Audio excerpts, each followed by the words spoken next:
and again attacked Charlie from behind. With one elbow in Deanne's throat, Charlie abruptly turned at the waist, bringing her other elbow back and directly into Sella's face, shattering her nose. Blood sprayed.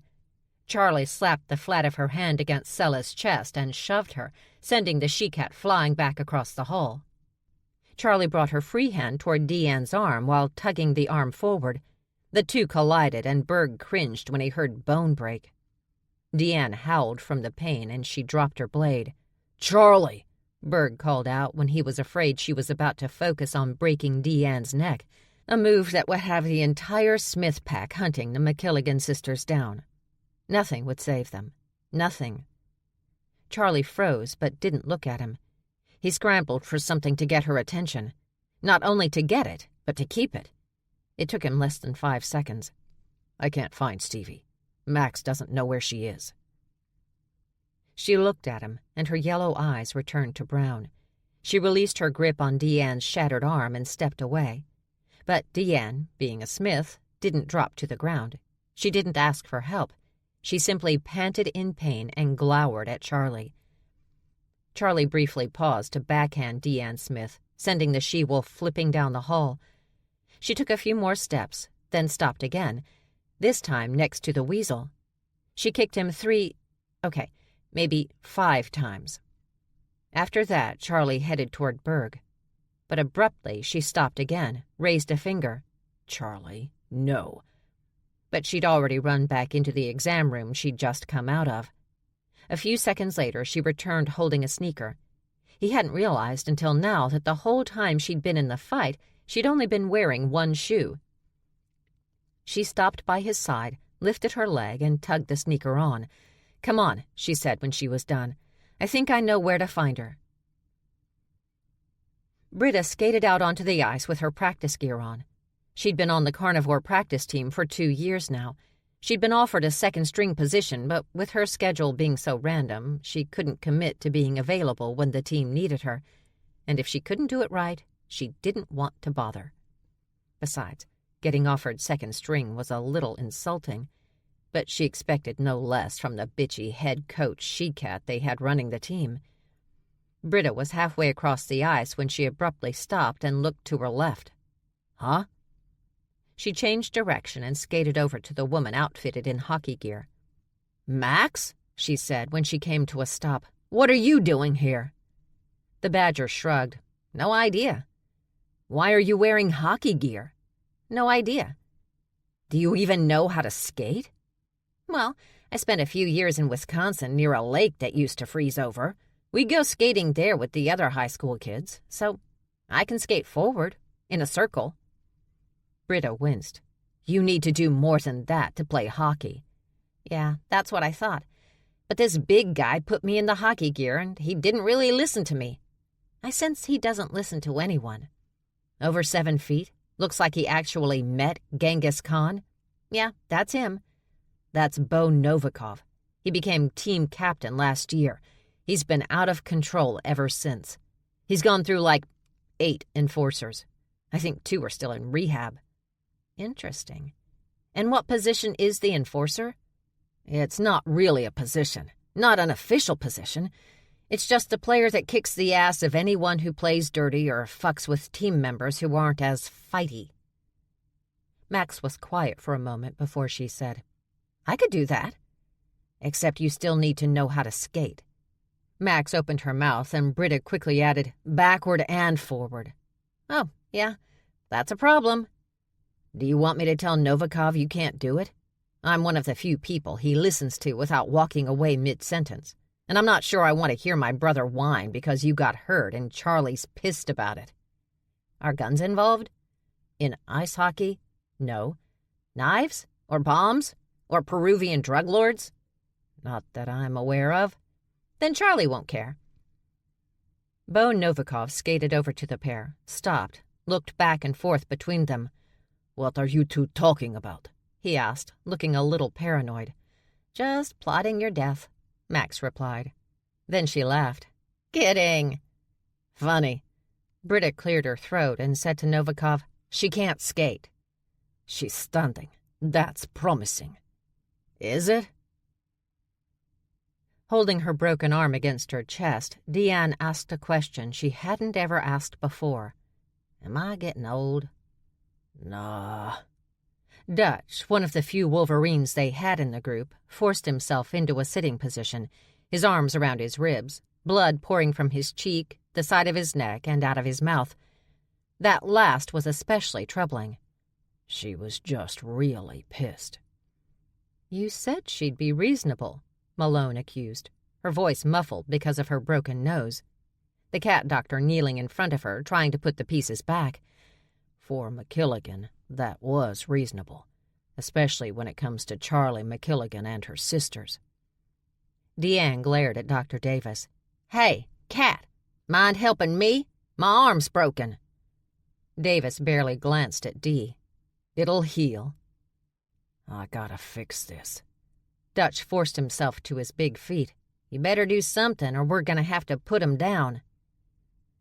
Dutch, despite the pain it caused to his ribs, crouched in front of Deanne and said, "If you go near my friends with anything but a job offer and a smile, the last thing you'll have to worry about, Smith, are the McKilligans."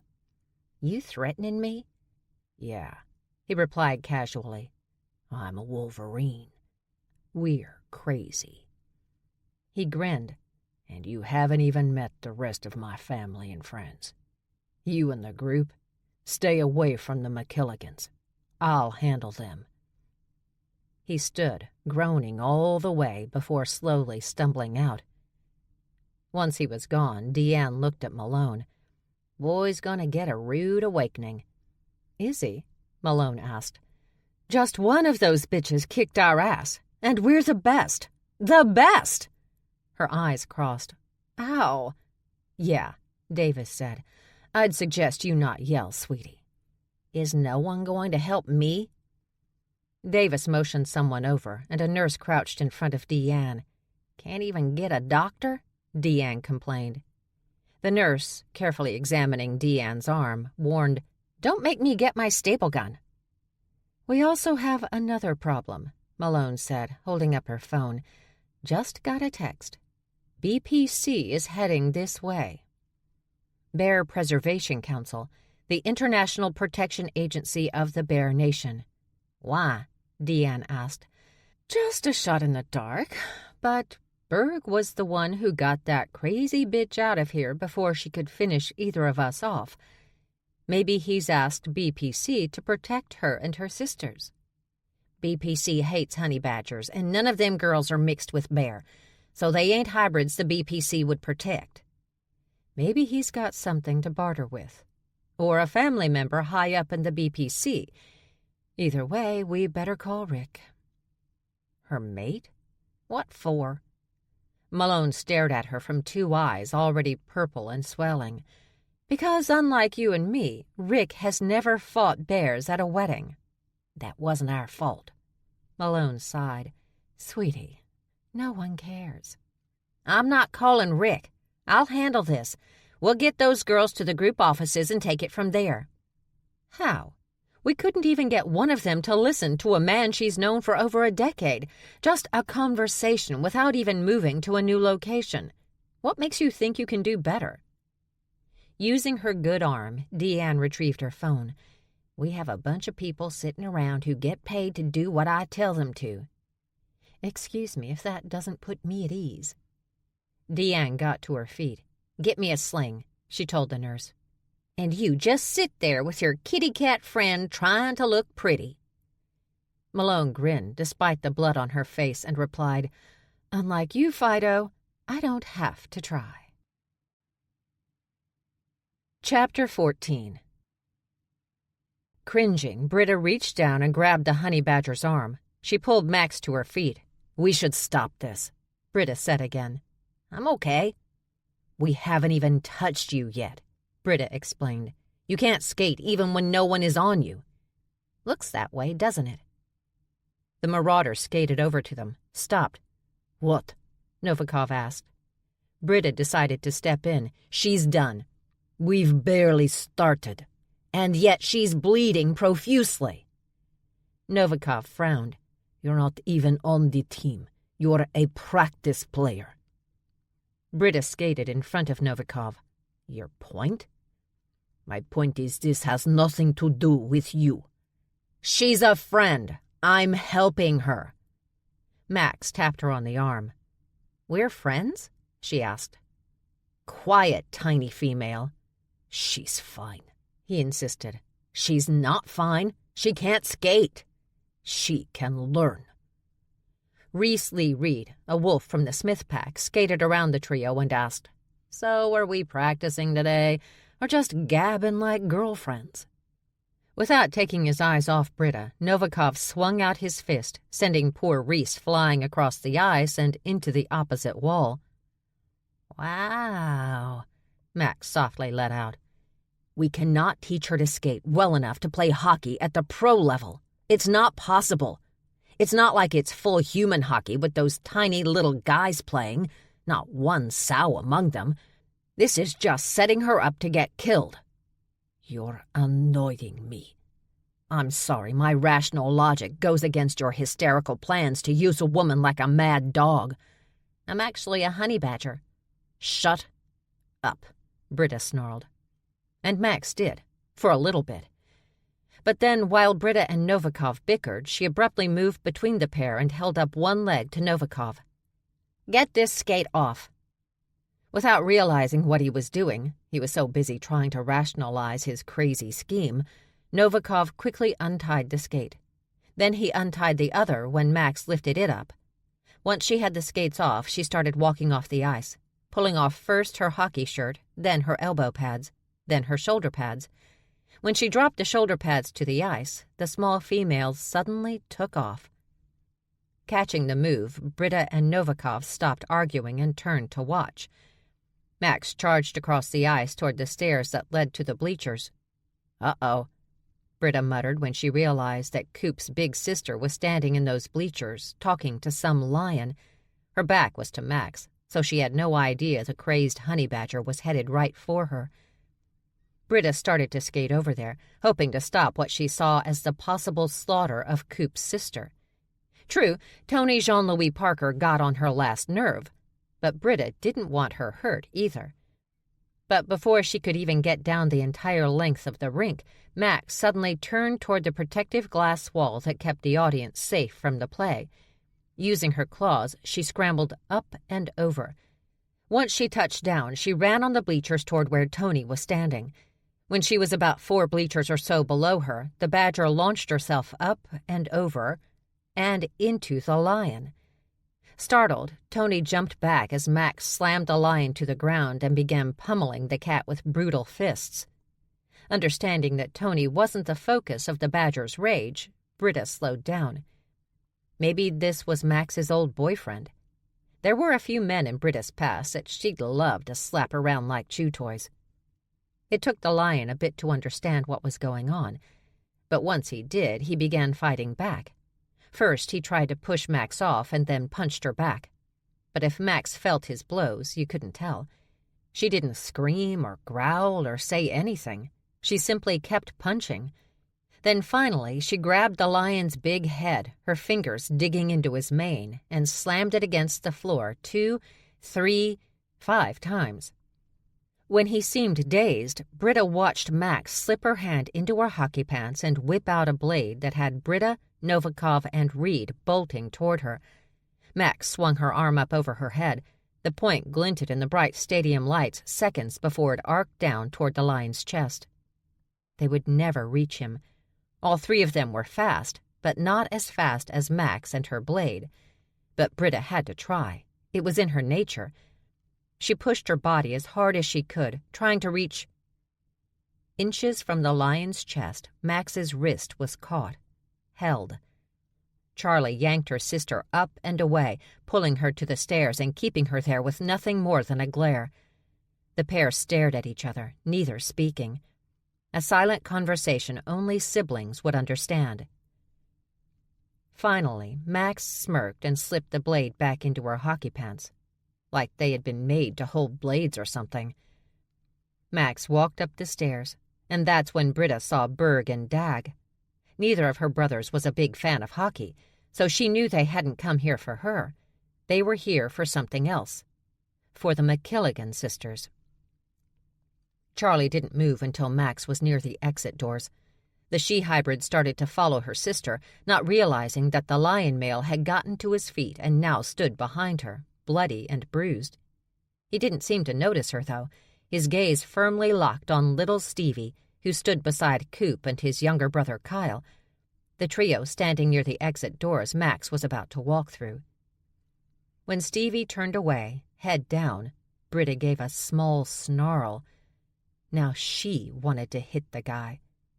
And maybe it was the sound Britta made, or perhaps it was just sisterly instinct. Whatever it was, Charlie turned toward the lion, her fingers curled into a fist, and that fist swung out and slammed into the male's face. Britta cringed. She could hear his jaw breaking from where she stood.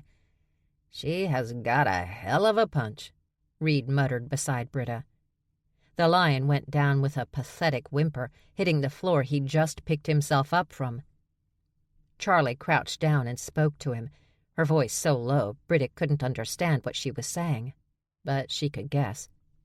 She could guess that Charlie was making it clear the beating he'd gotten from Max was nothing compared to the one he'd get from Charlie if he came sniffing around her sister again. Britta had said something similar to Dion Kapowski back in the 9th grade after she'd broken Dag's heart. "Think we can teach that one to skate?" Novikov asked. Britta let out a sigh. "No." "I thought we talked about this, Max. No killing other shifters with a knife or a gun in front of witnesses. You know that." Standing outside the practice ice rink, Charlie grabbed Max's hand and held it up. "Next time, use your claws." No, Berg quickly stated, stepping between the sisters. "Unless someone is physically attacking you, no killing. How about that? I saw you charge him, Max. He didn't attack you first." "But I warned him," Max said. "I told him if I ever saw him again, I would beat him until he was dead." Berg nodded. "I understand the logic, but I'm not sure in a court of law that would be an acceptable excuse for murder. Unreasonable, I know, but what can you do?" Tony came out of the rink and walked over to Charlie. "So, I shouldn't have him around my sisters, should I?" "Nope." "Got it. Thanks." Then Tony left to track down the rest of her siblings. Stevie began, but Charlie cut her off by placing her hand over her baby sister's entire face. "Do not say you're sorry. You didn't do anything wrong." Charlie moved her hand to her sister's shoulder and pulled her close, kissing her on the forehead. "I'm sorry you had to see him again. And that wasn't your fault either. Besides, I'm an adult. I'm not a kid anymore. I should be able to handle seeing him. I should be—" Her eyes suddenly grew wide as she stared behind Max. "Oh my God! Dutch!" Max looked over her shoulder and immediately started laughing. "Dude, what the fuck happened to your face?" Holding on to his ribs, he glared at Charlie. "Wanna tell them?" Charlie rolled her eyes, pursed her lips, her left eyebrow raised, but she said nothing. Her expression made Berg grin. She could be such a rude badass when she wanted to be. "Charlie did this to you?" Max asked. She looked him over. "Why? What did you do?" "What did I do?" "Charlie's not me or Stevie. If she beat the shit out of you, it's because she thought you deserved it." Max paused, then asked, "Is this about those people you work for?" Charlie slapped her hand against Dutch's damaged chest and, ignoring his pained whimpering, she pushed him out of the way so that she stood right in front of Max. "What do you know about the people he works for?" "Not much. Every time he tried to tell me, I changed the subject, because I couldn't have been more bored by the topic. And I'm definitely not taking a job where I answer to anyone. I like being my own boss." Stevie stepped up beside her sister and, staring straight at her, asked, "What is it you do, exactly?" "You didn't have to beat Dutch up," Max continued, her hand landing on her baby sister's shoulder. With one healthy push, she sent the slight female about 20 feet away until she hit the wall beside the rink doors, I wasn't going to take any job." "Dumbass, they didn't want to offer you a job. They wanted to kill us. They saw us in the Bronx." "Actually," Dutch interrupted, moving close to the pair again, "no, that was not the plan." "So you say." "So I know. I really just wanted them to see Max's skill, but not surprisingly, they are now interested in all of you." "Interested in all of us to do what?" Stevie asked before she looked at Max and hissed at her, like a house cat, entire face pulling back, small fangs erupting from her gums. To be really honest, Berg couldn't understand what the group would want with Stevie, unless they had a science lab he was unaware of. "It doesn't matter," Charlie told her sisters. "It's all a lie. They want us dead." Dutch's hands curled into fists. "Do you really think," he growled, "that I'd let anything happen to you guys? That I'd be involved in any way with people that would harm you guys simply for being who you are?" It was the silence Berg noticed first. It was never silent in the sports center unless it was closed for the night. But here it was early evening, and the place was dead silent. He looked up and saw that their small group was surrounded by armed men and women, shifters of different species and breeds. Deanne Smith, bloody and bruised, her arm in a sling, standing behind them. And as soon as Berg noticed it, the sisters, Dag, and Dutch noticed it too. Dutch raised one finger and offered, "I know this looks bad." Charlie laughed. She couldn't help it. "I know this looks bad?" Yes, this looked bad. Very bad. But she wasn't exactly surprised. Whether it was what Stevie shifted into, Max's ability to decimate with a blade, or her own skills with guns, the McKilligan sisters were more often seen as a liability than an asset. Unless, of course, one needed a brilliant scientist to create designer meth. Then people were happy to overlook Stevie's issues. Berg gazed at her, and Charlie wondered if he was worried that she'd lost her mind. Her ill-timed laughs often caused that sort of concern. But ludicrous things would always be funny to her. Berg raised a brow, and now she understood that he was asking her what she wanted to do. He was ready to back her play despite the risk to him and his brother. Before Charlie could make a move, however, Dutch focused on the wolf whose ass Charlie had kicked. "What are you doing, Deanne?" he asked. His voice was calm, but Charlie had known Dutch since the idiot was a kid. He was a calm-before-the-storm kind of Wolverine. "I think we all need to go to our offices and have us a nice, civilized little talk. Y'all wouldn't mind that, would you?" Charlie cringed. That accent. Ugh. "That wasn't the deal, Deanne," Dutch reminded her. "I think you need to mind yours, little man." Mind his what? D. The wolf pushed past the others and stepped in front of Dutch. "Don't test me, boy." That's when Max moved. All Charlie could see was a flash of steel, and, a moment later, a blade was pressed against the wolf's throat. And another blade was pressed against Max's. The wolf and the badger eyed each other, both appearing impressed by the other's knife skill while each was ready to kill at a moment's notice. Charlie said, "Step back, Max." Max looked at her over her shoulder. "Now," Charlie pushed. Then she jerked her head toward the Dunn brothers. "Wait," Berg said before Max could move. "You're worried about me?" "I can't fight them and look out for you too, or your brother."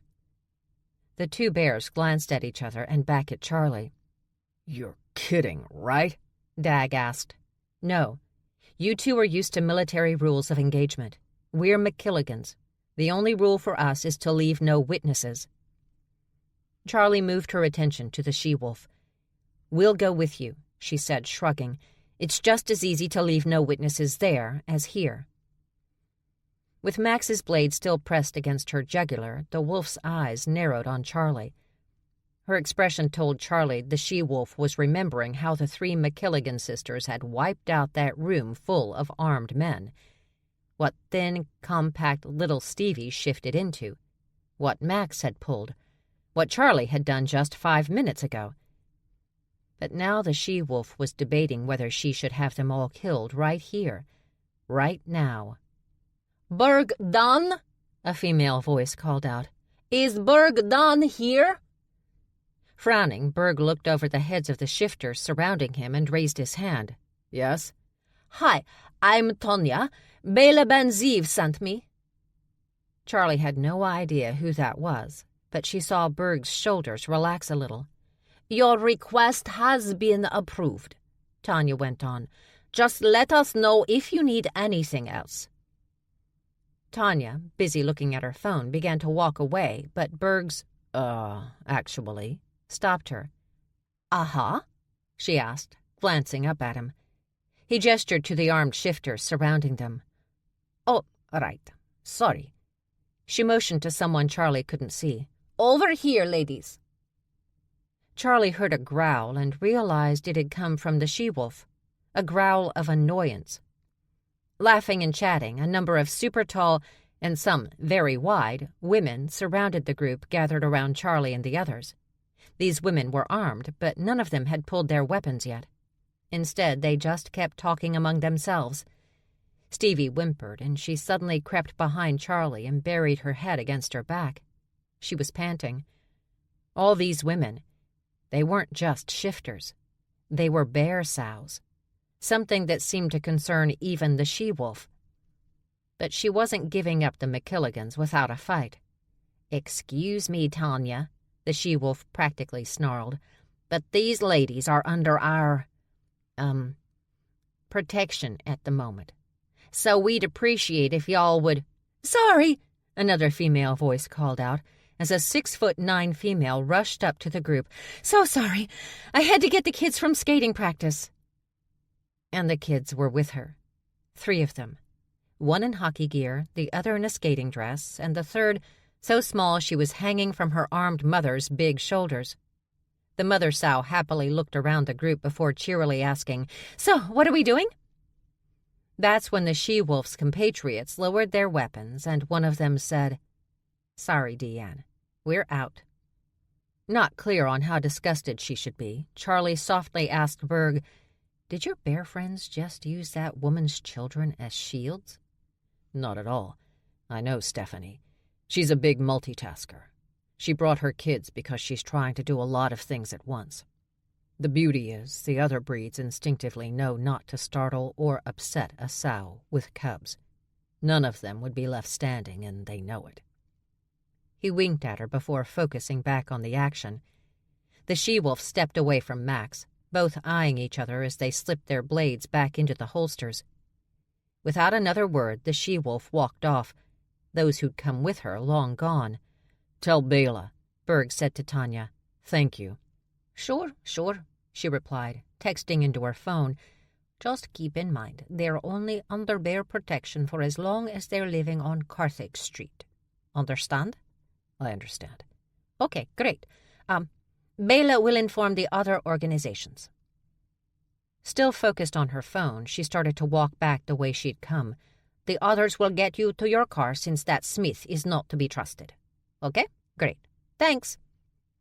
She walked into one of the sows, who pushed her away with a good amount of force, but Tanya didn't stumble or let the shove tear her attention away from her phone.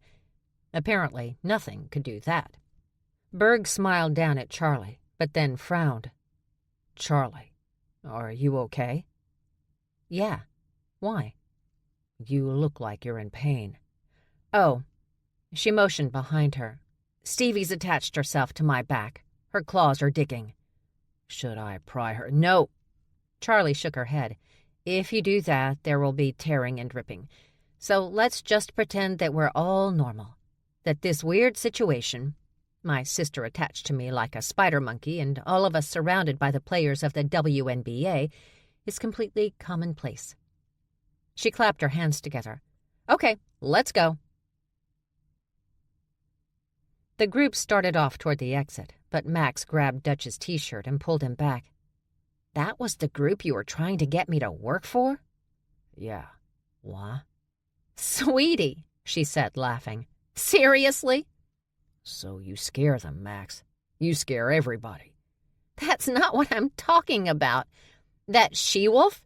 Deanne Smith. You ever watch those dog trainers on TV who handle pit bulls? Sometimes. They always say don't put two male pit bulls together. Don't put two female pit bulls together. She gestured between where the she-wolf had been standing and herself. Her and me? Two female pit bulls. You put us in the same cage, Dutch. One of us is not coming out. Chapter 15. Rick Van Holtz was no longer surprised when his wife entered a room covered in bruises. Deanne performed a very dangerous job, and that meant, over the years, he'd sewn up knife cuts, cleared out bullet holes, and packed more ice than he could think of on bruised and battered body parts. Yet he wasn't sure how offering 3 women a job had led to this. Her arm in a sling, Deanne sat in a chair across from his desk. With a painful limp and a brutalized face, Sella Malone made her way across his office and sat in the other chair. The pair sat and didn't say a word, which was unusual. Not for Deanne. She'd never been chatty. But usually when the pair came in together, they were already in the middle of an argument about something. Yet here they were, silent and severely damaged. Should I assume we don't have any new employees? Rick guessed.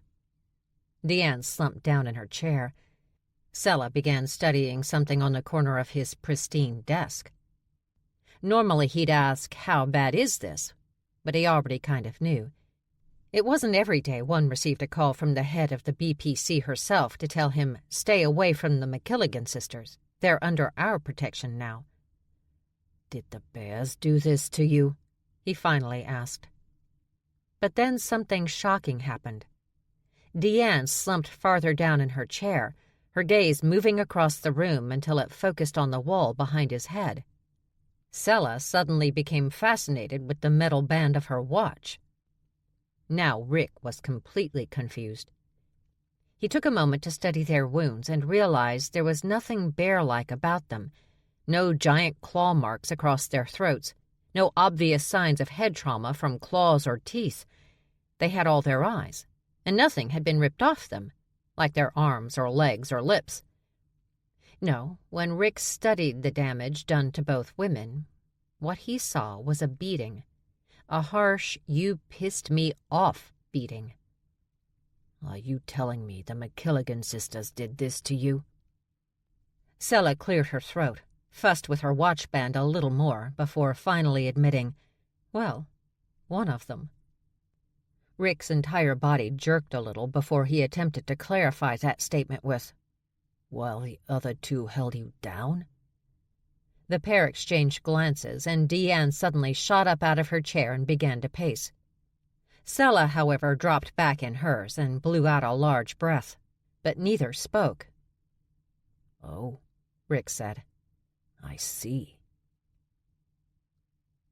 "First, there's Cats and House Securities," the weasel explained to Charlie and her sisters while Berg drove them home.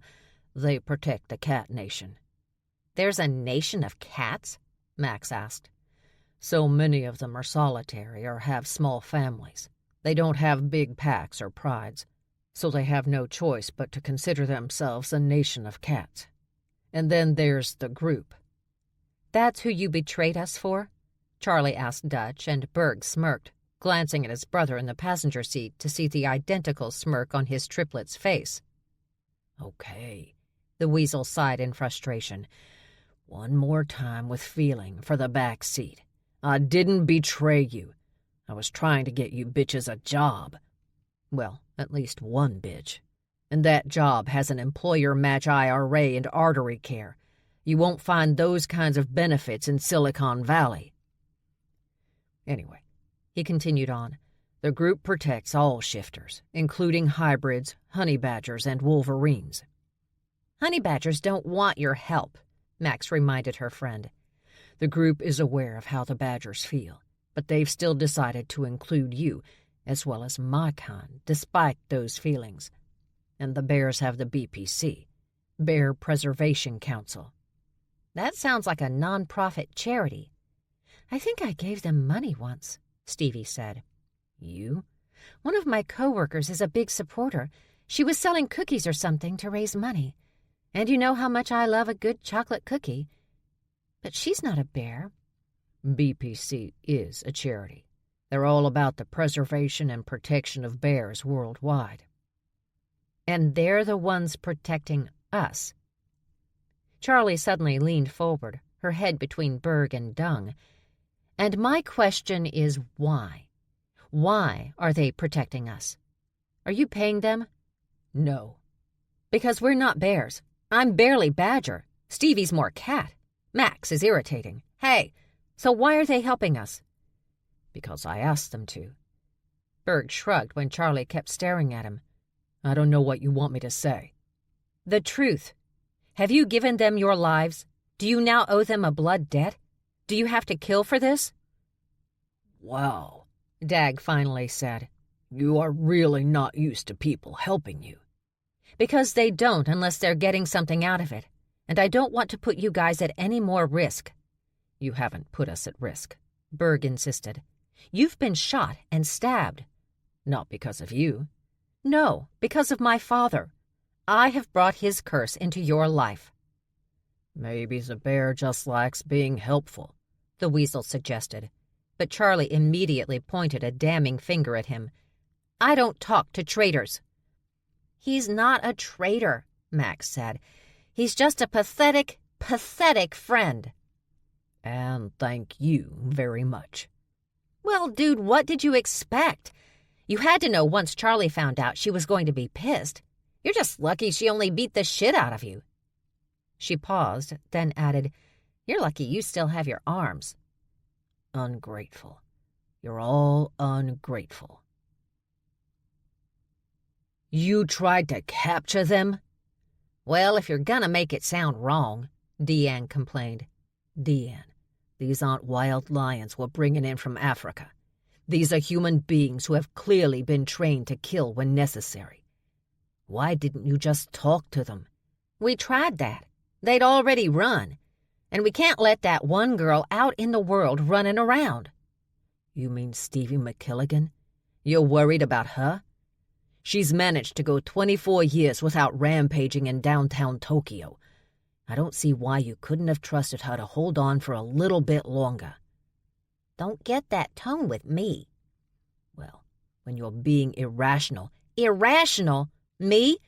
"What do you call it when you try to round up shifters you, and I'm quoting, don't much like the look of?" "You didn't see her once she shifted." "I didn't have to. I've seen Novikov. He has tusks, like a goddamn walrus." "She's bigger than he is shifted. She's got to be at least 20 feet long, maybe longer. That ain't right. That's..." "Please don't say unholy." "Unholy." Rick briefly placed his head on his desk. "I love how your Christianity only comes into play when you don't have a rational argument for something you don't like." "I know what I know, and I know what I saw." Rick sat up straight again, focused on the head coach of the hockey team he owned. "Sella, your thoughts?" "I'm wondering if the two oldest can learn how to ice skate." She nodded. "They've both got mighty fighting skills, and the middle one, she's dumb enough to be an enforcer for Novikov." Rick placed his elbows on his desk and rested his chin in the palms of his hands. "So, let me sum up. We've got one vote for total annihilation, and one vote for forcing them to join the hockey team. Am I correct?" "Yes," both females replied. As soon as Berg turned onto the street, Charlie knew something was wrong. "Why are all those bears standing in front of our house?" Stevie asked, panic in her voice rising. "They've come to eat us, haven't they?" "Oh, my God!" Max exploded. "No one wants to eat your scrawny ass." "I have a high metabolism." Charlie snapped her fingers. "Stop it," she ordered. "How do you do that?" Berg asked when both younger sisters immediately fell silent. "Years of training and abuse, my friend. Years of training and abuse." "You're like one of those Russian bear trainers." "Yeah. It's great until they suddenly turn on you on live TV and rip your scalp off." You do know we're right here? Max asked. Shut up. Berg stopped the car and Charlie got out, ordering her sisters to stay here until But Max was already out of the car and walking toward the crowd of bears. Stevie had also gotten out and had climbed the closest big tree, where she nonsensically hissed at no one in particular. Sighing, Charlie closed the car door and rushed to catch up with Max. "What's going on, Tiny?" she asked when she saw their landlord. "Something is in your... What happened to your face?" "It's nothing. I just got in a fight with a wolf and... What was the other one?" "Siberian tiger," Max replied. "Yeah, Siberian tiger." "Oh, and him." She pointed at Dutch.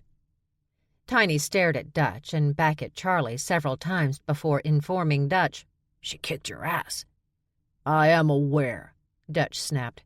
"Can we now get back to what you were saying?" "Something is in your house." He screwed his nose up. "It tried to cloak its scent. I mostly smell bear spray, but who puts bear spray on just to sneak into our neighborhood? I can't imagine anyone that stupid." But Charlie could. She looked at Max, and her sister's expression told her she thought the same thing. "Where's your dog, Berg?" Charlie asked. Berg whistled, then called out, "Hey, shithead." Charlie growled a little. "You need to give that dog a proper name." "How was that not a proper name?" "Don't—" She stopped herself. Now was not the time. Berg's dog came around from the back of his house and took his time trotting across the street to reach the group. Once he stood next to them, Charlie bent over slightly to stare in the dog's eyes. Even on all fours, the dog was goddamn huge, and then whispered into his ear. With a bark, he ran toward the house and leaped into an open window that Charlie knew for a fact she'd left closed and locked. "What did you say to him?" Dag asked. "That's between canines." She smirked. "You wouldn't understand." They heard a huge yelp from the upstairs.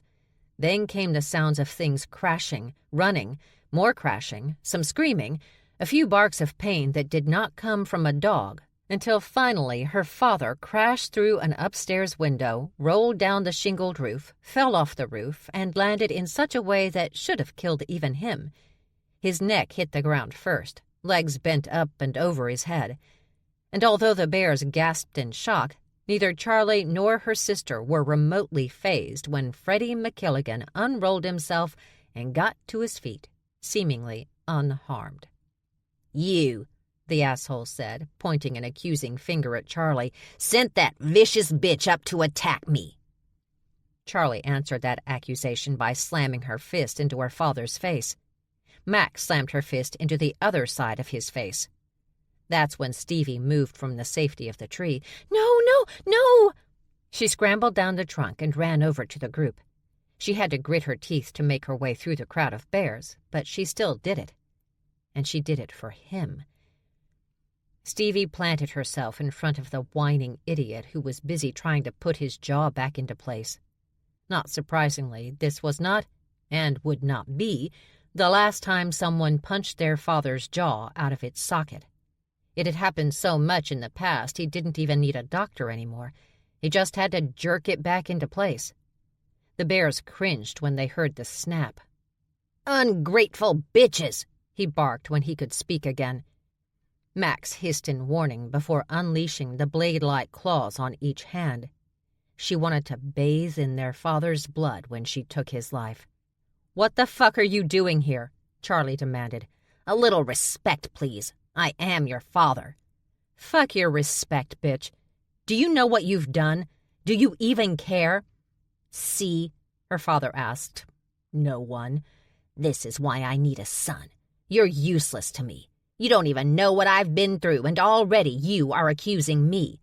I'm accusing you because you're an idiot, and you don't have a son because your DNA is as fucked up and as impotent as you are." It was a low blow, one meant to wound and hurt. But no child wanted to hear that even the father they hated had never wanted them, simply because they were born with vaginas. The missile she'd sent over his bow found its mark. Her father grabbed her by her t-shirt, curling his fist in the cotton material and yanking her close. Charlie wasn't scared. She'd stopped fearing her father decades ago. Plus, she had Max there.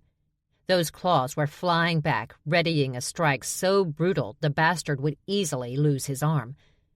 But before Max could finish the attack, Berg Dunn's big body was between Charlie and her father, Dag on the other side. And the other bears? Ready to move. His neighbor grizzlies had allowed their grizzly humps to pop. There were fangs, claws, all unleashed and at the ready. Somewhere behind their father, Stevie whimpered, and Charlie knew her poor sister was using all her energy not to run screaming from the street, the neighborhood, the state, the country.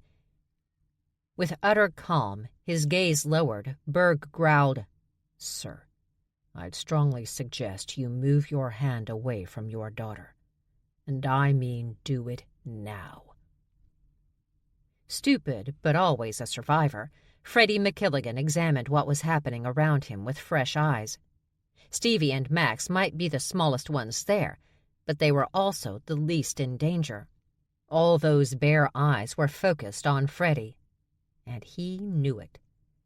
He let Charlie's t-shirt go and raised both hands, palms out, showing those surrounding them that he was not a danger. "Now if you'd step back a few feet," Berg suggested, ordered, his gaze still not on Freddie, although Charlie didn't know why. When her father didn't move quickly enough, Berg's dog reappeared, putting his big body between Freddie and Berg, snarling and snapping until her father stumbled back. Then the dog came around Berg, nosed Dag out of the way, and sat down beside Charlie. She reached over and patted the dog's giant head. "You need to go," Max said to their father. "Now. I need a place to stay." He'd barely gotten that last word out before Max and Charlie started laughing. The big, loud, mean laugh they only used when it came to their father. "Fuck you! Go!" Charlie said, still laughing. "You're just going to throw me out on the street?" "Yes," Charlie and Max said together. He went for the weak link. "Stevie?" He tried for a sad expression. "You wouldn't throw your daddy out, would you, sweetie?" Stevie took off her backpack and dug her wallet out. She yanked out several bills. "Take this. Go." "Stevie!" "You need to go. I can only protect you for so long, and even I am running out of patience here." "But I'm your father." "I know," Stevie said on a sigh, tugging the straps of her pack back onto her shoulders. "I double-checked my DNA. You're definitely my father." And she couldn't have sounded more defeated by this information. "But all my therapists say that I need to cut myself off from toxic relationships. And, Daddy, you're toxic." "This is their fault, isn't it?" he said, his accusing glare lashing over at Charlie and Max. "They've turned you against me." Stevie shook her head. "It's like you don't even try to listen to me." "I'm not going to let these two evil females come between us. I love you, Stevie. You're my favorite daughter." With a cringe, Stevie asked, "How is that a good thing to say? For any reason?" She motioned him away when he tried to hug her. "Daddy, just go." Fed up, Charlie pulled her cell phone from the back pocket of her jeans. "What are you doing?" her father demanded. "I'm calling Uncle Will and telling him exactly where you are at this very moment." "You wouldn't dare." Charlie briefly held up her phone. "I have an international plan, and he knows you stole his money." "I did not." Charlie paused to let her shoulders slump in exhaustion. "Really, Dad? Seriously? Of course you stole that man's money, and I hope he cuts your throat for it." Freddie slapped her phone out of her hands, and Charlie had her gun pulled and pointed at her father's head. But before she could squeeze the trigger, Berg had picked her up and moved her away. Dag had one hand around Freddie's throat, moving the much smaller Badger back, ignoring his thrashing and curses. "Get her out of here," Max said to Berg, tossing him Charlie's phone. "Otherwise she's going to kill him." He took Max's direction and carried Charlie toward his house. But unable to keep her rage in check, she screamed, "This isn't over, old man! I will hunt you down and kill you! I'm calling Will and telling him exactly where you are. I will have all the McKilligans looking for your dumb ass, and when he cuts your heart out, I will dine on it with a good Scottish ale, you worthless son of a bitch." Berg carried her inside his house and into his living room. He placed her on the couch and sat down beside her, taking the gun from her. He cleared the chamber and dropped the mag, placing all the pieces on the coffee table in front of them. Done with that, he relaxed back on the couch, his arm touching her shoulder. For several long minutes they sat like that, in silence, until he finally repeated, "With a good Scottish ale." Charlie laughed and couldn't immediately stop. Only her father could make her this psychotic. With every other part of her life she was reasonable, calm, rational. But with her idiot father... She rested against Berg's big arm, tears of laughter streaming down her face. "It was so specific," Berg noted, his laughter joining hers. "I'm sorry," she said. "For what?" "Bringing my family's crazy to your nice, quiet street." "Don't even worry about it. Bears love this shit." She wiped her tears, gazed at him. "They do?" "We say we hate it, but we're all so nosy." He shrugged. "We really love watching when it's not happening to us. Sorry." "As long as my father's crazy isn't putting you in a bad situation with your neighbors. I don't care if they watch every second of the drama. It's the least we can do for you guys. You know, entertain." "You sure it's okay to leave Max with your dad? She looked about as ready to kill him as you did." "She reacts to me. If I'm not there, she should be fine. Besides, she wouldn't upset Stevie by killing him. She knows she'd never hear the end of it. We could be in an old age home, Max on her deathbed, and Stevie would find a way to bring that shit up and make her feel guilty all over again." "Wow, she's good." Charlie smiled, proud of her sisters for completely different reasons. Stevie can learn anything from a book, and when it comes to psychiatry, she's read them all. So she wields guilt like a master swordsman. And Max isn't nearly as much of a psychopath as the social worker said, because otherwise she wouldn't feel any guilt at all. At least that's what I tell myself. All the time. Grabbing her father by the back of the neck, Max dragged his dumb ass into the house, with Stevie leading the way, because she was too afraid to remain behind with the bears. Dag took it upon himself to get the neighbors to disperse, although Max heard a few of them ask if Charlie was upset enough to start baking again. Once in the kitchen, Max shoved their father away. He spun around, fist pulled back. But all Max had to do was cock her head to the side and stare at him. He quickly changed his approach. He lowered his fist, smiled, and opened his arms wide. "Honey!" She held up her hand. "Don't even bother. Just get your shit and go." "I have nowhere to go. They're out to kill me."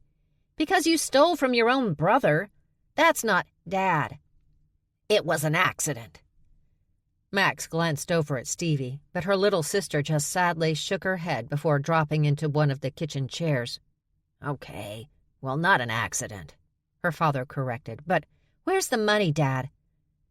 When her father did nothing but stare at her, Max guessed, "Someone stole it from you, didn't they?" "It's not my fault," he cried. It was the man's refrain. According to their aunt, he'd been using it since he could talk. It was his first full sentence. "But Will is blaming me anyway. He's always been out to get me. You have to help me." "No," Stevie said before Max could. "No, Daddy, we don't." "You'd throw me back out there?" he cried, arms sweeping wide. "We don't have to," Stevie reasoned. "The bears will do it for us." She looked behind Freddie, and Max moved so she could see as well. Dag stood outside the open kitchen window, brown eyes watching their father closely. "Everything all right?" the bear asked. "You guys need anything?" "Not yet, Dag," Max said, "but don't go anywhere." Freddie's head dropped, realizing he couldn't manipulate his way into a place to stay. Not even with Stevie. "Fine," he said. "I'll go. But do you think I can get a little more cash?" Max asked. And when her father simply gazed at her, she finally snapped, "How the fuck do you steal over $100 million and still have no goddamn money?" Chapter 16. Charlie stood. "I better go back over there." "That sounds like a really bad idea to me." She nodded. "It is.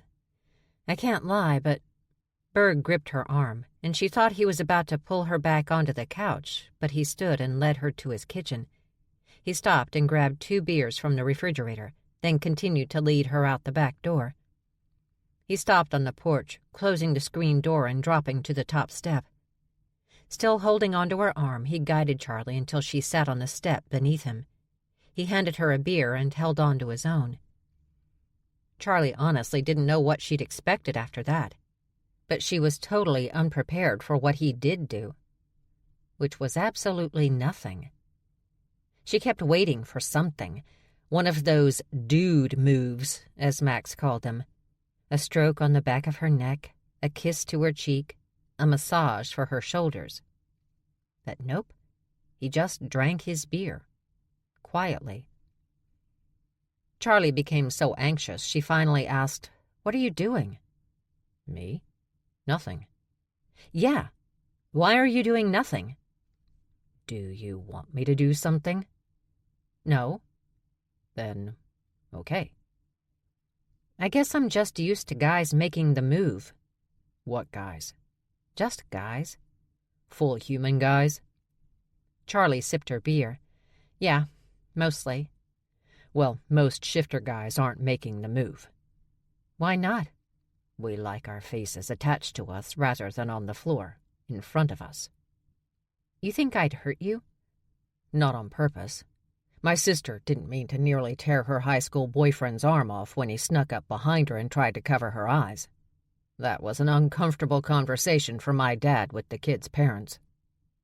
"So you're just cautious, in general?" "Yes. I don't want my arms ripped off." Charlie chuckled a little. "I don't think I could tear those arms off." "I've seen you in a fight. Yes, you could."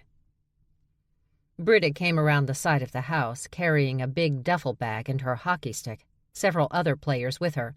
"What's going on?" she asked. "People are milling. I know there's drama afoot when people are milling." "It's not a big thing," Berg said, attempting to protect Charlie from what he couldn't. The walking embarrassment that was her old man. "Just go to practice." Charlie frowned. "I thought you guys were at practice." "That was practice with Novikov. Then we come here, get a little snack, and go to the rink a couple of streets over so there's no sobbing." "I couldn't help it," one of the players announced, pacing away. "He was really mean to me." "See?" Britta asked. "Now what's going on here?" Britta. "My father's here," Charlie announced, refusing to pretend anything when it came to Freddie McKilligan, being an asshole. "Why did he come here?" Britta asked. "Didn't he steal like $100 million from his own brother?" "Britta!" "What, Berg? Is that a secret?" "It's nothing to be announced." Charlie shrugged. "Announce away." Charlie began stretching out her neck, tensing up at the thought of another confrontation with the idiot. "I should go over there," she said again, but even she knew there was no real commitment behind the statement. "He's still over there?" Britta demanded. "My sisters will try to get rid of him, but Stevie's too nice, and I don't want to see Max in prison, so—" Britta dropped her bag and sticks. "Come on, guys," she said to the other players before marching off. Charlie jumped up to block the sow, but Berg placed his hand against her hip and advised, "You'll never stop her." "But she doesn't have to—" "It's not about have to for Britta. It's about her infinite will." Getting blindingly frustrated by her father, Stevie was relieved when she heard the doorbell. She rushed to the front door and yanked it open. "Yes?" she asked the young man standing there. He sighed, shook his head. "You still don't remember me?" I should? You just saw me a few hours ago. I'm Cooper. When she continued to silently stare, he added, Mr. Needy? Oh, Kyle's brother. His gaze rolled up, and he took several deep breaths. Do you need something? She pushed. Or do you just want my autograph? At first I felt bad about this, but now... Gazing directly at her, he reached his arm out and yanked something over. Kyle, do you mind if he stays with you for a while? Well, great. Kyle's brother shoved Kyle into the house, ignoring the fact that his brother tripped and nearly fell to the floor before he got control of his long legs. I think the family needs a break from him, and you seemed like a better option than the Motel 6 near LaGuardia. Disgusted, Stevie shook her head and chastised, I don't believe you people. Kyle Jean-Louis Parker is a genius, and as a fellow genius, I think all of you should treat him much better than you— I can't, the overrated pianist yelled out dramatically before stomping back to his waiting limo.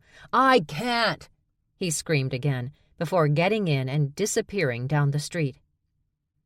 Wow, Stevie said to poor Kyle as she started to close the door. Your brother has issues.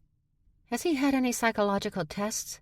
Of course not, although I've highly recommended them. Stevie nearly had the front door closed when something pushed it open again. Hey, Stevie. It was casually said, but it was casually said by a bear standing with several other bears and some dogs and cats. Without thinking, only instinct, Stevie arched her back and jumped back about 10 feet. Then she scrambled over a wingback chair and pressed her body into the corner. Britta gawked at her before stating, I don't know what the hell that was, but we'll not discuss it. I'm here for your father. Stevie gasped. Are you going to eat him? Britta started to answer, stopped, headed into the house instead. Her friends followed behind her. Outstanding specimens, Kyle noted. Think they'll sit for me? Aren't you worried they'll eat you? No. Lucky. Before Stevie could warn her father about the bears, there was another knock at her front door and a, Hello? Yes? She called out, afraid to move. The Asian male slowly walked inside, looking around. What are you doing here? Kyle asked the man with contempt. The male grinned when he saw Kyle. Your sister ordered me here. I'm to stay by your side as long as you're away from your family, in case anyone tries to kill you, since you're just so important. I am important, peasant. Keep calling people peasants, you probably will get killed. Whatever. I'm hungry. Kyle sniffed the air and headed toward the kitchen. Hi, the male said, giving Stevie a little wave. Sorry about this. Kyle should be protected. His brain is very important. If you say so. Stevie came around the chair and walked over to the man, holding out her hand. Stevie McKilligan. Shen Li. We met at Livy's apartment when your sister tried to kill her cousin and the grizzly. Oh, I do think I remember you. Pulling her hand away, she asked, Are you a bear? Yes, giant panda. You know, she put her hand to her chest. I'm not afraid of you at all. You shouldn't be. He grinned. I'm very nice. And so cute. She grabbed his cheeks with both hands and twisted, like a big stuffed toy. Hey, Max said from behind her. Dad's getting in an argument with some bears. I'm really hoping they kick his— Stevie, what the fuck are you doing? Isn't he cute? Stevie demanded, her fingers still on Shen's face. But then her sister was next to her, slapping her hands down. Max didn't know what her idiot sister was thinking. Not only did the giant panda look confused and irritated, but he was armed. A holstered Sig Sauer attached to his jeans, just barely covered by a light jacket. He wasn't as big as the grizzlies and cats that had just stormed into their house, only 6 feet or so, but his shoulders were wide as hell, and there was nothing but muscles under that black t-shirt and jeans. And unlike Max herself, he didn't dye his black hair one color, instead letting those black stripes cut through his thick white strands with pride, Sharp cheekbones accented the black eyes currently staring at Stevie. "But look at him!" Stevie practically squealed. "He's just so damn adorable!" Max didn't know what her sister was looking at.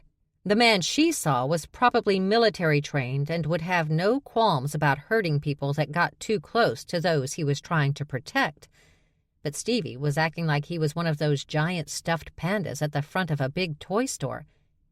Grabbing her sister's hands away from the poor guy's face, she yanked her across the room. She was about to start yelling when Britta came stomping through the house. She had their father caught by his hair, bending him over at the waist so he couldn't put up a fight. She kept him in front of her, pushing him while her friends backed her up by merely being there. "Your daughter wants you out, so you're out," Britta said to him calmly, "and if you come back, we'll rip the skin from your bones." She led him out of the house, and her friends disappeared with her. The door slammed shut, and Max let out a sigh. She didn't know how Charlie did this on a daily basis, maintain order. Honestly, it would have been easier just to make a run for it, or lay waste to everyone in a 5-mile radius. Illegal, but easier. Oh, and, yeah, morally wrong.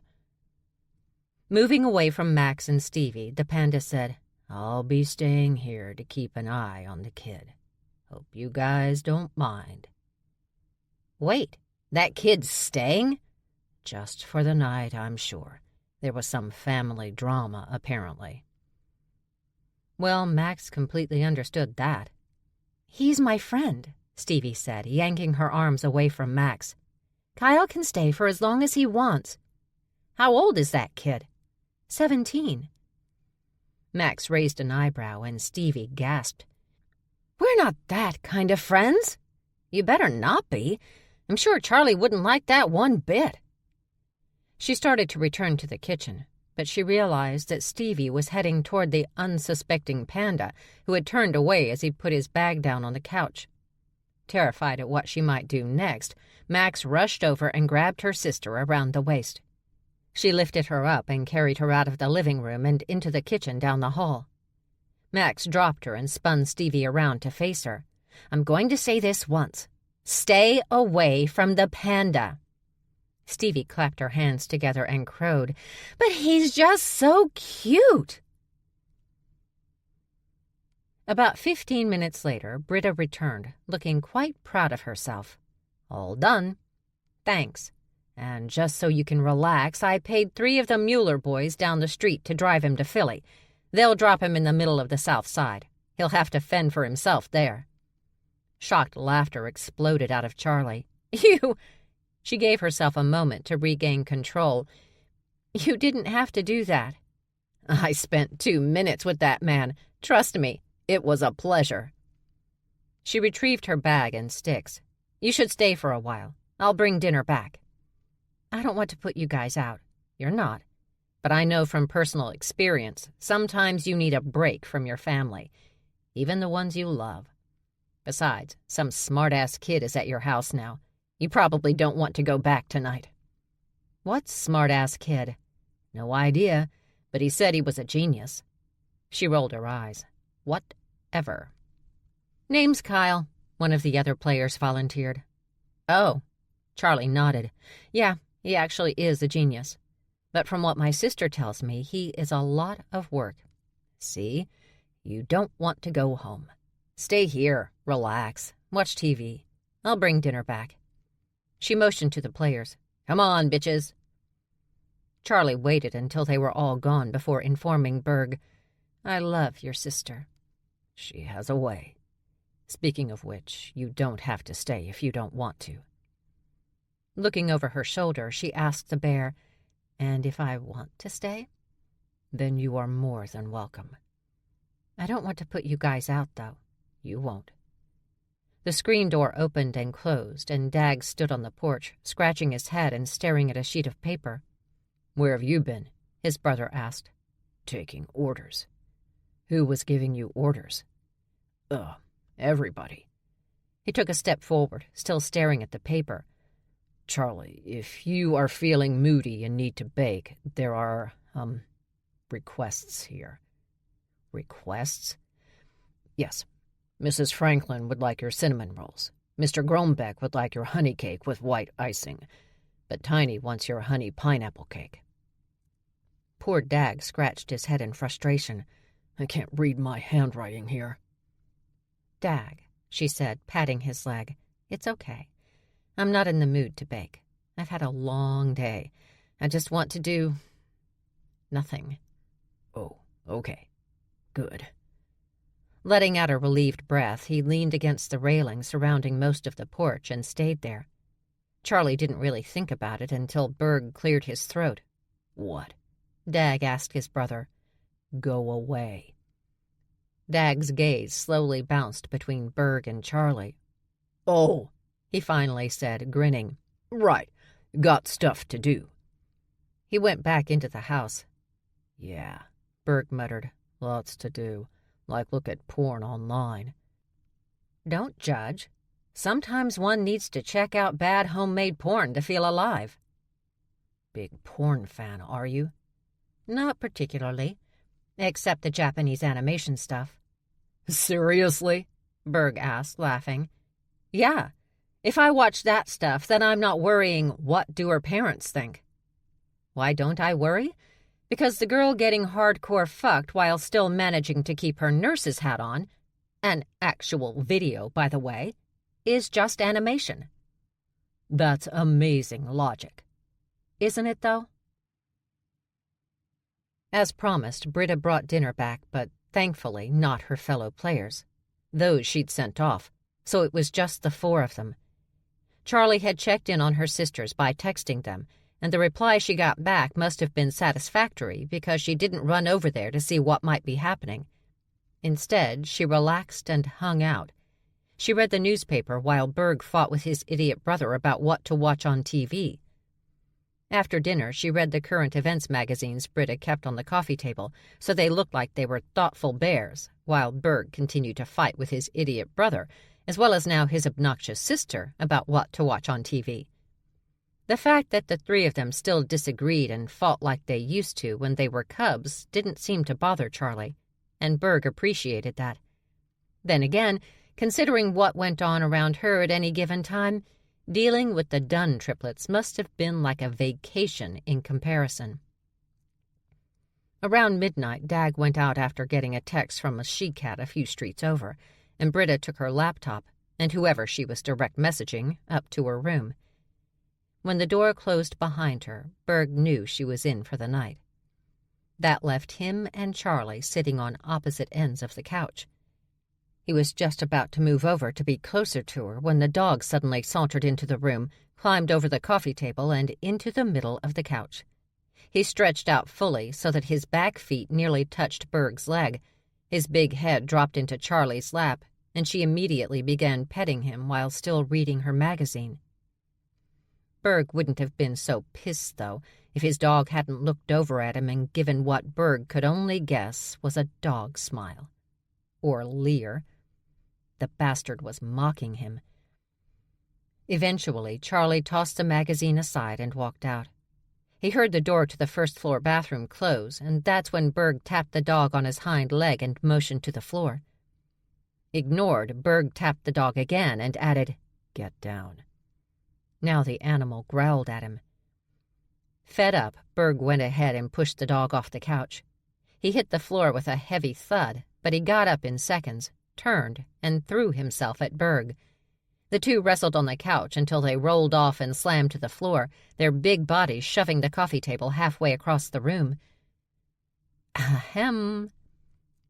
Berg cringed and glared down at the dog he'd finally pinned to the ground.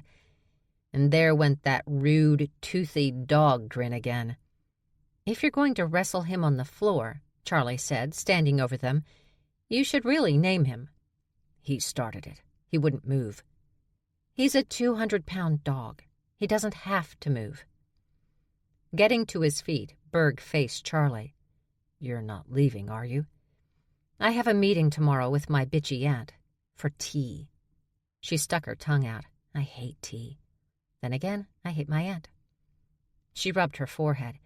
"But I know Stevie's going to be up all night with Kyle, talking about genius shit." "You can stay here for the night." Berg offered, and without moving anything else, Charlie lifted her left eyebrow. On the couch.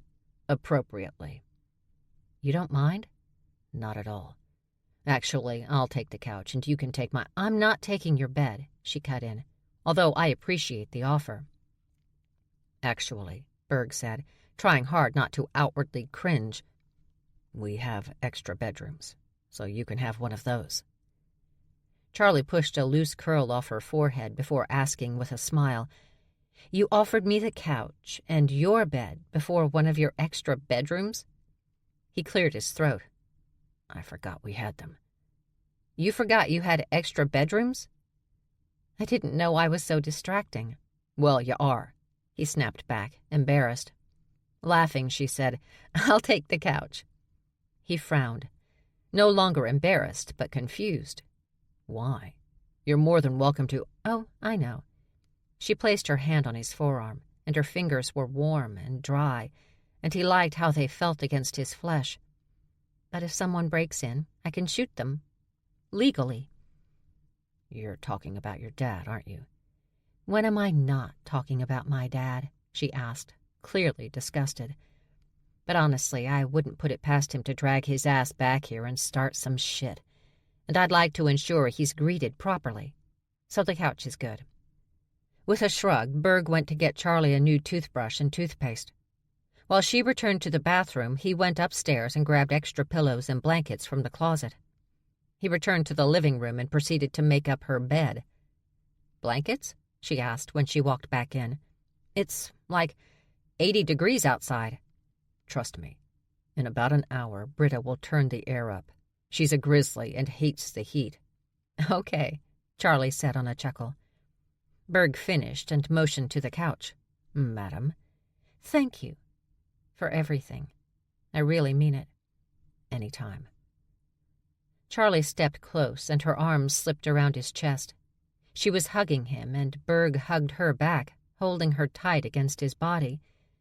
And for once, for him, it wasn't an awkward thing because of height differences and not knowing fully what kind of relationship he really had with Charlie. There was no fumbling, no leaning down or stretching up. It was the most comfortable hug Berg had ever experienced with a woman who wasn't a close relative. And to his bear-like way of thinking, it was because Charlie fit perfectly into his life. She just didn't know it yet. Charlie pulled away first, giving him a wink and smile before dropping onto his couch. She kicked off her sneakers and stretched out, letting out a big yawn as she relaxed into the cushions. With a nod, Berg forced himself to walk away from her, leaving Charlie alone on that couch. He turned off all the other lights in the living room, letting her handle the one by her head. He was about to go down the hallway to the stairs when he heard Charlie giggle a little. He looked back and saw that his stupid dog had gotten on the couch with her. He was by her feet now, letting her rest them on his big head. Psst. Berg motioned to the dog to come, but he wouldn't move. Psst. He's not bothering me, Charlie said, her back to the room. You can leave him. But Berg didn't want to leave the bastard. He wanted to be the one that Charlie was putting her feet on. He wanted to be curled up with her on the couch for the night. Who knew he'd ever see that damn dog as a romantic rival? But here they were. Okay, well, if he gets on your nerves, feel free to kick him off. He spit out the last part between clenched teeth, his gaze locked with the dog's. Will do. Night, Berg. Night, Charlie. Berg made his way up to his room, sat on his bed, and stared at absolutely nothing until his sister walked in. She wore one of the team hockey shirts which reached down to her knees. Smirking, she said, You dumbass. You left her with the dog? Groaning, Berg fell back onto his bed, his sister's laughter giving him a headache. Chapter 17. They suddenly decided to move her in the middle of the night. Men in body armor and shielded helmets, so that she couldn't see their faces. They burst into her cell, but seemed thrown off to find her awake and sitting on her bed, feet on the floor, elbows on her knees, and hands clasped in front of her. She'd been waiting, and they knew it. The group paused for a brief second before moving on. Someone grabbed her by the back of the neck and shoved her to the ground on her face. They pinned her there before cuffing her arms and legs and then adding the chains. They blindfolded her and put a leather bit in her mouth to keep her from biting. Once done, they lifted her up and proceeded to carry her out. There were no catcalls from other cells, no sounds at all, but she could hear the increased heartbeats, the panicked breathing, the scent of fear. All those men around her waiting for her to do something. Yes, she was in the men's prison, a decision made after the third body was found. They couldn't pin the murders on her, but they wanted to. Of course, it didn't help that the bodies stopped dropping in the women's cells once she was gone. Mary McKilligan was not taken to another part of the prison as she expected, the crazy ward they all quietly called it, where they put the worst of the worst. They had put her there once before, but it had not ended well. She'd dig holes through the concrete and into the other cells around hers, and then she'd have some fun. Get back to her cell, hide the hole, and wait until the guards came by to do a cell check. She'd smile when she'd hear the gasps of shock, or the screaming. She loved when there was screaming. They'd put her back in the regular cells, not because they had no evidence she'd done anything. They never had evidence. But because she and the Gov had come to an agreement. She'd stop killing, and he'd let her stay in the regular cells. She'd agreed, with a smile. He'd cried after she'd left his office. She didn't know why. She'd kept her promise. She hadn't killed anyone. Why bother with all the mess when she could get them to do the job to themselves? But no, they didn't take her anywhere else in the prison. Instead, they carried her out altogether and threw her into the back of what she suspected was a van. Men came in with her, the back door closed, the engine started, and they were moving. No one spoke around her. They'd learned not to. She remembered voices, remembered conversations, and then she used them against those people just because she could. She didn't need a reason. She'd always bored easy. They drove for hours. She could sense the sun had come up when the van finally stopped. The doors were opened, several gloved hands picked her up, and threw her out of the van. The doors quickly closed, and she heard the squeal of tires as they drove off and left her. Not that it mattered. She could get out of her chains any time she wanted. She just never bothered. Where was the fun in that? She gave herself 5 minutes, as she was always big on testing her skills. The last chain hit the ground, and she'd reached up to take off her blindfold when she heard, "That was impressive." Mary smiled around her bit and dropped the blindfold. She blinked against the light until she could see the men standing in front of her. American men, heavily armed. Except for the one she guessed was the leader. He was older, wore jeans and a thick blue sweater, but still had that military haircut, that military bearing. "You going to kill me here, she asked. "John Mitchell. And that would really piss off my clients. They're very interested in meeting you." "Meeting me for what?" He crouched down in front of her and said, "They need your help to hurt people. They've heard you're good at that." "Very good." "And a chance to get even with your family, to get even with the ones who left you to rot in prison." Mary felt it snake up her back, like an electric current, making her fingers tingle and her nipples hard. The excitement. How she felt when she stole jewels or broke a bloke's arm or cut someone's throat in the dark, when they never knew she was even in the room. She got to her feet, cracked her neck, and waited. The man motioned toward their vehicle, and Mary followed, smiling. Chapter 18. Berg walked out of the second-floor bathroom, freshly showered and shaved, a towel around his waist. He was heading to his bedroom when he caught sight of his sister and brother staring into one of their extra bedrooms. Berg walked over to them and looked into the bedroom. To his surprise, Charlie sat cross-legged on the mattress, her wrists resting on her knees, her eyes closed. He sensed she'd slept on the couch, but was using the bed to meditate. A strange decision, but she was doing it all quietly, unobtrusively. So what were his siblings doing? Why were they watching her like her head was spinning around? He grabbed both by the back of their T-shirts and dragged them down the hall to his bedroom, shoving them inside. "What are you doing?" he asked in a whisper. "The question," Britta said, "is what is she doing?" "She's meditating." "Why?" his siblings asked. "Get out," he ordered, "and leave her alone." They left without a word, and Berg dried off and put his clothes on. He stuffed his wallet into his back pocket and walked out of his room.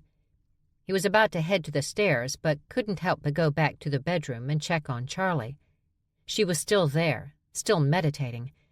But now that stupid dog had joined her. Big head resting against her hip, his wagging tail slapping against the bed. He spotted Berg and leered at him again. Berg pointed at the dog, then used the same finger to draw a line across his throat. It was childish, but he couldn't help it. Damn dog. Shaking off his annoyance, he headed downstairs and went into the living room. That's where he found Stevie. She looked much calmer than she had the day before. Clearly, her meds had kicked in, and Berg was surprised at how relieved that made him. "Hi, Stevie. What's up?" "Is Charlie here?" "Yes, she's upstairs, meditating," his sister answered for him, coming into the room. "Does she do that sort of thing often?" His sister made it sound like they'd caught Charlie smoking meth. It was meditating, for God's sake. "She's meditating?" Stevie's smile was wide and bright, very adorable. "I'm so happy. I gave her books on that a few years back, but didn't know she was actually using the techniques." "Why does a shifter need to meditate?" Britta asked. "It's to help with her GAD." Britta gripped Berg's forearm. "Ow. What is that?" his sister demanded, gawking at Stevie. "Is that something we can catch? Is my brother going to die?" "It just means general anxiety disorder. My sister has had it for years, probably since after our mom died." Stevie pressed her hand to her upper chest, as if she were in front of an audience explaining the different kinds of disorders in the world. "I have panic personality disorder, which has elements of anxiety. But Charlie, not surprisingly, has anxiety disorder with some bouts of depression. The meds she takes help, but one doctor told her, when she was about 15, that if she didn't get control of her anxiety, she'd have a hole in her gut the size of Texas. I don't want my big sister to have an ulcer, so we've been working on a way for her to manage her anxiety. She doesn't need meds like mine, though. Her issues are much less complicated." She held up a small plastic container with 7 compartments. Each compartment had a letter representing the day of the week on it. "That's why I brought her meds over. They may not be as complicated as mine, but she can't just not take them. Especially the one for anxiety and the beta blocker. The beta blocker is to help with her racing heart issues." She nodded. "I'll put them in the kitchen next to a glass of water, along with her contacts, which just came in. That way she doesn't have to worry about her glasses so much. Just make sure she takes her pills before she goes out, please." Stevie moved past them and out into the hall. She walked off, but a few seconds later came back and went the other way. A minute after that, she ran back the other way. "I found it," she called out from the kitchen. "No need to help. I found it." "Are they all on meds?" Britta asked, staring at the empty hallway. "I'm not," Max said from behind them. Berg and Britta turned to face Charlie's middle sister and, together, brother and sister screamed and stepped away from her. "Dear God, Max, what happened to your face?" Berg hysterically asked. She shrugged, the quills in her face wiggling when she did. "A porcupine attacked me, flung its quills at me." She glanced around, seemingly not bothered by the many quills hanging from her face like some weird, horrifying mask. "Charlie around?" "She's meditating." "Oh, I'll wait. She knows how to get these out." She stood there for a moment before announcing, "I'm going into the kitchen for water. Do you have straws?" "In the cabinet somewhere." "I'll find them." She left the room, and Berg and Britta counted down. 3, 2, 1. "Max!" Stevie exploded from the kitchen. "What the fuck? I was attacked. It flung its quills at me. It's not my fault." Stevie appeared outside the living room, finger-pointing at what they assumed was her sister. "You are such a liar, Max McKilligan. Porcupines don't fling their quills. They back up into whatever is attacking them. That means your face was down near its ass when it got you.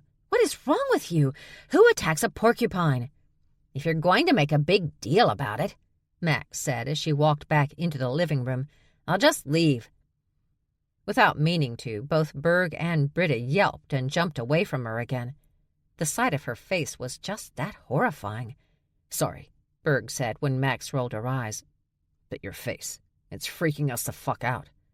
"Don't apologize to her," Stevie said. "She deserves what she got. Leave the porcupines alone, Max." "Are you done lecturing me, Mom?" Eyes narrowing, Stevie gripped her sister's shoulder with one hand and took hold of about 6 quills with the other. Then she yanked. Max howled in pain and jerked back. "You bitch!" She pushed past Stevie and disappeared down the hallway, calling out, "Charlie!" Stevie grinned, the quills, bloody at the tips, still gripped in her hand. Then they all jumped yet again when they heard Dag's startled roar of surprise. A few seconds later, he stumbled into the living room. "What the fuck was in her face?" It wasn't that Charlie had really learned to calm her brain when she meditated, but she appreciated having a few minutes to herself to just sit. True, her brain was still sifting through the thousands of things she had to do every day, but it was a start.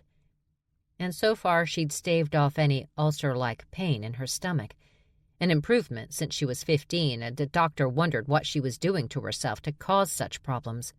So she considered that a plus. Her ridiculously enhanced hearing, both Badger and Wolf hearing being what it was, told her as soon as her sisters made an appearance at the Dunn house.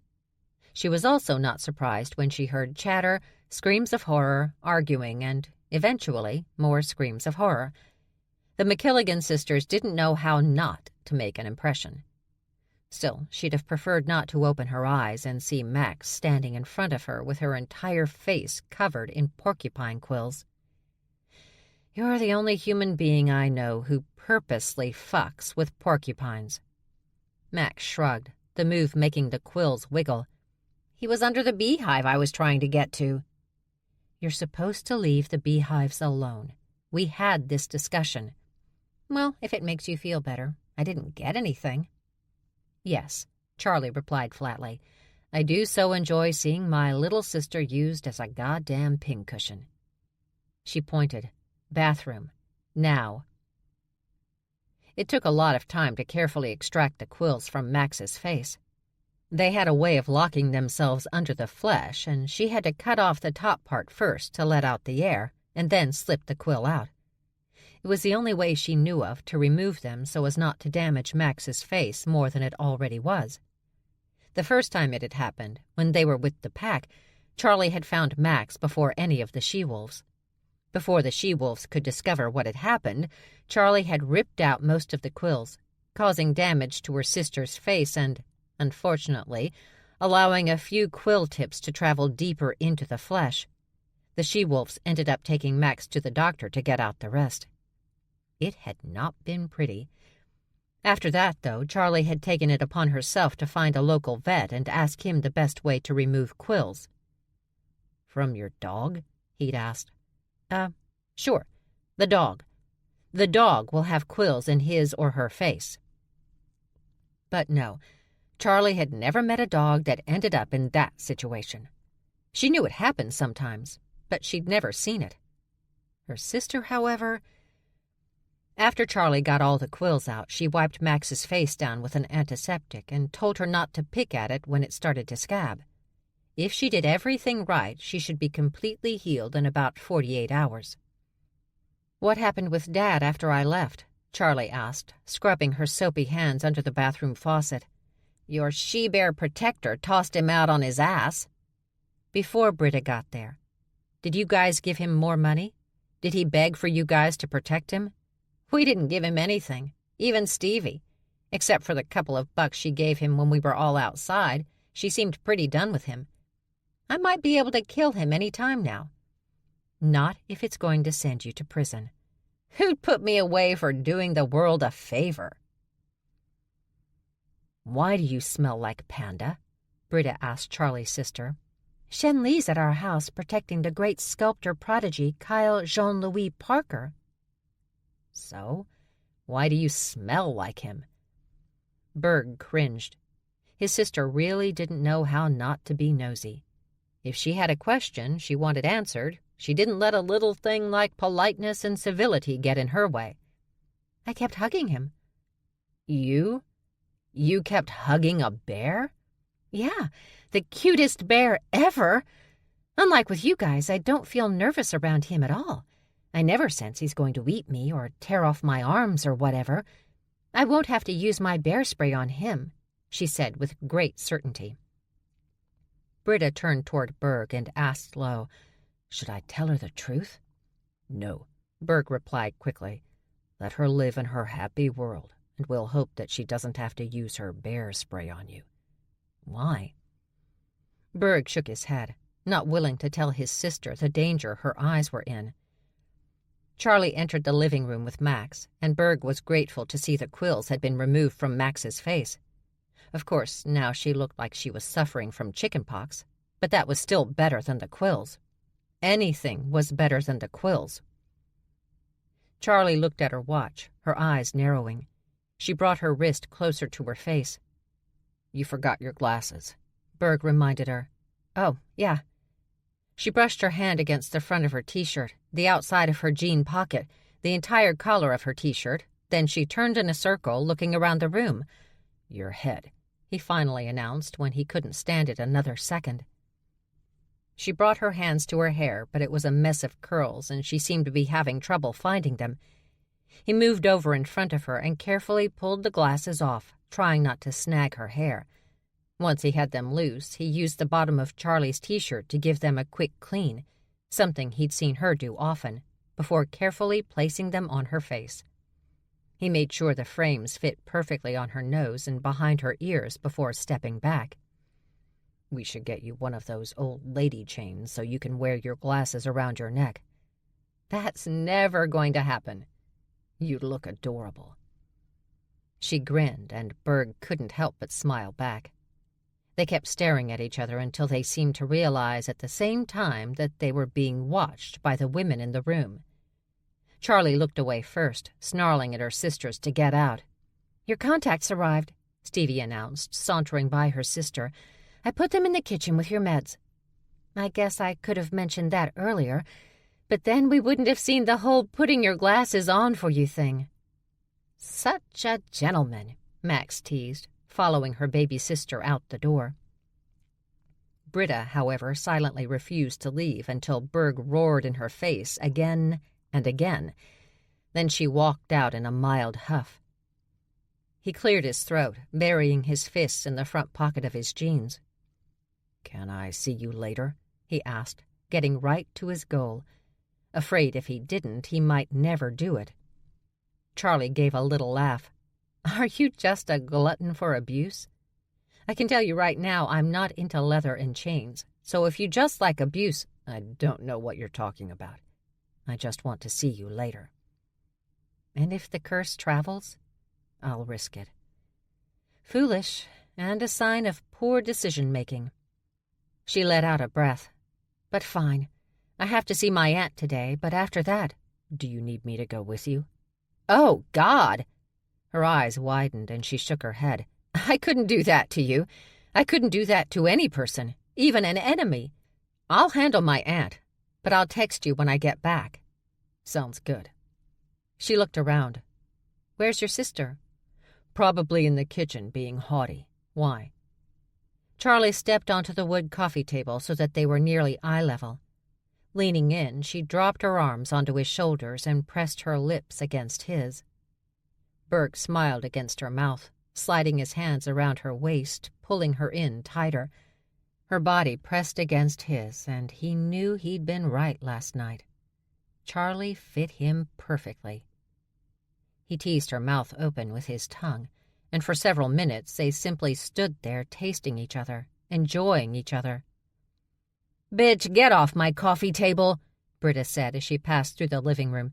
"That shit is a Locke McReary original and cost me a small fortune."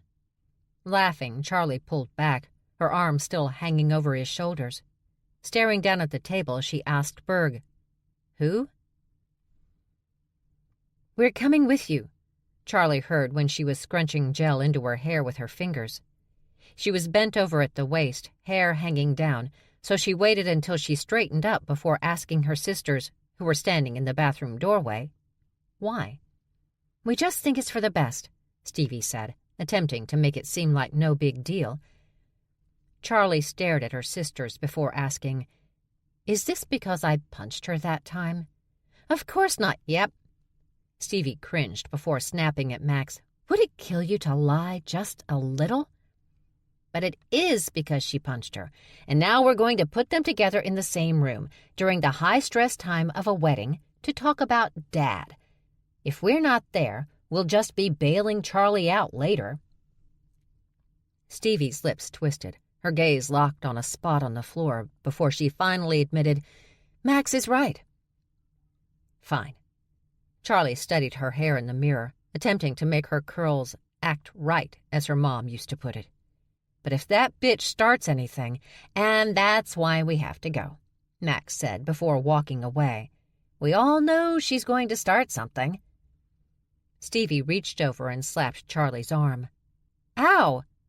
And would it kill you not to prove Max right all the time?" Before Charlie could answer that, it would have been yes it would, Stevie had stomped off. Chapter 19. Rick finished his presentation to his Uncle Van and Aunt Irene and faced them.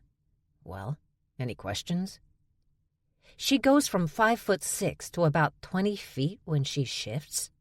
Irene glanced off and added, "That's fascinating. I'd love to get my hands on the woman's blood." Uncle Van glared at his full human mate. "Is that really your only concern here?" "I don't have a concern. I don't see the problem." "Deanne wants to put her down," Rick explained, "and her sisters. But I think that's because the oldest basically kicked her ass." Van struggled not to smile. "Deanne Smith, daughter of Eggy Smith, got her ass kicked by the oldest honey badger?" "Don't laugh," Rick warned his favorite family member in the universe. "Just don't." "Uh-huh." "I really don't believe in killing people because one is petty," Aunt Irene stated, coldly analyzing the situation as she often did. She was, after all, one of the greatest minds in science, despite what her enemies and critics might say. And she had a lot of enemies and critics. If I operated that way, I would have killed, well, everyone. "That's my feeling," Rick agreed. "The problem is we really can't expect the honey badgers to step in and self-manage this situation." "We can't?" Van asked. "Why not?" "Well, first off, they're honey badgers, which means they're automatically difficult. But the biggest issue is that even among the honey badgers, the McKilligan family is not exactly welcome. It's as if most of the badgers are torn between hating and fearing them, while also finding some of them laughably pathetic." "Wait," Irene said, sitting up a little straighter. "The McKilligans? These women are named McKilligan?" "Yes." "And the one that turns into a T-Rex that you called Stevie?" "She's not quite a T-Rex, Aunt Irene. "Is actually Dr. Stevie Starshook McKilligan? That's the Stevie you were talking about?" "Yes. Why?" She suddenly laughed, a sound she rarely made, which only worried Rick more. "Oh, gentlemen, you have much more to worry about than the apparent fact that Stevie McKilligan can shift to something that's 20 feet tall." "And what is that exactly?" "Well," Irene leaned back in the office chair, "with a few household products and some gum, she could destroy all of Texas." Irene thought for a moment. In fact, she nearly did. She thought a little longer and amended with one forefinger raised. No, sorry. That's incorrect." She nodded knowingly. "It was Nevada. She almost destroyed Nevada. And from what I understand, the only thing that stopped her at the time, because she was apparently suffering from some major bout of depression, was the intervention of her sisters. So unless you are positive you can wipe them all out at the same time, I'm not sure it would be wise to try." Rick and his uncle stared at Irene until Van turned to him and said, "Why don't you go talk to the oldest? It seems like she's the one in charge." "I'm not sure that's the best idea," Rick admitted, "with the bears now protecting her and her sisters." "Don't forget who you have in your corner, Ulrich," Van reminded him with a warm smile. "You've always had your own bear connections, you know." Dag was standing on a tree limb, reaching to get the beehive high up among the leaves. Normally he would have left the bees alone much longer so that the hive could be even bigger, but he was worried about Max McKilligan. She'd already raided the hives of 3 different bear homes. Just that morning, Mr. Walton had found her hanging from one of his trees. He'd actually thought she was dead, because she was draped stomach down over a low limb under the hives, arms hanging listlessly, porcupine quills covering her face, angry African bees attacking the back of her head. But when he got closer, he heard the snoring. She'd just been sleeping. Happily. Walton had come to their house raging, but Britta had calmed him down and taken care of it in her way, keeping the situation from escalating beyond the 3 of them. Dag's brother really liked Charlie McKilligan. A lot. There wouldn't be much she could do at this point to piss him off, which meant the hives on their property were not safe from Max McKilligan. Dag heard a low whistle, a whistle his siblings used when they wanted to get his attention. He stopped reaching for the hive and peered out past the leaves to see his sister pointing at a spot on the ground. He looked down. A young male was standing beneath the tree, staring up at him. Can I help you?" Dag asked, assuming maybe the kid was lost. "No." By now, Britta had reached them and asked, "Kyle, what are you doing?" Finally, tearing his gaze away from Dag and moving it to Britta, the kid blinked several times before he said, "You didn't tell me you were a twin." "I'm actually a triplet, but I didn't have to tell you that. I don't know you." "I need you 3 to pose naked for me." "Okay." Britta clapped her hands together. "You need to go. Are you embarrassed? You shouldn't be. Just because you're not like some stick model doesn't mean you don't have your own form of perfection." "You think that's a compliment, but it's not. So I need you to go." "Do you know who I am?" "I know I don't care who you—" "I am an artist. People beg to sit for me, and I'm asking you. Bears. You should feel honored. And yet I just want to punch you in the face." Dag dropped from the lowest branch and moved to his sister's side. "We appreciate the offer," he said, "but go away."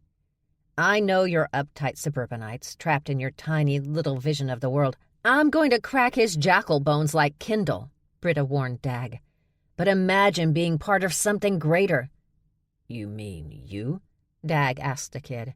"Of course that's what I mean." He took his phone from the back pocket of his long shorts.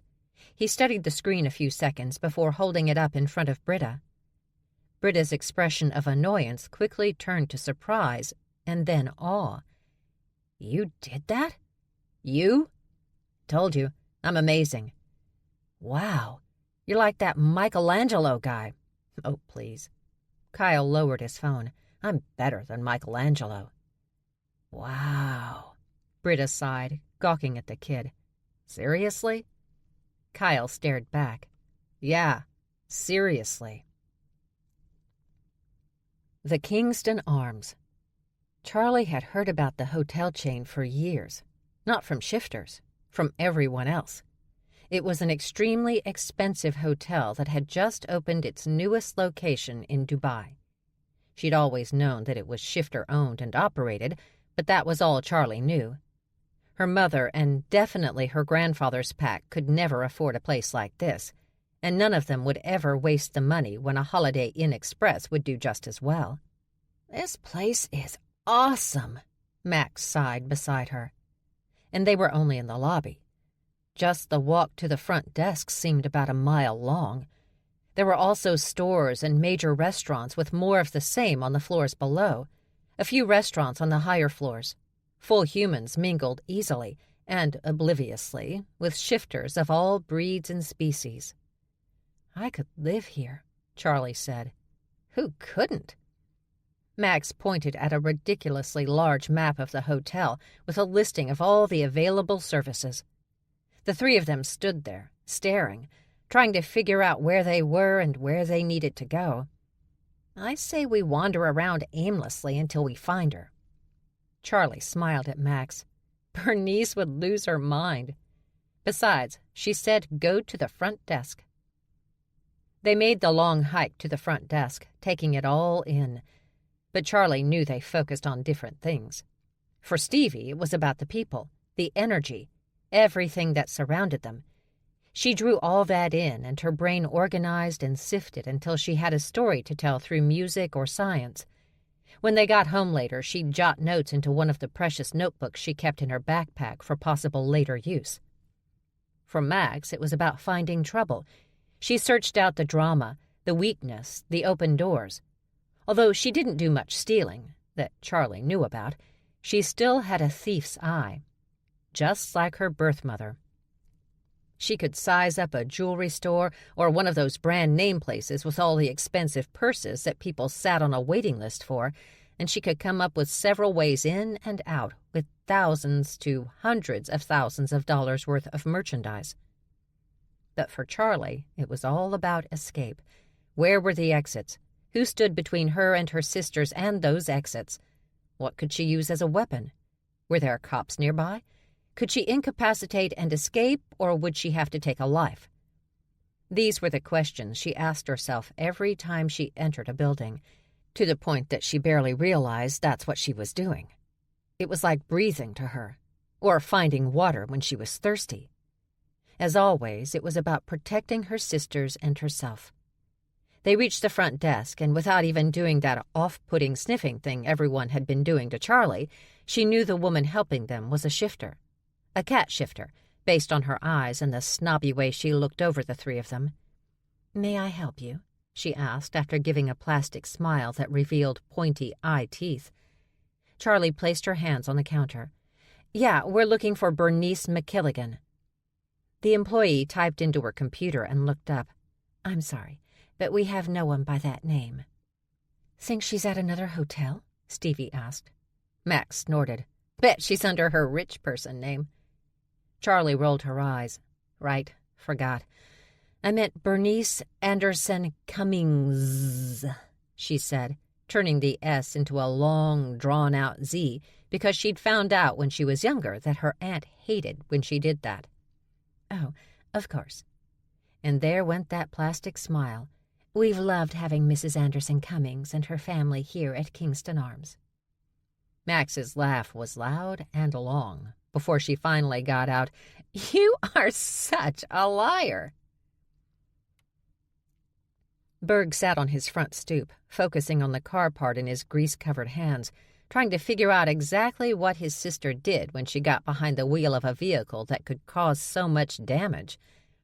He used a rag to diligently remove excess oil, allowing the hands-on work to help the part of his mind not focused on the task to figure out what he was going to do later that night. Berg didn't just want to drag Charlie over to his house for dinner and then merely get her into bed. It would be nice, he was sure, but he wanted to do something a little more special for her. She deserved better than what she'd been getting from life lately. But Berg had never been much of a wooer. He simply didn't have the charming patter of the cats or the dogged persistence of the canines. The thought of just sticking around until she finally gave in like the wolves seemed to do bothered him on a visceral level, no matter what her sisters kept saying about stray dogging it.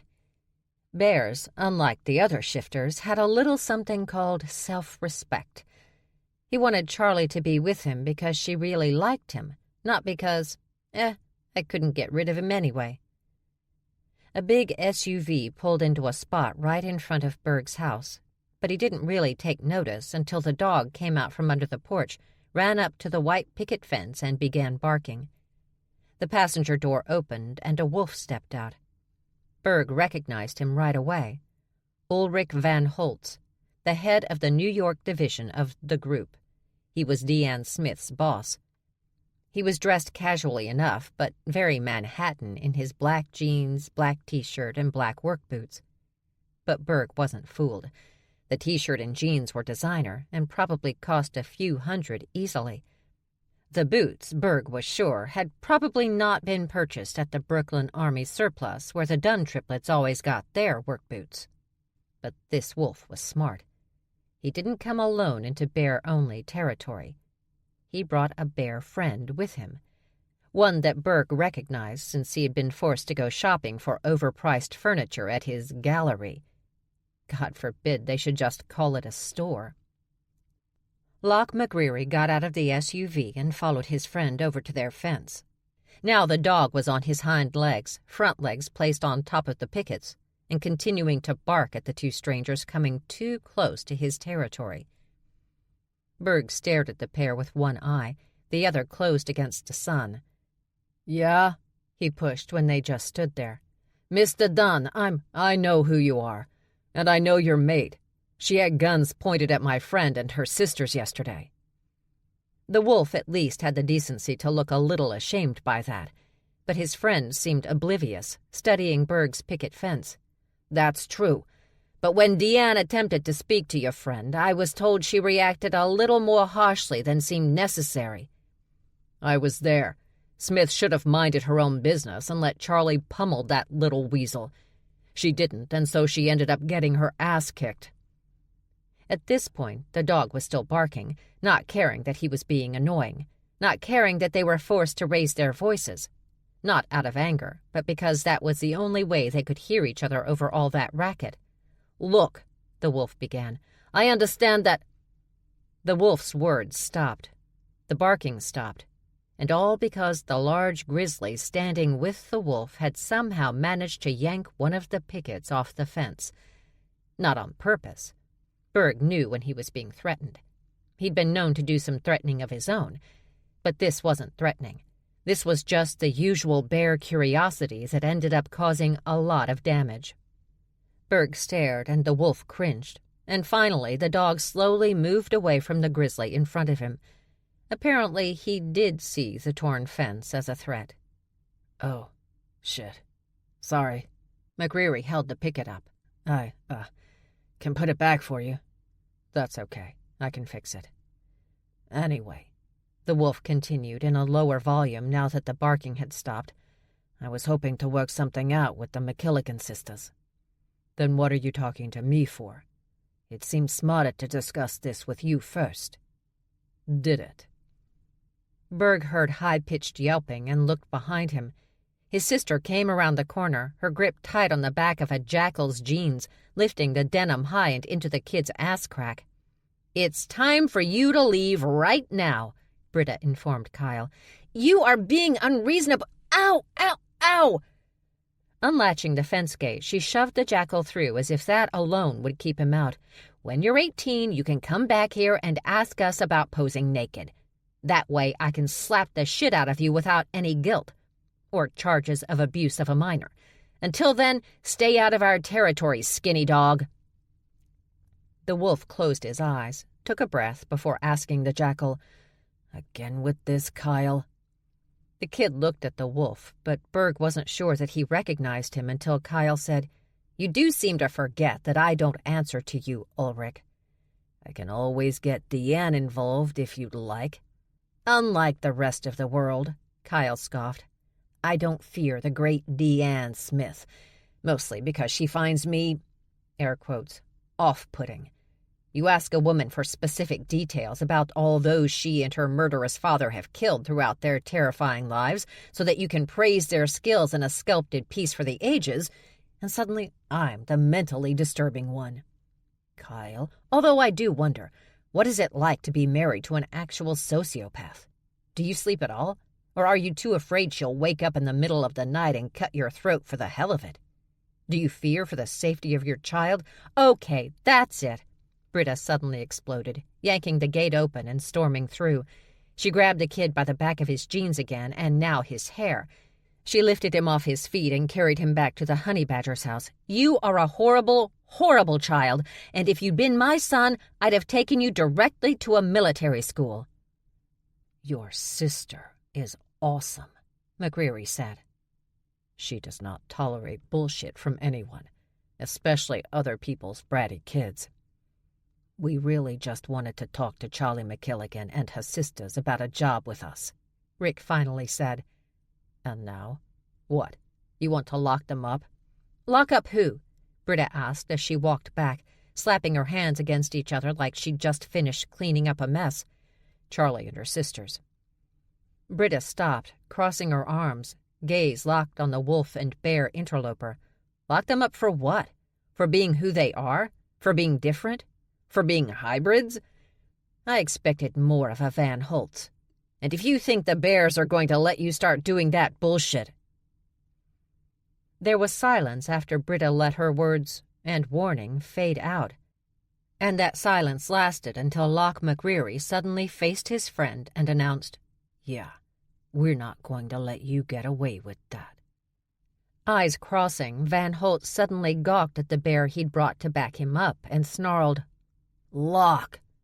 "But we're not." Charlie and her sister walked into the giant hall that had been reserved for the wedding reception. Unlike most wedding venues, this gargantuan hall had been booked for an entire 2 weeks to get everything ready. Most events just needed a day to get a room set up, maybe 2, but her aunt wasn't taking any chances. It also meant that she'd been planning this wedding for at least 2, maybe 3 years. Who planned a wedding for that long, human or shifter? The venue was amazing, though. Elaborate crystal chandeliers throughout, with a giant one in the middle of the room right over the dance floor. Round tables with chairs decorated with expensive-looking fabric. The color scheme seemed to be white and red and gray. Standard color choices and hard to get wrong. Though if anyone could, it was Charlie's cousin. As they entered the room, the 3 of them leaned to the side so the flying vase of flowers missed Charlie's head by inches. But to be honest, she was mostly impressed at the reaction times of Max and Stevie. She'd trained them both well, by actually throwing things at their heads when they were growing up. "I hate it!" Carrie McKilligan Anderson Cummings screamed at her 1 older sister and 3 younger ones, who stood around her, eyes in mid-roll. "I hate it! I hate it all!" "I'm leaving," Stevie abruptly announced, turning on her heel. But Max grabbed the back of her neck and yanked her around. "We don't desert each other," Max reprimanded, "especially when it's this entertaining." Bernice rushed to her daughter's side. She clasped her hands together as if she was praying, or trying to stop herself from choking the life out of her pain-in-the-ass child. "What is it you want, sweetheart?" "I don't want roses," Carrie spit out. "Everybody has roses. I deserve better than roses." Carrie's sisters, standing behind her, looked at each other, and Charlie wondered how long before one of them snapped and killed her in a fit of sibling-on-sibling rage. "Make it better, Mummy," Carrie ordered before stomping off in heels that had to be 5 inches high. Designer. Probably cost more than Charlie's entire wardrobe. The oldest, Kenzie, nodded at Charlie, and she nodded back. But that's when Carrie spotted them and screamed across the room, "What the fuck are they doing here?" "Calm down," Bernice ordered her daughter. "They're here to see me." She walked over to Charlie and said in a low voice, "I thought I told you to come alone." "I ignored you," Charlie admitted. Bernice placed the tips of her fingers against her forehead, closed her eyes, and changed the subject. "So, any word on your father?" "Yeah," Max answered. "We just saw him yesterday." Brown eyes snapped open, and Bernice gawked at them. "You what?" "Just saw him yesterday. He doused himself in bear spray to sneak into our all-bear neighborhood," Stevie explained. "He smelled unpleasant." "I knew it. I knew that he would ruin—" "What are they doing here?" Carrie demanded, coming close. She looked at Charlie. "You guys are not invited." Charlie nodded and said, I see you got your nose fixed." Finger-pointing, Carrie stepped toward Charlie, but her mother quickly pulled her back. "Sweetheart, let me handle this. Go over with your sisters." "Fine." She glared at Charlie. "Whore, your ass is still flat." Bernice grabbed her daughter's arm and yanked her away before she could drag her claws down Charlie's face. A move Charlie did appreciate. Those claws could leave scars forever, depending on how deep one cut. "Wow," Stevie muttered, watching the mother and daughter moving away. She lowered her voice to a whisper. "Her ass is flat. She's never had a good ass. Personally," Max added, but not bothering to lower her voice, "I like that she made her nose so ridiculously small that she can barely breathe now." She studied her cousin for a moment and finished up with, "It's like she has all this face." She held her hands about 2 feet apart. "But this—" She closed her hands until she made a tiny circle with her fingers and raised her voice several octaves. "Tiny little nose." Charlie and Stevie laughed loud until their aunt came over and took hold of Charlie's arm. "With me, ladies, with me. Kenzie, you're in charge until I get back." "I don't want to be." "I don't care." Once out of the hall, Bernice stopped and faced the nieces she had barely acknowledged all of their lives. "Time for tea?" Charlie asked. Bernice let out an exhausted breath. "Fuck the tea. Let's hit the bar." "It's not even noon yet," Stevie wisely pointed out, but Bernice wasn't having it. "So you gonna make a big deal about it?" Bernice demanded, arms thrown wide, stepping up to Stevie. Charlie and Max immediately moved in front of their baby sister to protect her from the raging, middle-aged she-badger. "It's never too early for a good scotch," Charlie said gently, sweeping her arm forward. "Please, Aunt Bernice, lead the way." Her aunt stalked off, and Charlie started to follow until she heard Max chuckling beside her. "What? I am so entertained right now." Stevie pushed past her sisters and followed their aunt, tossing over her shoulder, "That's probably because you have a high probability of being a psychotic." Max grinned. "But I'm a happy psychotic." "I am not trying to destroy anyone or anything," Rick explained to the Grizzlies, glaring at him. "I'm just trying to fix this." "Fix what?" Berg Dunn asked. "They clearly don't want a job and basically just want you to fuck off. So I don't know why you or anyone else needs to talk to them. They're making some people nervous. That's not the McKilligan sisters' problem. It could become a problem if the group and Katzenhaus decide they're too much of a danger." Dunn stood, his sister coming to stand next to him. "If that happens, you'll have to deal with the BPC," the bear warned. "Is that what you want? Really?" "Yeah," Locke demanded next to Rick. "Really?" Rick grabbed Locke's arm. "Could you excuse us a moment?" He pulled his best friend a few feet down the block before stopping and facing him. "What the fuck are you doing, man? You are my backup." "You just said come with me, so I went with you. But this conversation is making me uncomfortable. My mate is a hybrid. Our children are hybrids. And now I'm hearing that Deanne is on a rampage to kill hybrids. She is not." Rick took another breath. "Deanne is only concerned that Stevie McKilligan doesn't seem to have full control of her shifting, and she can shift into a 20-foot-long tiger-striped honey badger." Locke suddenly laughed. "That's cool." "Let me repeat," Rick snapped. "She doesn't have control." "Oh." He thought a moment, nodded. "You're right. That is a concern." "I know. So help me. Think you can do that?"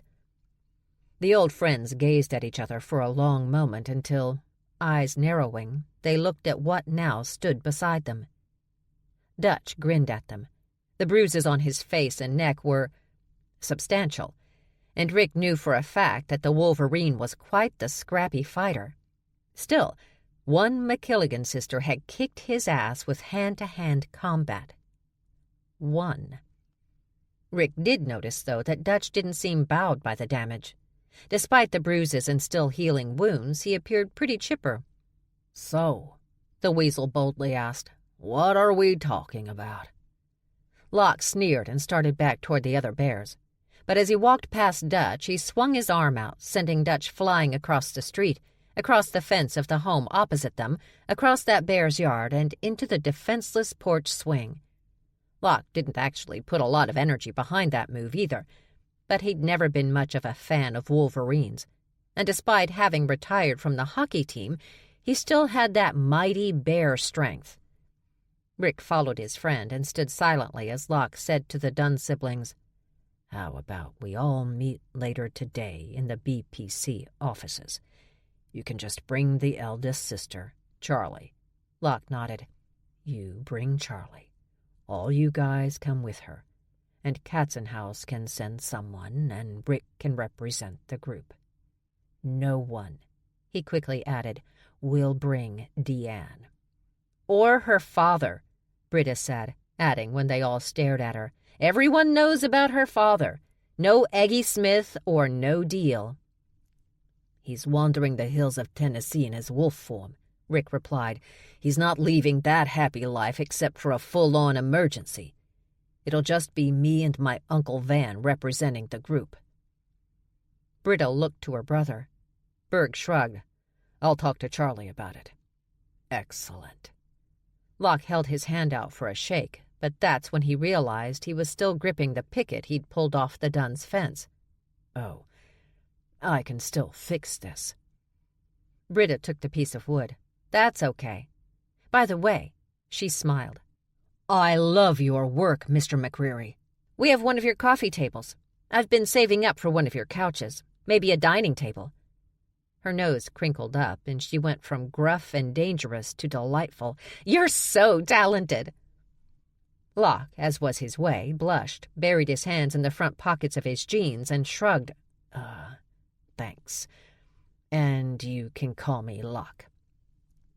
Growling in disgust, Berg suddenly stomped back to his porch, snarling, "Go away before I change my mind." His sister, however, gave another delightful smile and a little wave. "It was so nice meeting you, Locke." Rick walked back to the SUV and got into the passenger side. Locke was already starting the engine. Once they were on the road, heading back toward Manhattan, Locke observed, "Well, that was a very pleasant visit." Not in the mood, Rick automatically replied, "Shut up. And now it's a little less pleasant." "You're so talented, Mr. McCreary," Berg mocked his sister in a high-pitched voice, watching as she waved at the SUV carrying the bear and wolf. When the car turned the corner, the piece of wood his sister had been holding came flying at his head. He ducked. The wood flew past him and rammed into the head of poor Dag, who'd been coming around the corner of the house. "Motherfucker." Britta cringed before blaming Berg. "See what you made me do?" "Me?" She rushed to Dag and wiped the blood from his head with her hand. "This is all Berg's fault," she told Dag. "I know it is. Why is everyone blaming me?" "Excuse me." The weasel had picked himself up after being tossed across the street by Locke McCreary and was now standing outside their fence, existing. And his existing annoyed Berg. Slowly, Berg and his siblings looked over at the weasel. Without saying a word, they focused on him and waited. Instead of getting the hint, he cheerfully asked, "Any idea when the girls will be back?" They continued to silently stare, reminding Berg why he loved his siblings, why he loved being part of triplets, for moments like these. The weasel glanced around. Okay. Could you tell them I stopped by?" Staring. "All right. I'll just text Max." "Yeah." He nodded. "That's what I'll do. I'll text Max." Finally, after the endless silence, he gave a wave and walked off. When he was gone, Berg turned to those who'd shared a womb with him for 9 months and, To their mother's great annoyance, 3 weeks, and, as one, they smiled. Will walked into his mother's house, where his brothers were waiting for him. He didn't know what he was going to tell them. Our American niece is a giant tiger-striped honey badger. Just was not a conversation he wanted to have with the McKilligan boys. But before he could say a word, his youngest brother, Jim, said, We have a problem. You mean besides our lost money? I got a call from a contact at Salton. Sawton Prison, also known as Edinburgh Prison, considered the most dangerous prison in the British Isles. And most of that, at least lately, was due to one prisoner.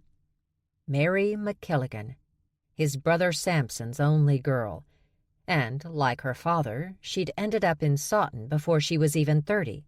Maybe also, like her father, she'd ended up getting gutted late one night in her cell. And Mary's out. Will shook his head.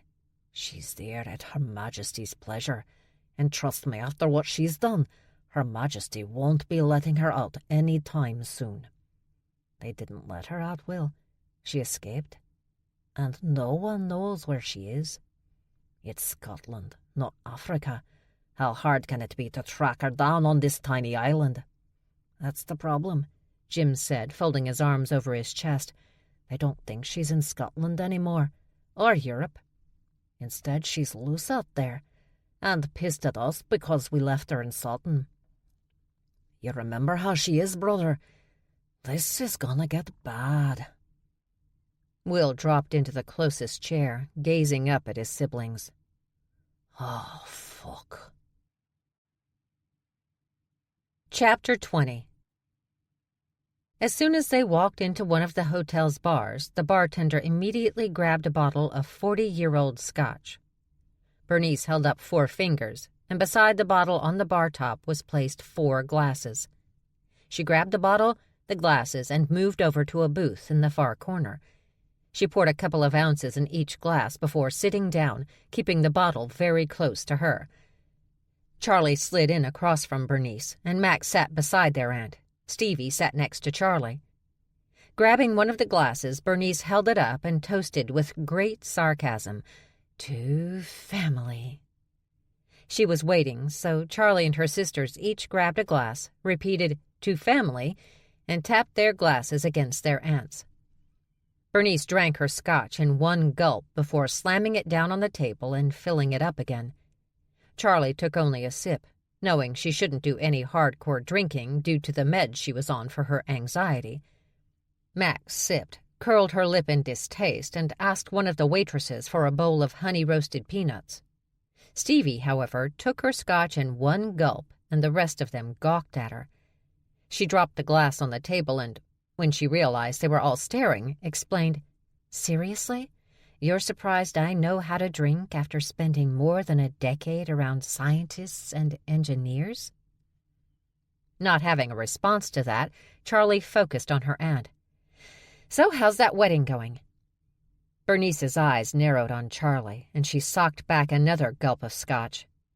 "I'm just going to put this out there," Bernice said, studying her now empty glass. "I've raised a horrible child." "I appreciate your honesty," Max replied. "But this wedding has to go off without a hitch." "Don't you have a wedding planner?" Stevie asked. "Of course. The best in the business. A she-tiger who is, to say the least, bitchy. And that Irish whore has been working my last Scottish nerve. Yet she has been doing an amazing job. There's just one," she held up her forefinger, "little problem." "The bride?" Max asked, her elbow on the table, her chin resting on her raised fist. Bernice gave a short nod. "The bride." Stevie, perhaps emboldened by the one drink she'd had, suddenly perked up and asked, "I'm sorry, but why are we here? We're not even invited to the wedding. So whether your daughter is being a prick or not, I don't see how that's our problem." Keeping her fist raised, Max moved her face around until she could press the back of her fingers against her mouth, hiding her surprised smile. Bernice polished off another round of scotch before admitting, "To be blunt, I didn't invite you two. I invited her." Charlie saw that finger pointing at her, and she wanted to head right for the exit. "Everyone in the family knows about you, Charlie." Charlie prepared herself to be insulted. "Knows what?" she asked, sounding defensive even to her own ears. "That you get shit done. That you can shut down bullshit like no one else. I know you may not realize that because of the problems with your father, but trust me, no one could control that idiot of a man, and you have definitely done better than most." Thank you? But short of locking Carrie in a dungeon and only releasing her for the wedding so that we can drag her down the aisle by her hair, I'm not sure— "That's an option," Bernice cut in. "See, we're already brainstorming." Max sat up straight in her seat, eyes wide, her laughter moments from spilling out. "An option that I'm not sure is, legal," Charlie felt the need to point out. "I mean, does Carrie want to get married?" "Yes, definitely." "Okay, that's good. But maybe I should clarify. Does she want to get married to the guy who's showing up on Saturday?" Bernice glanced off. If that's a question you can't answer in the affirmative right away, then perhaps you should call off the wedding." "No," Bernice said immediately, not even letting Charlie finish her sentence. "We are going through with this wedding." She waved her hands around. "Aliens and dragons could suddenly attack our entire planet, and I'd still make sure this fucking wedding happened." "Look, Bernice," Charlie cleared her throat, "it's not that I don't appreciate your sudden willingness to, acknowledge that I exist. But Carrie has sisters and you, and unless you just didn't invite us to the funeral, I'm assuming your husband is still alive. So, getting them to help is probably your best option, especially since I'm not about to do anything illegal." She let out an annoyed sigh. "And? So why am I here?" "So you can do what you do, Charlie McKilligan. Remove obstacles. We've all watched you over the years. Someone gets in the way of Stevie receiving some fancy scholarship or funding, you handle it. When that Wisconsin high school wasn't going to let Max walk during graduation because of what she did to that cheerleader." Max's smile was almost sweet. "Bobby Jean Hamilton."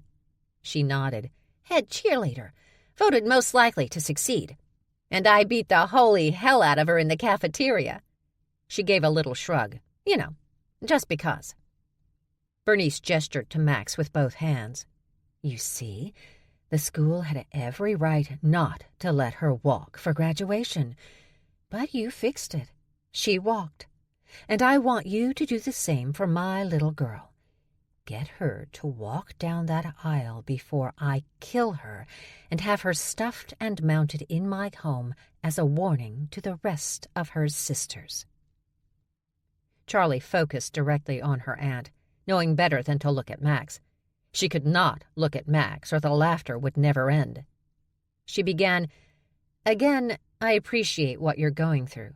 But I don't think—" "How much?" Stevie suddenly asked.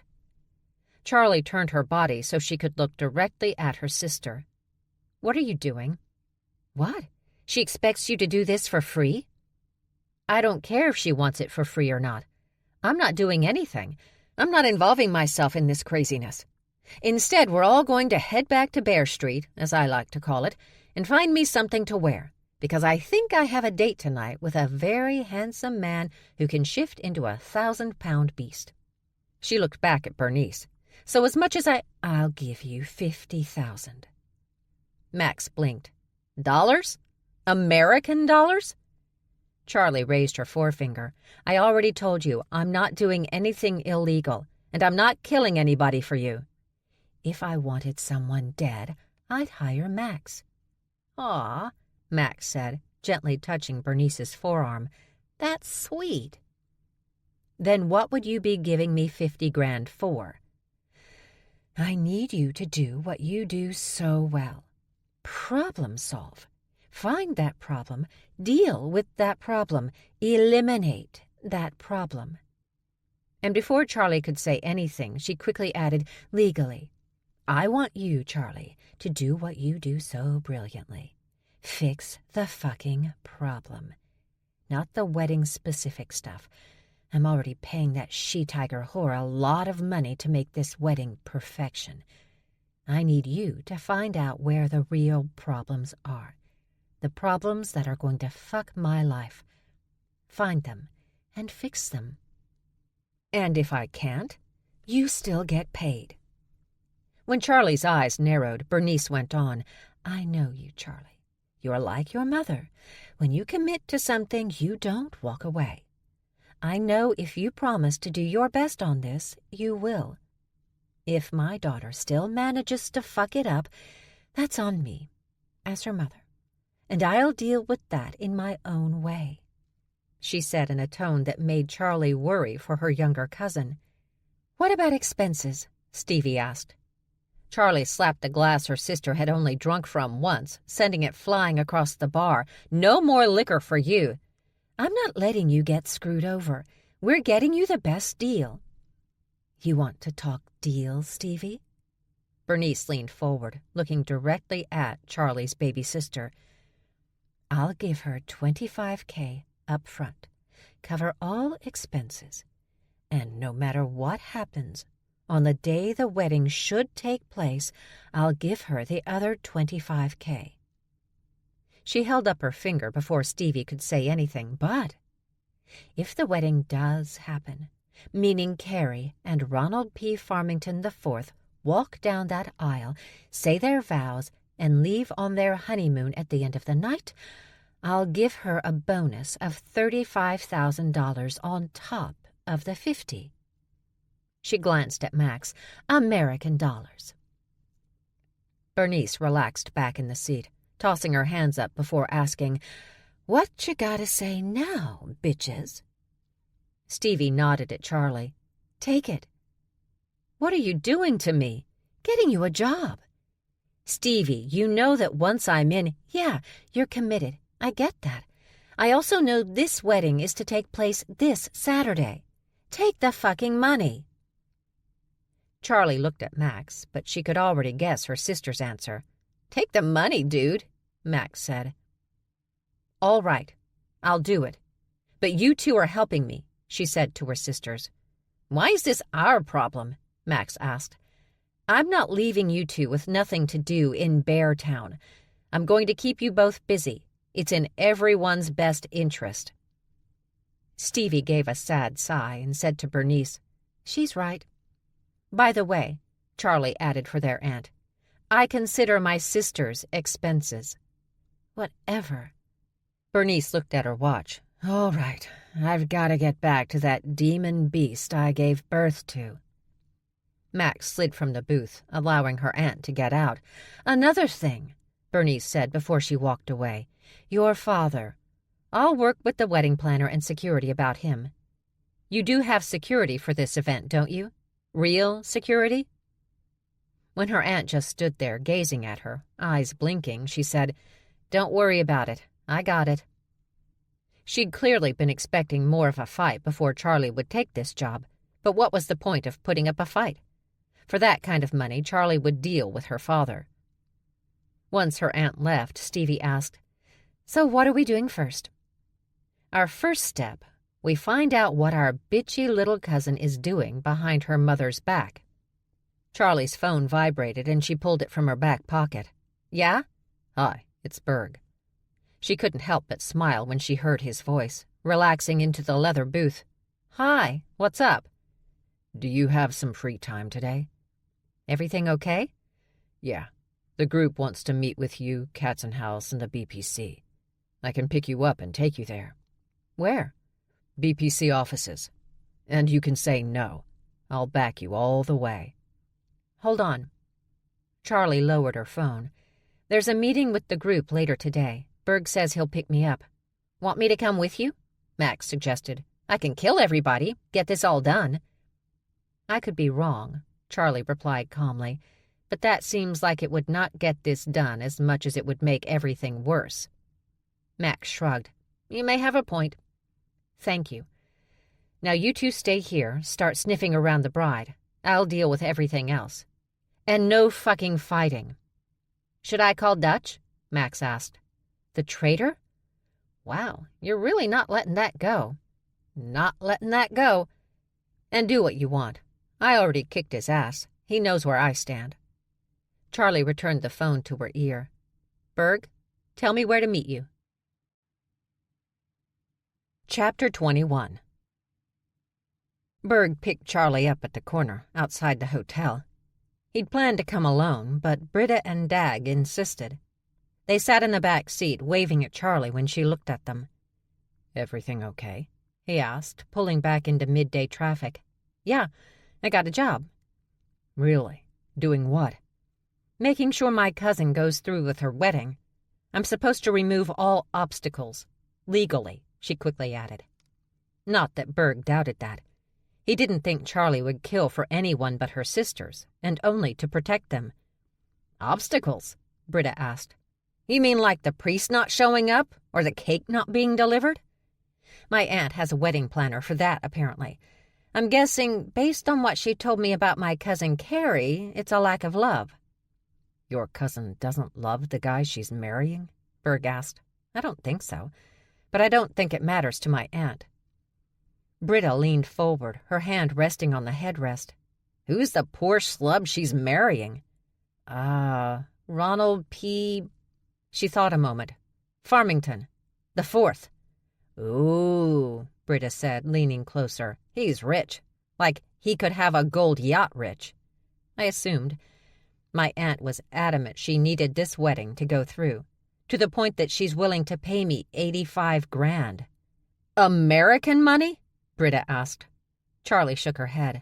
What is it with you and my sister and this concern over me not getting American money? It's the strangest thing. The SUV turned on a street and Charlie looked back at Britta. How expensive are you guys? Britta frowned. Pardon? I meant as security. Oh, we're very expensive. Charlie looked at Berg and he nodded. We really are.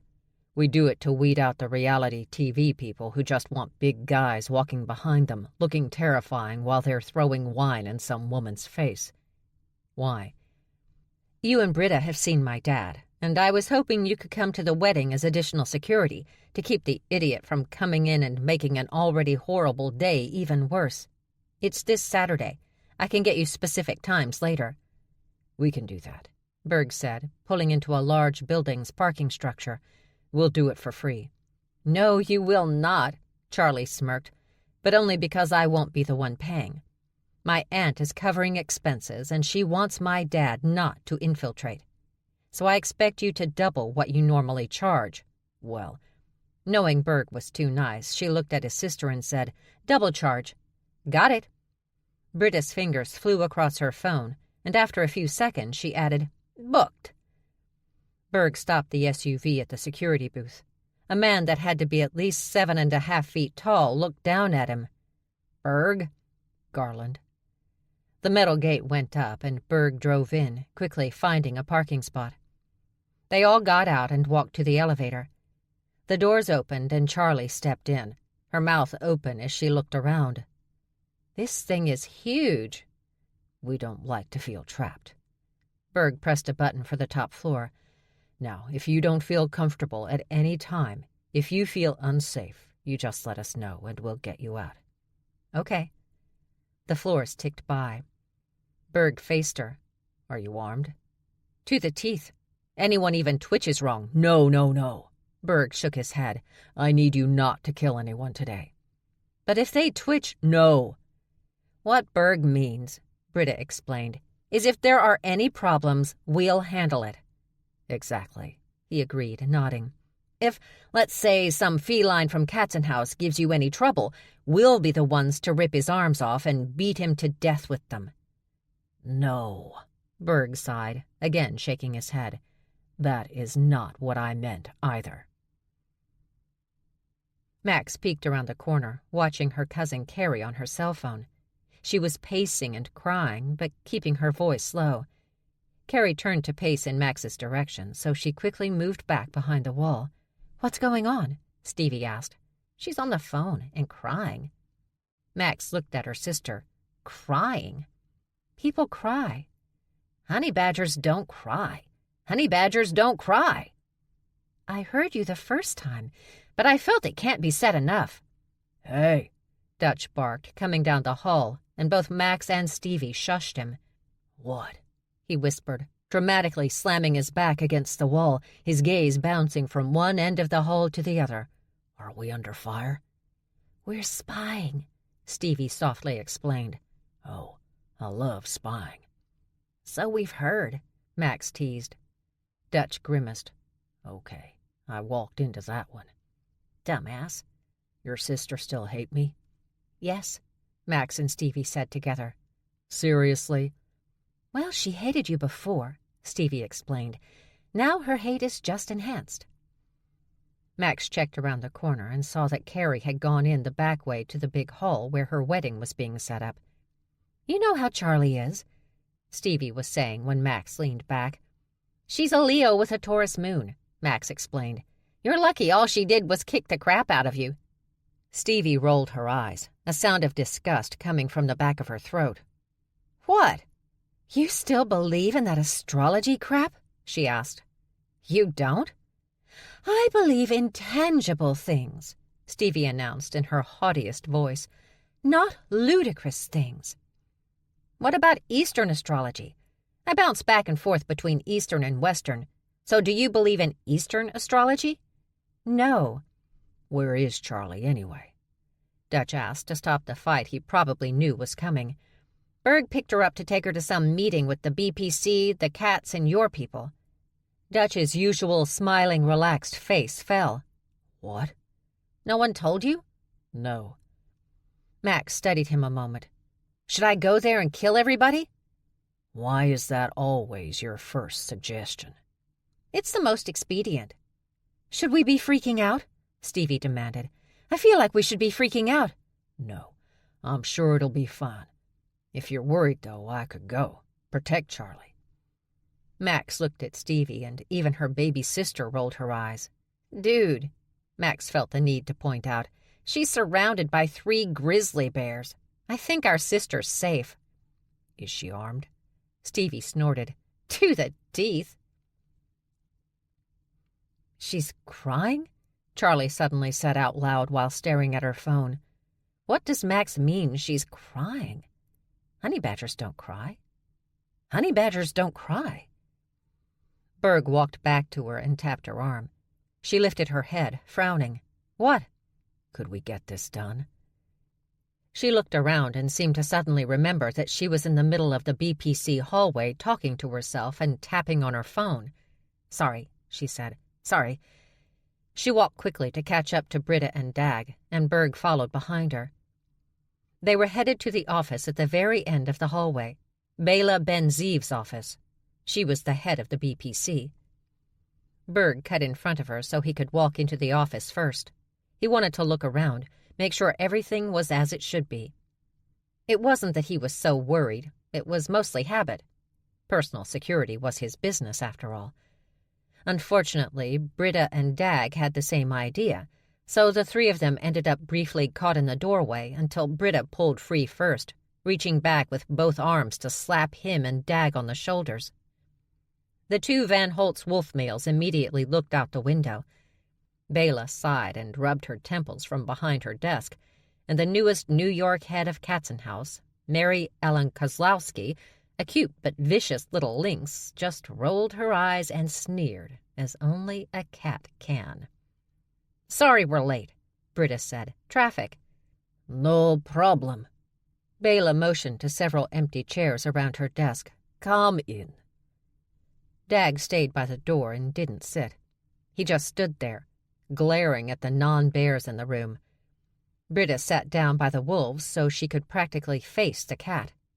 Britta really didn't like cats. Berg turned to escort Charlie into the room to let the others know, in no uncertain terms, the level of protection she had. But she was again focused on her phone, her thumbs tapping away on the screen. "Charlie," he said softly, trying to get her attention. "Charlie," he said a little louder. But still, "Charlie." She didn't jump at his bark, just muttered, "1 second." He couldn't even bring himself to look at Bela, not when he already knew she hated to be kept waiting. "Okay." Charlie slipped her phone back into her jeans. She stepped around him and fully into the room. "So sorry, there's a wedding, and you know how crazy those can be." She said it so smoothly that she sounded like she was legitimately part of the wedding rather than just spying on her cousin for cash. "I really appreciate all of you taking the time to meet with me like this. I always get so worried about my family, but I'm sure this will make me feel much better." She said all that without sarcasm, without any of the viciousness that always seemed to taint the conversations of different breeds put together in one room. Charlie sat down, her smile warm. I'm Charlie McKilligan, which I assume everyone here knows, but I'm unclear on who's who." Out of everyone, she looked at the Lynx first. The cat, in a tiny white designer dress and designer heels, her designer white purse resting in the big chair with her because she barely took up any room in the bear-sized furniture, took a moment. She seemed stunned, probably because cats were considered so rude that most of the other breeds purposely ignored them just to get under their skin. Charlie wasn't doing that. Pale green eyes gawked at Charlie before replying, I'm. She cleared her throat, quickly tossing on her mantle of not caring. "Mary Ellen Kozlowski." "Hi, Miss Kozlowski." Charlie got up again and went across the room, her hand held out. Kozlowski jerked back, the legs of her chair scraping against the floor. Then she realized that Charlie just wanted a handshake. Charlie patiently waited, smiling. Glancing around, expecting an attack of some kind, Kozlowski finally took Charlie's hand, shook it. "Nice to meet you," Charlie said before pulling her hand away. Those pale green eyes narrowed, desperately searching for sarcasm. When she didn't find any, she nodded. "You too." Charlie moved over to the wolves. "Charlie McKilligan," she said to the younger Van Holtz. "Ulrich Van Holtz. You can call me Rick. And this is my cousin, Niles Van Holtz. Call me Van." "I thought he was your uncle," Britta asked, also clearly uncomfortable with Charlie's ease and warmth with everyone in the room. "It's a respect thing, right?" Charlie said, moving across the room to Bela's desk. "We have a couple of uncles like that," she laughed, reaching her hand out to Bela. "Charlie." "Bela Ben Zeev." "Very nice to meet you. And I love your name. Bela's pretty." "Ah, thank you." Charlie returned to her chair, sat down. Immediately, Bela opened her mouth to get the discussion rolling, to make sure that everyone there understood that Charlie and her sisters were under BPC protection, that she would not tolerate any of their bullshit. Berg knew exactly what to expect from the head of the BPC, and he also knew what to expect from the Van Holtzes. Calm, rational, barely perceptible threats. And from the Lynx, blatant, outright threats and viciousness. But without letting Bela get in a word, Charlie just began talking.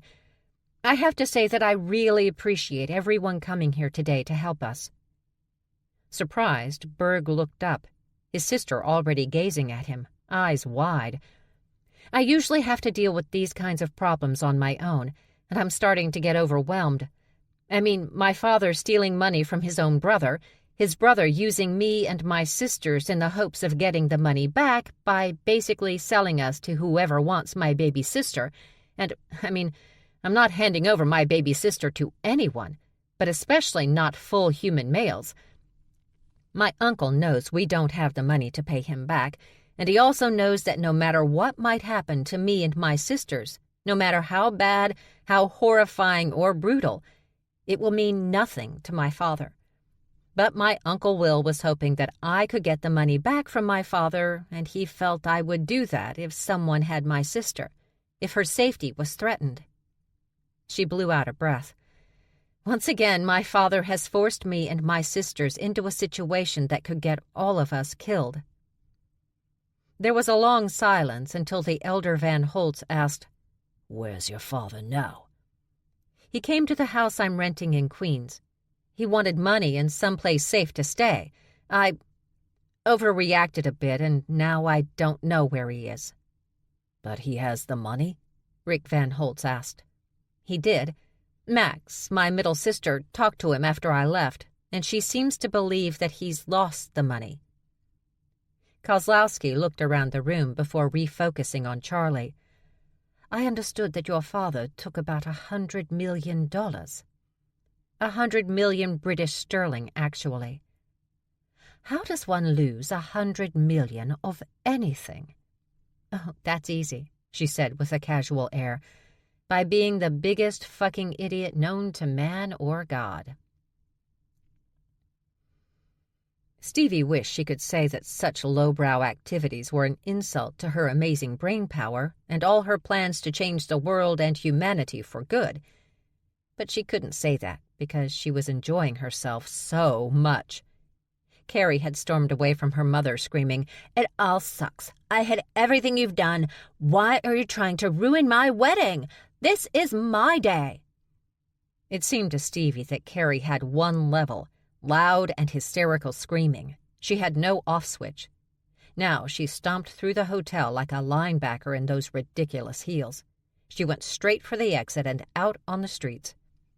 Stevie, Max, and Dutch all followed, keeping in contact with Charlie through texts. It was stupid, but so much fun. Stevie rarely had fun like this. She was either working or in therapy. Only when she was around her sisters did she seem to have any fun. Carrie suddenly darted into a bakery. "She's binge eating," Max announced as they stood across the street watching the store. "What is your obsession with eating disorders?" Stevie asked. "Maybe she just wanted a bagel." "It's a French bakery," Dutch felt the need to point out. "I doubt they have bagels." When Stevie faced him, he added, "Maybe she wanted a croissant?" "Stop talking," Stevie said before she noticed that Carrie had come out the side door of the bakery and into the alley.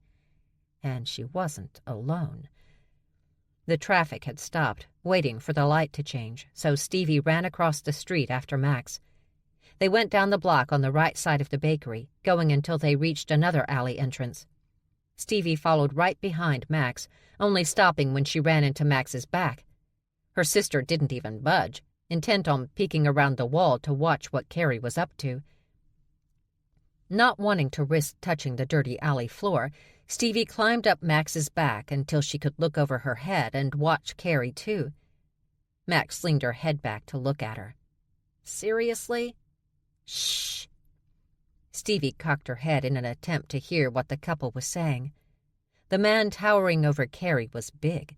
Not full human big, either, unless her cousin had decided to start hooking up with NBA players. "What is he?"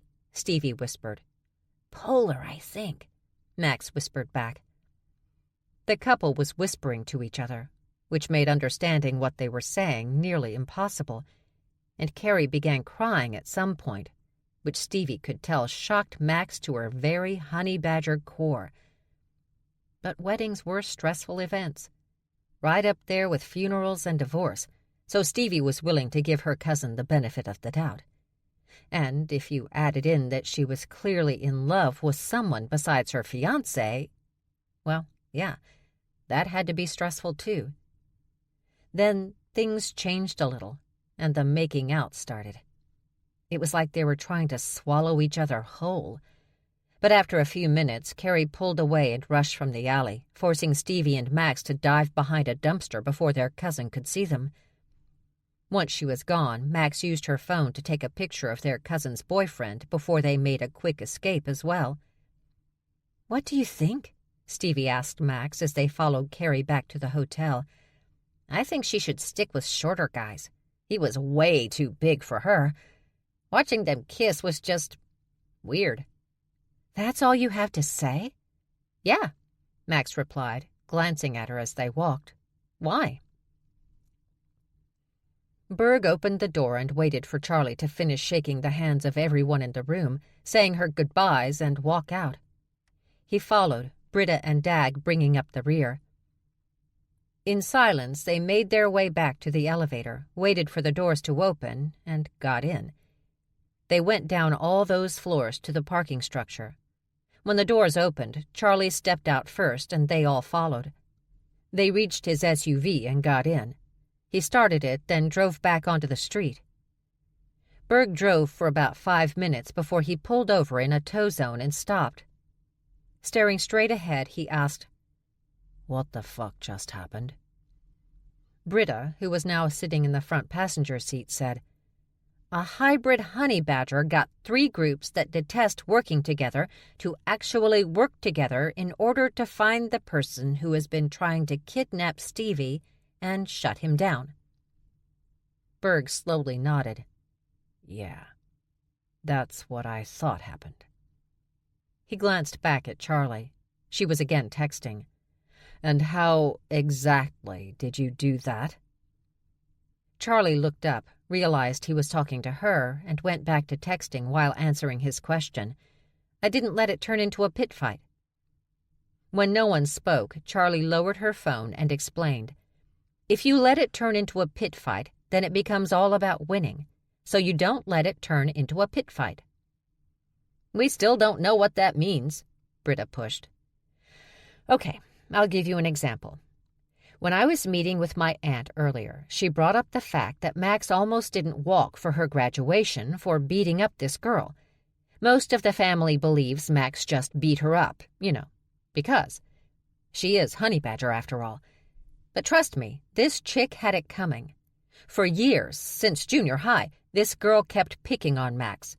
She was the perfect cheerleader type, looked really sweet, was really a bitch. And she hated Max.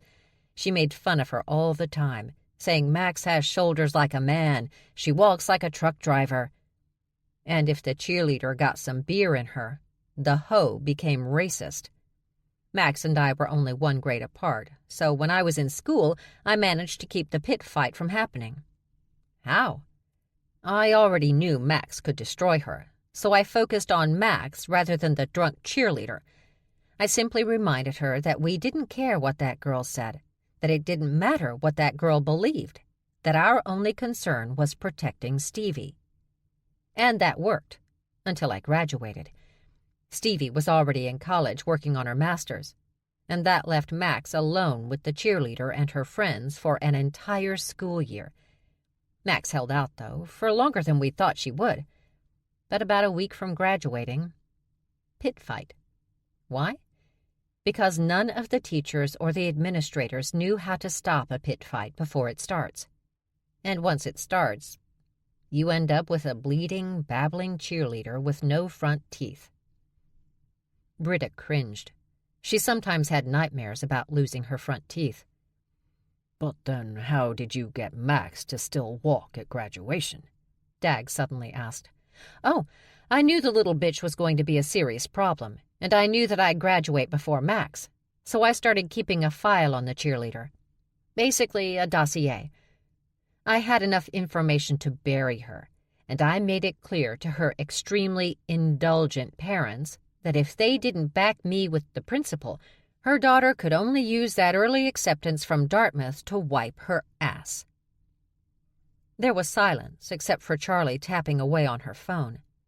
Then finally Britta asked, "How old were you when you started keeping that dossier?" "I guess I was about 14. Why?" "Just wondering," Britta replied. She stared out the window and muttered again, "Just wondering." Charlie met with her sisters back at the hotel. Britta and Dag had headed to Queens by then, but Berg had offered to come with her. She felt bad, though. He shouldn't have to be around the ridiculousness that was her cousin's wedding. She found her sisters in some weird little coffee house built into the lower floors of the Kingston Arms.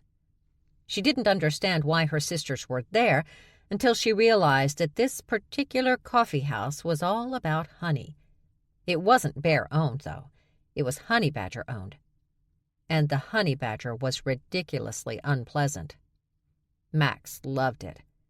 A large paper cup of coffee was slammed down in front of Charlie, and a plate with several honey buns was thrown in front of a startled Berg. He roared when the plate hit the table, and Charlie didn't blame him one bit. The badger sneered and walked back to his counter. Grinning, Max asked, "Isn't this place great?" "No," they all replied. "You haven't even tried the coffee." Charlie stared at the innocent-looking cup. He probably spit in it. I was watching him. Trust me. Try it. She did, and as much as it irritated her to admit it, the coffee was fantastic. "Try the honey bun," she pushed Berg. He picked up the bun, sniffed it, studied it closely, sniffed it again. "Oh, my God!" Max exploded. "Just eat it." Lip curling, Berg took a bite. He chewed, swallowed, grudgingly smiled. "Told ya." "Could you stop being smug?" Charlie asked, "and just tell me what's going on so I can get out of here?" "We think she has a boyfriend," Max said before biting into a giant lemon poppy seed honey muffin. "The bride?" Berg asked, already on his third bun. "It's gonna be messy," Stevie sighed. "Her mother is going to flip out." "If she doesn't love her fiancé," Berg asked, "then why is she marrying him?" "Apparently he's a very rich, full human." "We think he's a polar bear," Stevie said. "The boyfriend." She's screwing around with a polar bear when she's about to marry a full human? Berg frowned and glanced at Charlie. "You understand he could tear that man's legs off and do a little puppet dance with them, right?" "Maybe you know him," Max said, pulling out her phone to show him the photo she'd taken. "I don't know every bear, you know, so I'm not sure I can—" "This is your cousin's boyfriend?" Berg abruptly asked. "Him?" Charlie cringed. "He's that bad?" "He's definitely a problem." He motioned Max's phone away. "His name is Damian Miller. He owns a jewelry store on 47th Street, but his whole family is in the diamond business. And you don't get into the diamond business because you're a soft, friendly guy. His family has been in the industry since before the Russians sold Alaska to the States." "Well, now we know what she sees in a man that's 7 feet tall," Max remarked, dropping her phone on the table. "He's rich and probably buys her jewelry." "He can still be a problem for your cousin," Berg said, "if he's territorial." "Why would he bother, though?" Max asked. "He's a rich jewelry guy who could probably get any woman. Why care about one honey badger? Enough, I mean, to want to ruin her wedding." Berg shrugged. "Because he's a bear, and he can." "Then we should plan for the possibility that he'll make an appearance just to cause problems," Charlie said. "And we have to keep him out." "Keep out a polar bear that wants in?" Berg nodded. "Good luck with that." "This is bad," Charlie admitted, "but I'm not dealing with it right now. I'll talk to Bernice tomorrow." Charlie took another sip of her coffee before asking Berg, "Are you still up for tonight?" "Are you?" "I am if you are." "But you want to go, right?" "Yeah, if you do." "Oh, my God!" Max suddenly barked. "You two are annoying the hell out of me." "Shut up," Charlie snapped at her sister. "You shut up." Before Charlie could get into it with her sister, she was in the mood to get into it with her sister, Dutch suddenly ran into the coffee house and over to their table. "Hi." Berg growled a little and looked away. He was clearly not a fan of Wolverines, or at least not this Wolverine, which she was fine with. Dutch crouched next to her chair. "I still hate you," she told him. "So why are you bothering me?" "I know you guys have had a long day, so I got you into the hottest steakhouse in Manhattan, and it's right upstairs. Top floor of this hotel. People wait months to get in, and I got you a great table." "Oh," Charlie mocked. "You got us into a fancy restaurant. How exciting." Berg leaned over and said low, Actually, it is a good restaurant. Shifter-owned and run. They just opened in the last few months, but they're already booked through the first of the year." "So you're saying you want to go?" I wouldn't mind. Besides, if we leave now, we'll just be caught in traffic on the way back to Queens." While Charlie pretended to debate the idea of taking Dutch up on his offer, Dutch began to beg, "Please, Charlie, please let me love you." It was so ridiculous that Charlie had to bite the inside of her cheek to stop from laughing. The Wolverine was so ridiculous. "I don't want your love, idiot," she said when she could finally talk without laughing. "I will never forgive you." "But I will give my life trying to make it up to you. My life, my soul, my underwear." All Charlie could do was roll her eyes, but her sisters were laughing hysterically, always so amused by their idiot friend. Unlike Berg, he just motioned to the rude coffeehouse owner for more honey buns, his brown eyes glaring at the Wolverine. Dutch sat in a chair and grinned. "Charlie, let me plan your evening of love." "Ew." "I'll arrange everything for both of you." He smiled at Berg, and the bear's giant claw suddenly slashed at the Wolverine's face, forcing Dutch to scramble back, falling out of his chair and landing on his ass. It wasn't a vicious attack, just a bear swipe of annoyance. For the first time, they heard the coffeehouse owner chuckle before tossing another plate of honey buns in front of Berg. "We'll take care of it," Max promised while she dragged Dutch off the floor by his hair. "That's really not necessary," Berg argued. But Charlie wasn't so quick to dismiss. "No, let him do something right for once. You, Weasel, go ahead. Do it. Create our night of love." "Come on," Berg begged. "You're making me nauseous." "But keep in mind," Charlie went on, "I won't forgive you. I'll still hate you. I will always hate you." "There's a fine line between love and hate." "Not for me." Max pulled her friend toward the exit. "Give us 20 minutes." Once they were gone, Berg asked, "Why do you put up with him?" "Max likes him.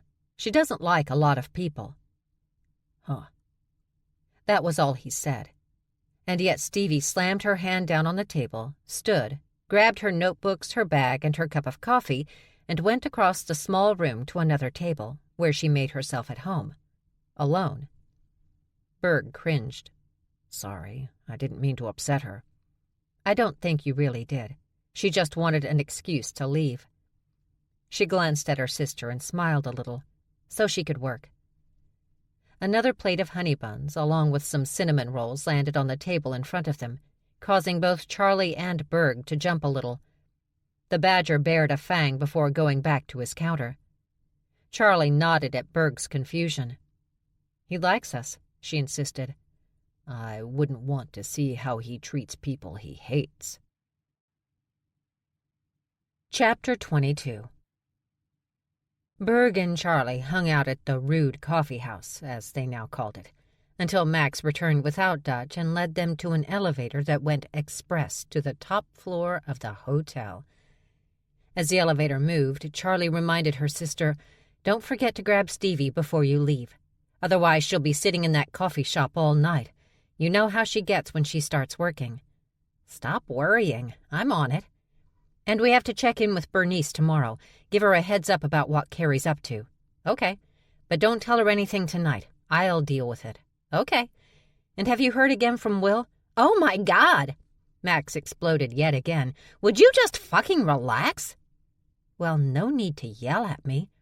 This is why you're going to get an ulcer." The doors opened and they stepped into a large restaurant. A classy restaurant. All Charlie could see were designer dresses, designer bags, and expensive jewelry. She immediately looked down at what she wore. "Dude, we can't eat here." "Calm down. I look like I just rolled up from a pickup basketball game at a local park." Max hissed at Charlie through her teeth, one hand slashing through the air. Usually that was Charlie's move when she wanted Max to stop harassing someone. Mortified, Charlie followed her sister through the thick crowd of people. Berg walked behind them. The entire place was packed, every table filled, and mostly filled with shifters. Big tables in the middle of the room had whole wolf packs and lion prides, the groups roaring and snarling at their enemies as they ate. A hostess smiled at Max when she pushed her way through the other shifters waiting to be seated. "All set?" the woman asked. "Yes, here they are." The woman grabbed 2 menus and a wine list. She motioned to them with a wave of her hand and started off, but Charlie couldn't get her feet to work. She had on a pair of her Converse sneakers, bright purple, jeans, a T-shirt with "I don't hear mansplainin'" written on it, and tucked under that T-shirt, a Glock 9mm. Not exactly a fancy eatin' outfit. Max pushed her from behind when Charlie didn't move. She was about to punch her sister, but Berg grabbed her hand and together they followed the hostess. She cut through the restaurant, and Charlie assumed she was taking them to a table near the kitchen, buried deep in the back. But they went past the kitchen, the soda machines, the bar, and kept on until they were going down a long hallway. The hostess stopped in front of a door and opened it, gesturing with a sweep of her arm. Charlie went in first and realized it was a private dining room, an intimate space with a table already set for 2 people and wing-back leather chairs. Big windows looked out over Manhattan, and the wood paneling made the room feel warm and intimate. Berg came in after her. "This is awesome." They sat down at the table, and the hostess handed each of them a menu. A waiter stood beside her. "This is Carl, your waiter for the evening, and Mr. Alexander wanted me to tell you both that tonight's meal is on him. Choose whatever you like from the menu and enjoy your evening." "Whatever we want, huh?" Charlie smirked at Berg before telling the waiter, "I guess I'll have the most expensive thing on here." "So the surf and turf?" "Sounds great. That's our whale blubber and zebra steaks, rare, with our world-famous peppercorn sauce." Charlie's smirk turned to disgust, and she again looked at Berg, who was studying his own menu. "Whale blubber?" "The polars love that shit," Berg muttered. "And zebra?" "Lions.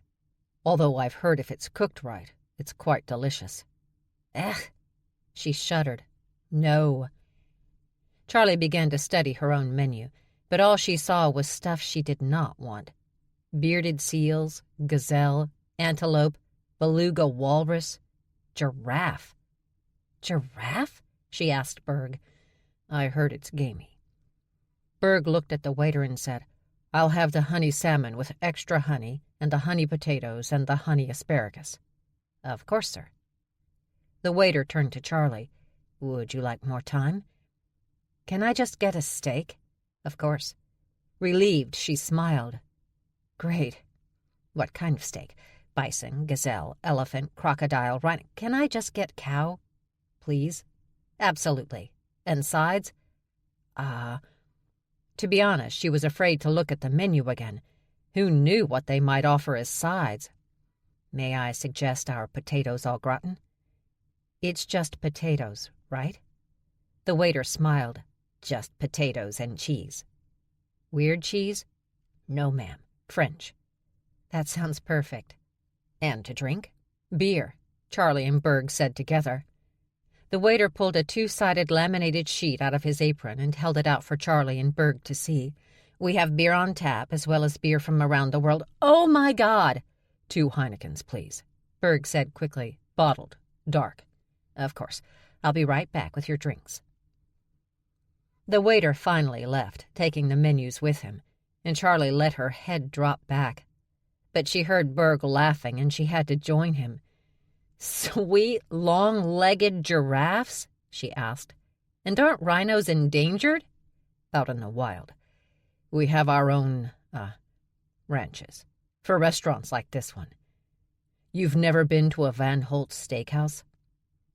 Charlie's eyes narrowed. "Van Holt's? Aren't they the guys who—" "Yeah, we met them earlier, from the group. Their pack also owns and runs the biggest steakhouse chain in the States and Europe." "But full humans don't see that menu, do they?" "No, of course not. Those animal rights people would be all over their asses." "Because they offer rhino." "Not wild. Shifters do not offer wild rhino or wild giraffes or anything that might remotely be struggling for survival on this planet. If you want wild, You have to go out hunting." When Charlie frowned, he added, "As what you are, which means you could possibly get shot by human hunters. Something that has actually happened." "You're kidding." "Wish I was, but nope. There are quite a few of our kind, trapped in their animal form, stuffed in some big game hunter's living room." "That does not sound pleasant." "There are also full humans who know about us and take pleasure in hunting us down. The group, Katzenhaus and the BPC, just a few years back, tore apart a ring of hunters that specialized in shifters. Hunters are still out there, of course, but this particular gang of very rich assholes were prolific." "God, my grandfather really shielded me."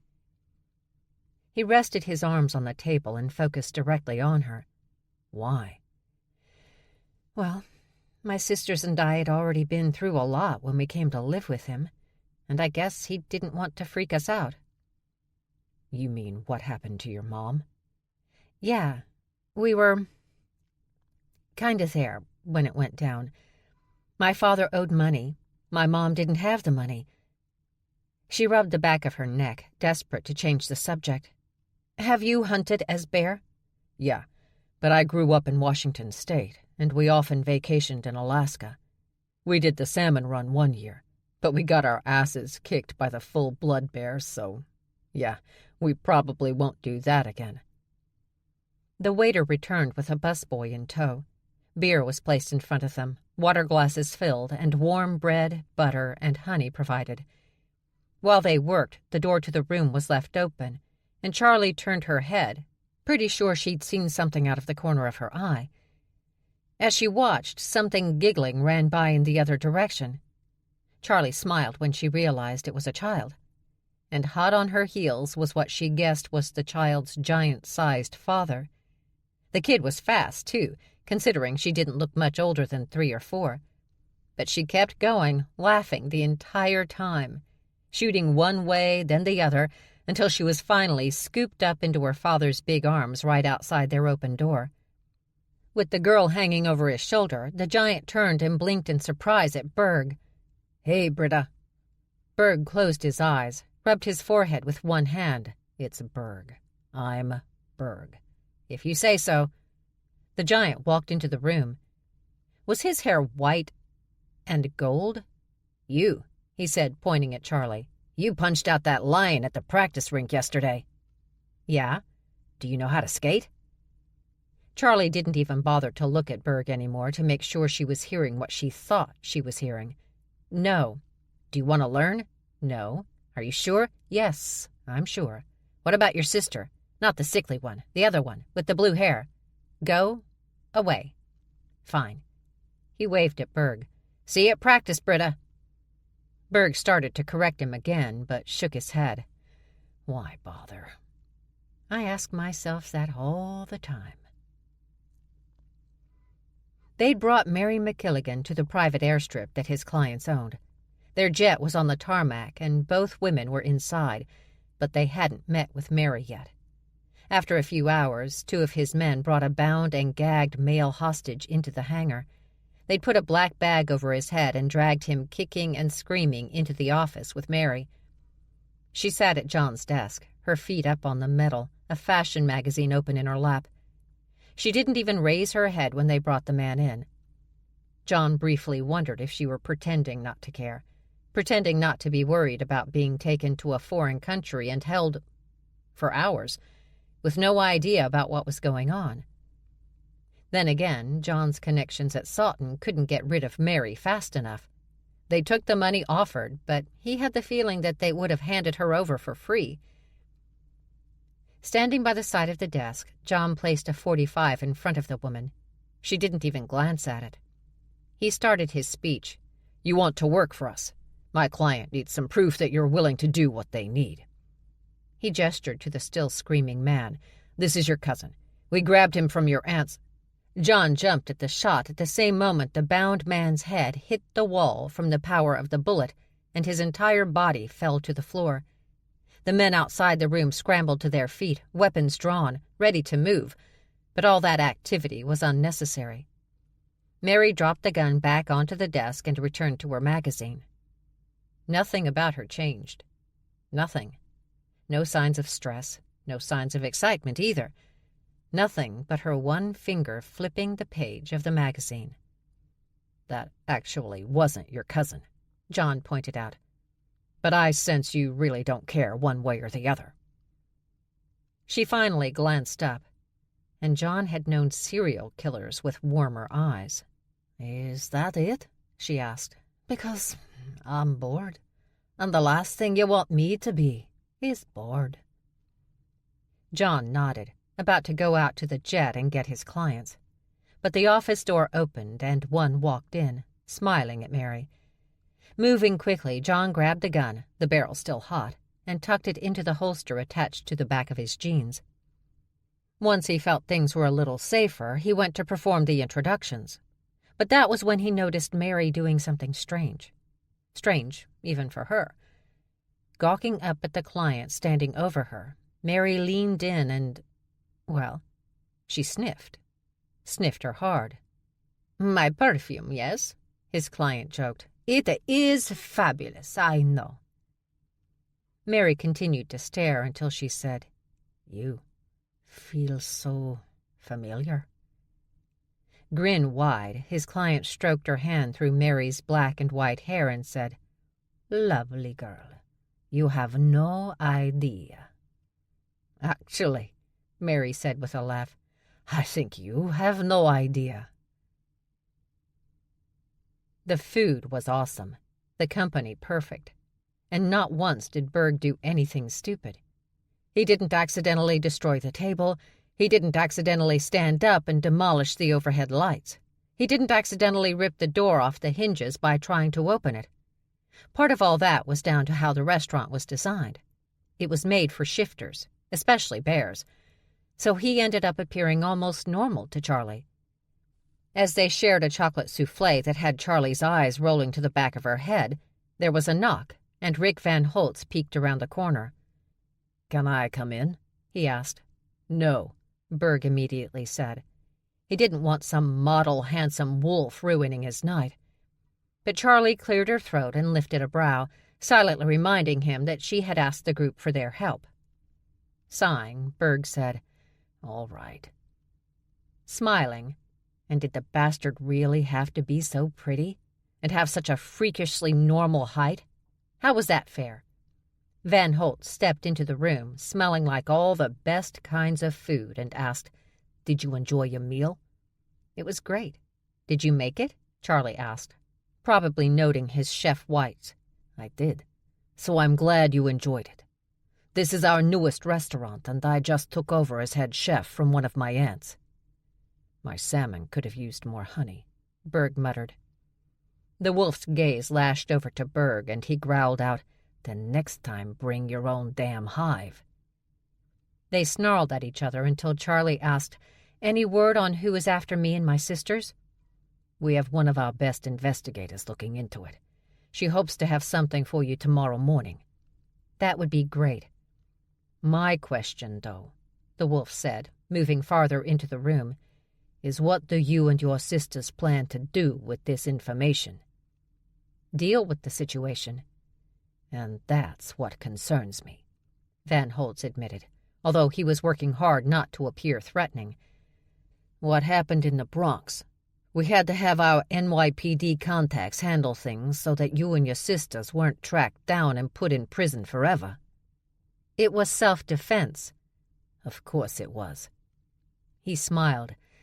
"If you'd like, we could keep you informed about what's happening, but we, and I believe Katzenhouse and the BPC would agree, would prefer to handle the final outcome for you." Charlie's eyes narrowed. "And what would we owe you for such protection?" Startled, Van Holtz began, "We wouldn't because," Charlie cut in, forefinger raised, "my baby sister is not making designer meth. That is not where her science skills lie. And Max isn't going to become a hired killer for you or anybody else." Van Holtz glanced at Berg again, but the animosity was gone. Instead, he was just confused.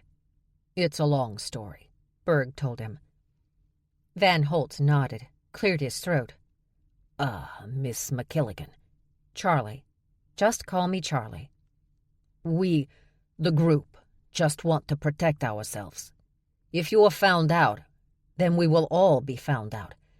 Trust me, no matter what one shifter breed might think of another, or how purebreds think of hybrids, at the end of the day, our real worry will always be the full humans. The ones who have found out about us in the past have hunted us, for amusement, like we're lions in a nature park. He took another step closer. I understand you're used to working on your own, but now you don't have to. Now, to protect you and us, you have the full backing of 3 very powerful entities. The group, he said, placing his hand on his chest, Katzenhaus because of your, non-meth-making younger sister's tiger bloodline. And this is despite most cats' aversions to hybrids. And he looked over at Berg and smirked a little. The BPC. We're all more than willing to help you. So let us. Charlie studied the wolf for a long time, almost an uncomfortable amount of time. But Berg was starting to understand how Charlie thought, how she worked. She was watching him to see if he looked away, if he showed any sign of weakness or lying. It was her instinct she trusted rather than anyone's words. Finally, she said, "Get me the information. We can discuss it further then." She leaned in. "But if this turns out to be just a manipulation to get to my sisters..."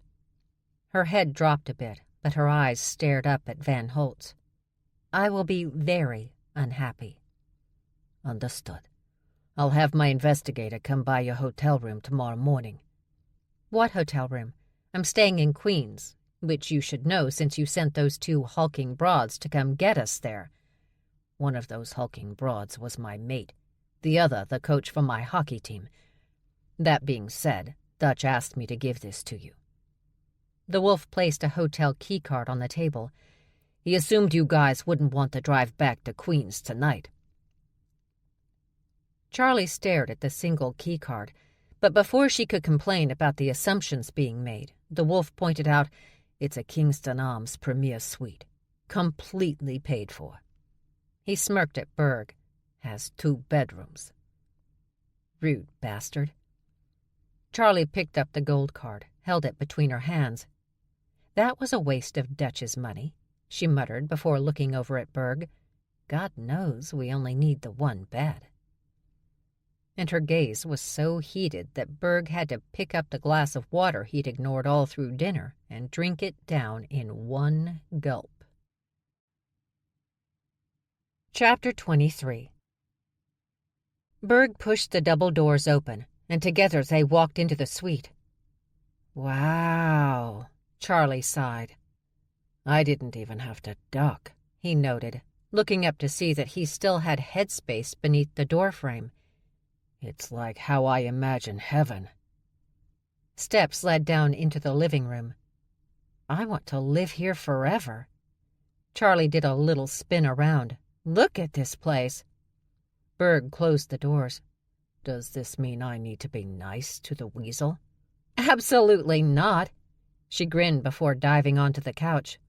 "Look at the size of this couch." She ran from one end to the other. "It's as big as Nebraska." "It's bear-sized, so a polar can sleep on it comfortably." "Or an elephant." With a laugh, she flopped onto the cushions. "Fabulous." Berg came around the couch and dropped down next to her. "Look, a basket." "For us? Or do we have to pay for that shit like with a minibar?" Not knowing the answer, Berg reached over and grabbed the greeting card from the basket. "I'm guessing you'll need this," he read out loud. He took hold of the handle and moved the basket to the coffee table in front of them. The plastic wrap was a dark red, so he couldn't see through it. He opened it and snorted. "Love basket," he announced. She said, rolling her eyes. "He is such an asshole." Berg took a closer look before relaxing back into the couch. "Condoms, oils, a couple of vibrators." He shook his head. "Subtle. The reason my sister likes Dutch so much is because he's as subtle as she is." Now, right next to him, Charlie rested her head against his arm. He could see the exhaustion on her face, knew she'd had a long day and probably just wanted to go to bed. Alone, without some big guy trying to sidle his way up to her so he could get laid, no matter what she might have said in the restaurant. He pulled his arm out so he could put it around her shoulders and pull her in close. "Get some sleep." Her body relaxed, her head now against his chest. "Okay." After a few minutes, Berg thought Charlie was asleep until he heard her take in a deep breath. This new allergy med Stevie turned me on to was rocking my world. Berg had to laugh. He'd never heard anyone talk about medications the way the McKilligan sisters did. "I can smell everything. It's like a new world has opened up to me." "Now you can tell the difference between bears, I hope." "Especially since you guys take it all so personally." Charlie continued to sniff, and Berg smiled, closing his eyes when he realized he was as tired as she was. That was, until she suddenly turned her head into his body and began sniffing him. She felt Berg jerk under her nose. What are you doing?" "You smell awesome, but—" She took several more sniffs. "No cologne." "I don't wear cologne. It bothers most of us. Shifters, I mean." Charlie turned her body and took more sniffs, letting her nose lead her up to his neck, taking in Berg's scent.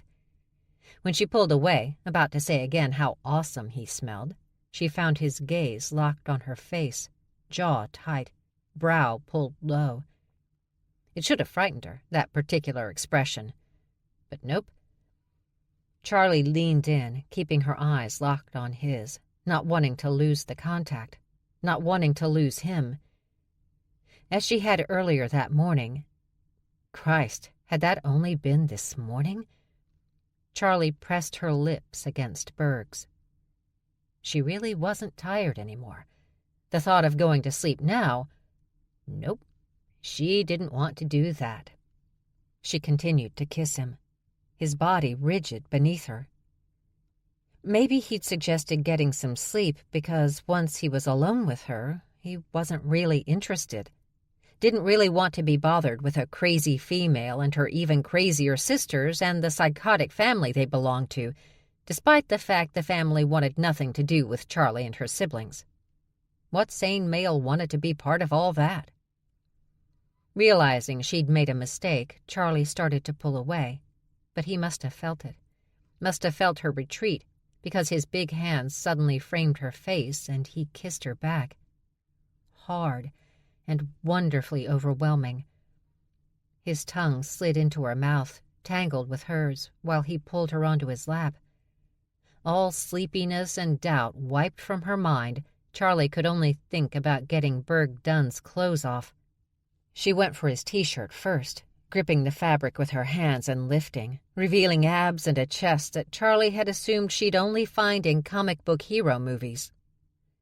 Berg pulled back and lifted his arm so she could remove his shirt, then quickly returned, kissing her again, like he was trying to crawl inside her, become one with her. She should have been freaked out by his intensity. When guys she'd dated in the past, full humans, attempted to come onto her like this, she couldn't get away fast enough. They'd made her uncomfortable, made her envision hard breakups that involved stalking. But not Berg. She didn't get that vibe with him. So she let him overwhelm her. She let him grab her tight around the waist and pull her even closer, his lips never leaving hers. His hands moved over her skin, fingertips sliding over scars and bumps, and he didn't seem to care. Scars weren't ugly to him, just reminders of what it meant to be the daughter of Freddie McKilligan. She didn't even know when he got her shirt off, or her bra. She just knew her top half was naked and his mouth was on her breasts, sucking her nipples, his hands enjoying the weight before moving to her back, her waist. Charlie gasped. His mouth on her nipples felt different. Weird. Not bad, though. Not bad at all. More like outstanding. Yes, outstanding. Like he had two mouths on one nipple. Yeah, that was definitely weird. Weird she'd even thought of that. But before she could figure out what was happening, he had her on her back, her jeans and panties down around her ankles. She thought he'd take care of her jeans completely, but he didn't. He just lifted her legs, her knees bent, and pushed them practically over her head. It was like the jeans were ropes, keeping her legs trapped. Just the thought had her wet. Then his face disappeared and his mouth was on her pussy. Charlie gasped. She felt it again, like there were two mouths on her rather than just the one. She didn't get it, didn't understand it, but couldn't really even think about it too much. Not when he began to eat her out. His tongue was sliding inside her like he wanted to devour her, lips playing with her clit, twisting it this way and that, owning it, ruling it. Reaching above her head, Charlie grasped the arm of the couch and held on for dear life. Twisting from one side to the other, it seemed like her body wanted to get away, that what it was feeling was just too intense. But no, she didn't want to get away. She wanted to stay here as long as she could, letting Berg Dunn twist her around his big fingers like the finest bread dough. Her grip on the couch tightened. Her legs trembled. She heard roaring and realized it was in her ears, like a tsunami crashing down on her. Her back arched off the couch, but Berg, thank God, held on, kept her grounded to this moment as he made her come once, then again. One orgasm right after the other, and she couldn't stop it. Not that she wanted to, but it didn't matter. She cried out at some point, but she didn't know when. She just knew that she was coming all over Berg's face, and he didn't seem to care. He just kept licking and playing and holding her pinned to that giant couch that she wanted to take with her wherever she might move in the next 10,000 years. When the second orgasm finally left her body, she realized she had Berg trapped between her thighs, unwilling to let him go. She forced herself to release the man, panting harshly as she turned on her side. Charlie gave herself a moment to calm down. She didn't want to say anything stupid, do anything stupid that could ruin what had just happened. But she made the foolish mistake of looking up at the bear sitting beside her. His arms were stretched out across the back of the couch, his gaze focused straight ahead. Then his tongue lashed out and licked her juices from his face. It was like he was licking the remnants of that honey bun they'd had earlier, like he'd never tasted anything better. And he was tasting her. She shoved her jeans, panties, and sneakers off, then launched herself at the bear, shoving him down on the couch. His eyes widened in shock. "What's happening?" he demanded. "Shut up," she ordered. She unzipped his jeans and yanked them down far enough to get his cock out. She grabbed a condom from Dutch's stupid but helpful love basket. She had the condom on him, and that's when he decided to start talking. Charlie. She covered his face with her hand before grabbing his cock with the other and holding it steady so she could drop her pussy on it. She did, and... Holy shit. Holy shit, holy shit, holy shit, holy shit, holy shit, holy shit! All his best intentions out the window. He'd planned to do the whole taking his time, getting her to another orgasm thing. He'd planned on a good half hour for their first time. But then she'd attacked him. She'd come after him like a cheetah after a gazelle in one of those Animal Planet documentaries. And God, he'd liked it. Loved it. Knowing she wanted him as much as he wanted her. The problem now was that the bear in him wanted her, not the man. The bear wanted her, and Berg wasn't sure he could do much about it. He decided to risk it, to take a chance that Charlie McKilligan was really up for this ride. He gripped her hips and in one move rolled them over, while keeping his cock inside her, putting her in the same position he'd had her when he'd given her head. She gasped in surprise, but she didn't try to push him off. She didn't seem pissed, just curious. He bent her knees and pushed her legs back so that when he leaned in, her ankles rested on his shoulders. Placing his arms on either side of her, he loomed over her, and again she didn't seem to mind.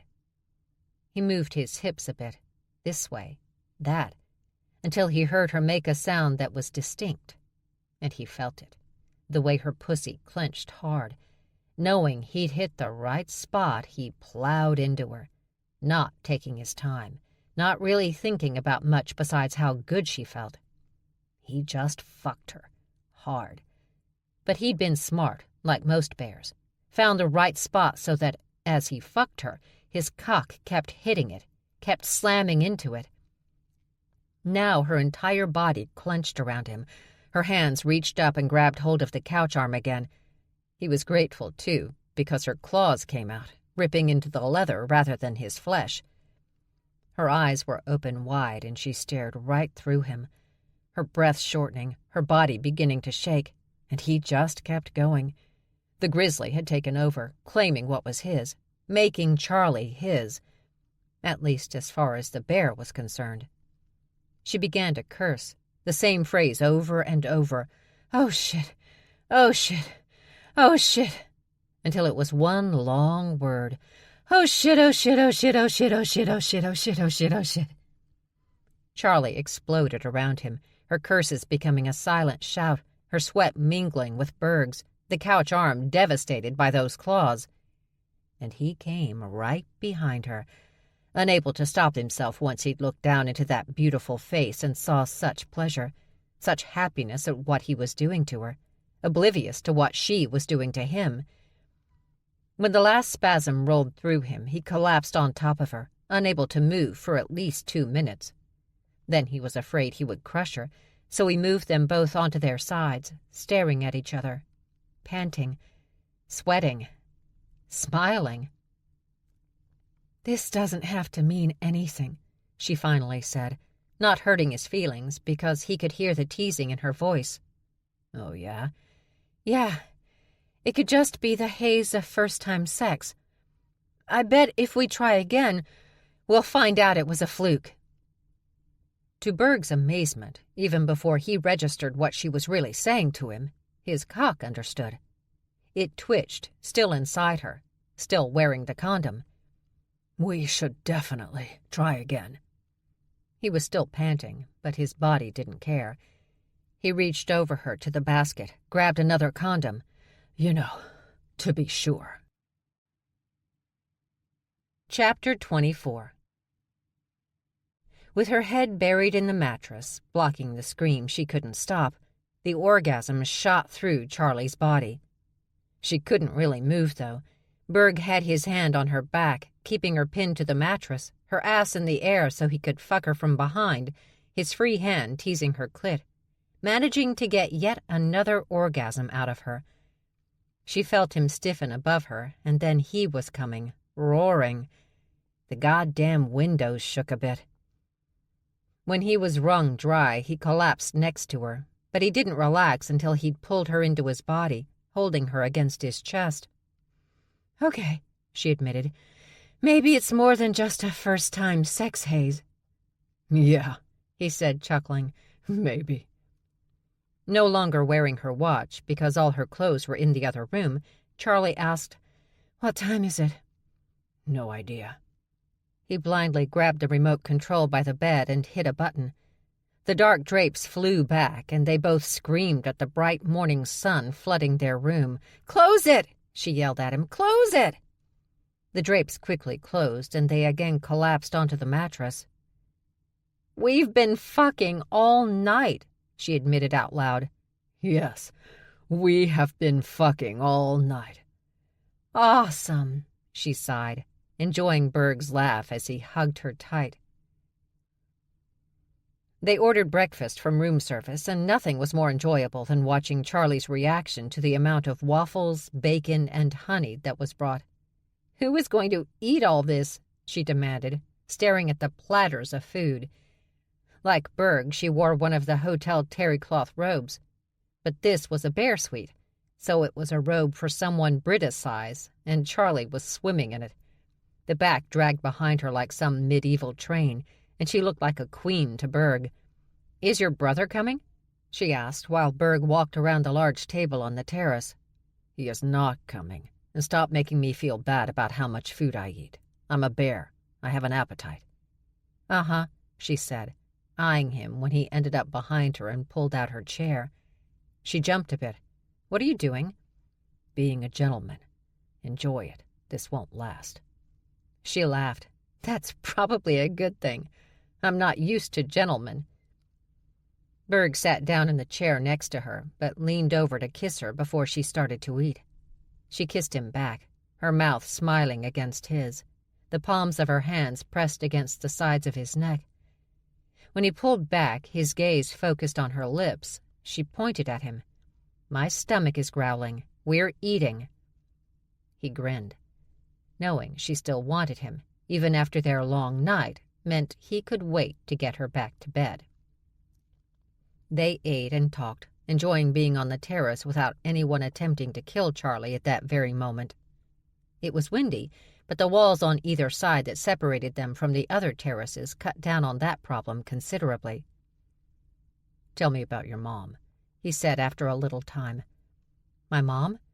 You talk about your father all the time. What about your mom? She was amazing.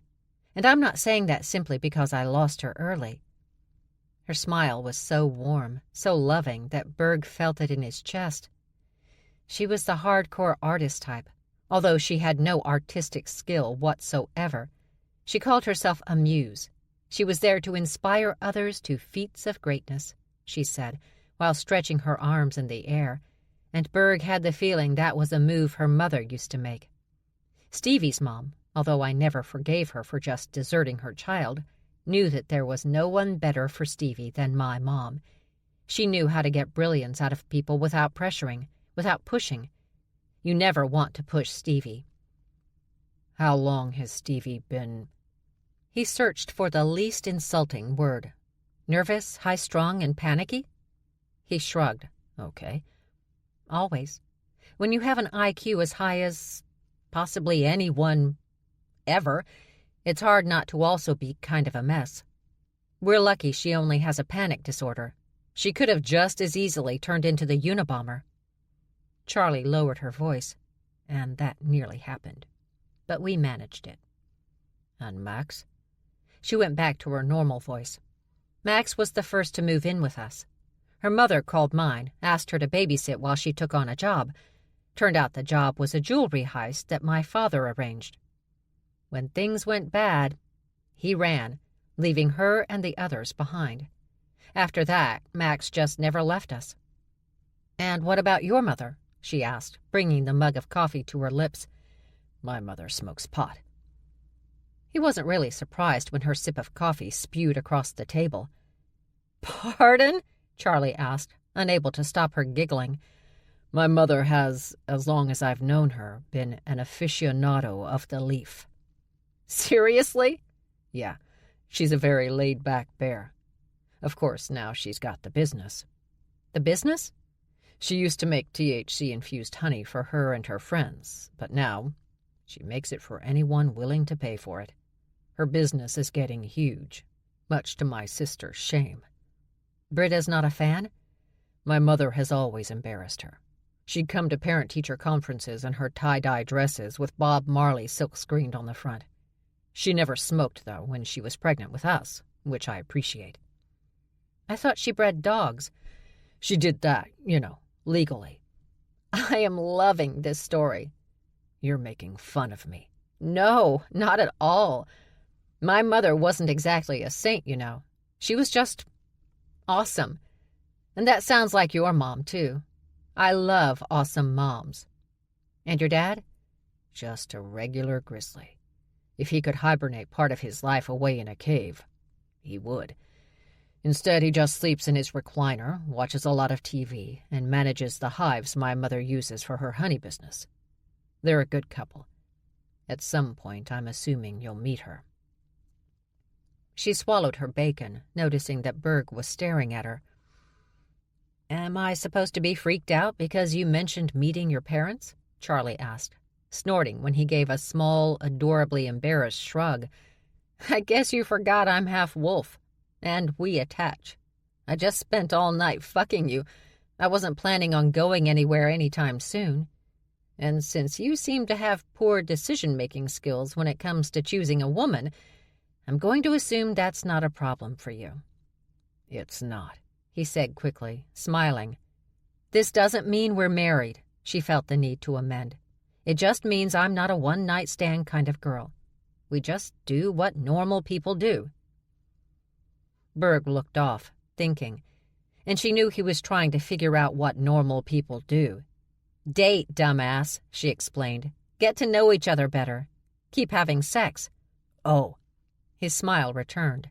"Yeah, I can do that." Charlie grabbed another strip of bacon and sighed out. Bears. Berg was having such a good time hanging out with Charlie, alone for once, that he was definitely annoyed when he heard a doorbell. Frowning, they both stared at each other. "Was that a doorbell?" Charlie finally asked. "Yeah." "This room has a doorbell? Like a house?" "Apparently." He pushed back from the table, went inside and across the room. He pulled open the door and blinked in surprise. "Hi, Hannah." Hannah Jameson was a bear hybrid and a close friend of Britta's.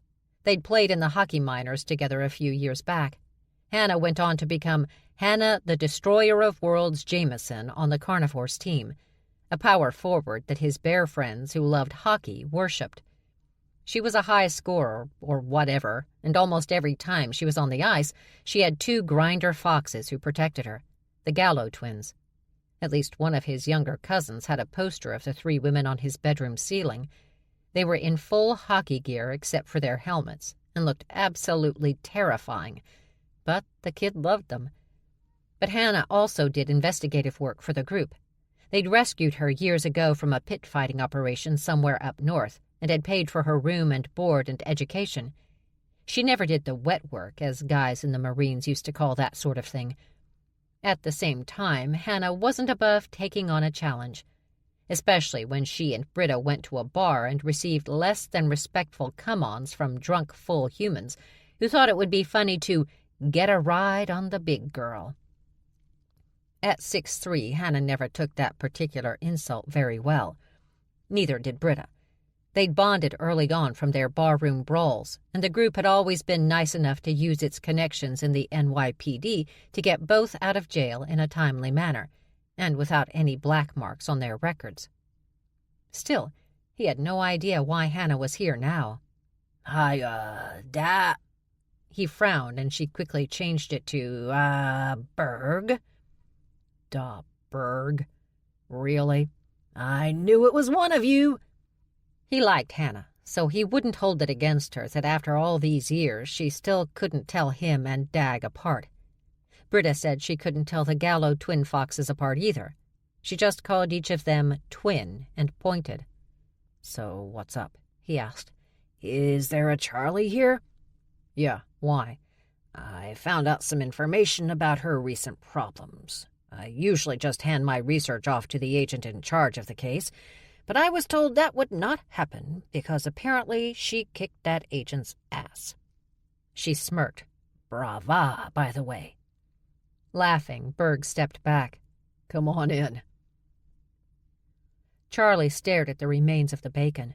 The hotel had provided a platter full of two kinds of bacon, crispy and chewy, each in its own separate pile. Berg liked crispy, and Charlie had dug into the chewy. Perfect. The problem was that when it came to bacon, Charlie didn't have an off switch like she did when she ate almost anything else. If there was a pound of bacon in front of her, she would eat that entire pound without even blinking an eye. So she only allowed herself to get bacon on holidays like Christmas or Thanksgiving morning. She was afraid if she ate it every day, her heart would explode from all the grease. At the moment, there was a lot of bacon left, and Charlie didn't want to finish it. Well, she did want to finish it, but she knew she shouldn't.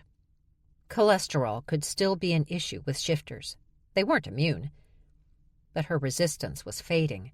Sitting on the terrace of a luxury hotel with the hottest and nicest guy she'd ever been with wearing a fancy hotel robe and feeling immensely relaxed from all that great sex. It seemed a perfect day for more bacon. Her hand was over the platter when she heard Berg say, "Charlie, this is Hannah." Charlie snatched her hand back and looked toward the open glass doors. Berg stood beside a tall, powerfully built, dark-haired woman with dark brown eyes and a pretty face. But there were scars on her neck and her bare arms. A lot of scars. Scars on top of scars. "And Hannah, this is Charlie." Hannah stepped closer and held her hand out. Charlie shook it and gestured to the table. "Hungry? We have a ton of food left." "I haven't finished eating yet," Berg said, sitting down. "And you have to finish your bacon." "I'm fine," Hannah said, pulling out one of the other chairs and sitting down. "Rick Van Holt sent me over. I did research on the people who've been trying to take your sister Stevie, plus the, stolen $100 million from your Uncle Will." "Yes. Did you find out anything?" Charlie sighed. "It's a Peruvian drug lord again, isn't it? My father and his Peruvian drug lords." Actually, no." She opened her backpack. There was a laptop in there, but that wasn't what Hannah pulled out. Instead, she dug around until she grabbed a magazine. She placed it next to Charlie's plate. "Vanity Fair?" Charlie asked. "You found the ones trying to kill me in Vanity Fair magazine?" "I did. The pages are marked." There was a pink post-it in the middle of the magazine, and Charlie quickly flipped to that page. Berg got up and crouched next to her. Spread across the first 2 pages was a pictorial feature on what Charlie had to call the hottest women she'd ever seen. Dark-haired Italian beauties wearing gold bikinis that looked stunning against their golden brown skin, thin gold belly chains around their tight abs. On their feet they had Louboutins, and on their wrists and necks they had diamonds. Lots of diamonds. Still, despite their obvious wealth, the whole thing looked a little lowbrow for Vanity Fair until Charlie read out loud, "The twin Italian invasion of Silicon Valley." She shrugged and looked at Hannah. "Who are they?" "Caterina and Celestina Guerra, CEOs of a major software company out of the Lombardo region of Italy. Their mother was an aristocrat of Italian and Greek birth. Very wealthy, very independent. And she needed that independence because she was disowned by her family when she had the twins." "That's harsh." "Well, she met a much older man. She was in her late 20s and he was in his late 60s. "You." But she ignored her parents' concerns over the relationship. What she didn't know, unfortunately, was that her much older lover was still married and that she was not the only mistress. When she found out, she didn't take it well. I think there were some rage issues. Anyway, her parents cut her off. Her lover wouldn't help and cut off all contact. She was on her own with twin girls, but she was smart, vicious, and not afraid to get her hands bloody. She built a successful business and trained her daughters to take over, which they did when she got sick and died about a decade ago. From what I understand, the twins blamed their biological father's absence for their mother's death, and they blamed the father's family for his absence." "That's surprisingly fascinating," Charlie said. "But I still don't know what this has to do with me and my sisters." "Well," she cleared her throat, "their father is Colin McKilligan. I believe your grandfather, which would make Caterina and Celestina your, aunts." Charlie gazed at the woman called Hannah, then back at the magazine, where the women's matching smiles almost seemed to mock her. Unable to look any more, she tossed the magazine onto the table and pushed her chair back, standing. She walked around the table and over to the railing. She stood there, her hands on the black metal, staring out over the city. After a full minute of silence, Charlie suddenly screamed, "I hate my family!" Sitting outside on the front porch enjoying her breakfast of a couple of bananas, Max abruptly looked away from her morning paper and over the Queen's Street outside their rental home. She glanced at Stevie sitting in the swing with the Dunn's dog, his giant head resting in her lap. The sisters locked eyes, and Max began to ask, "Did we just hear—" Her question died away, and they gazed at each other for a long moment before they said simultaneously, "Nah." Berg cringed as Charlie's scream echoed out over the city, and he watched her begin to pace.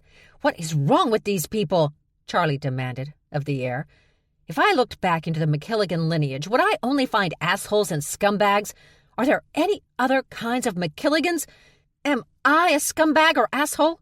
Of course not. Don't lie to me, Berg." "I'm not lying. You can't be responsible for your asshole father, uncles, and grandfather. And aunts. I have asshole aunts, too." "There is something else," Hannah said. Charlie threw up her hands. "Oh, come on!" "What is it, Hannah?" Berg pushed, hoping to get Charlie to focus and prevent Hannah from making a desperate run for it. "From what I can tell, I don't think the twins know that shifters exist.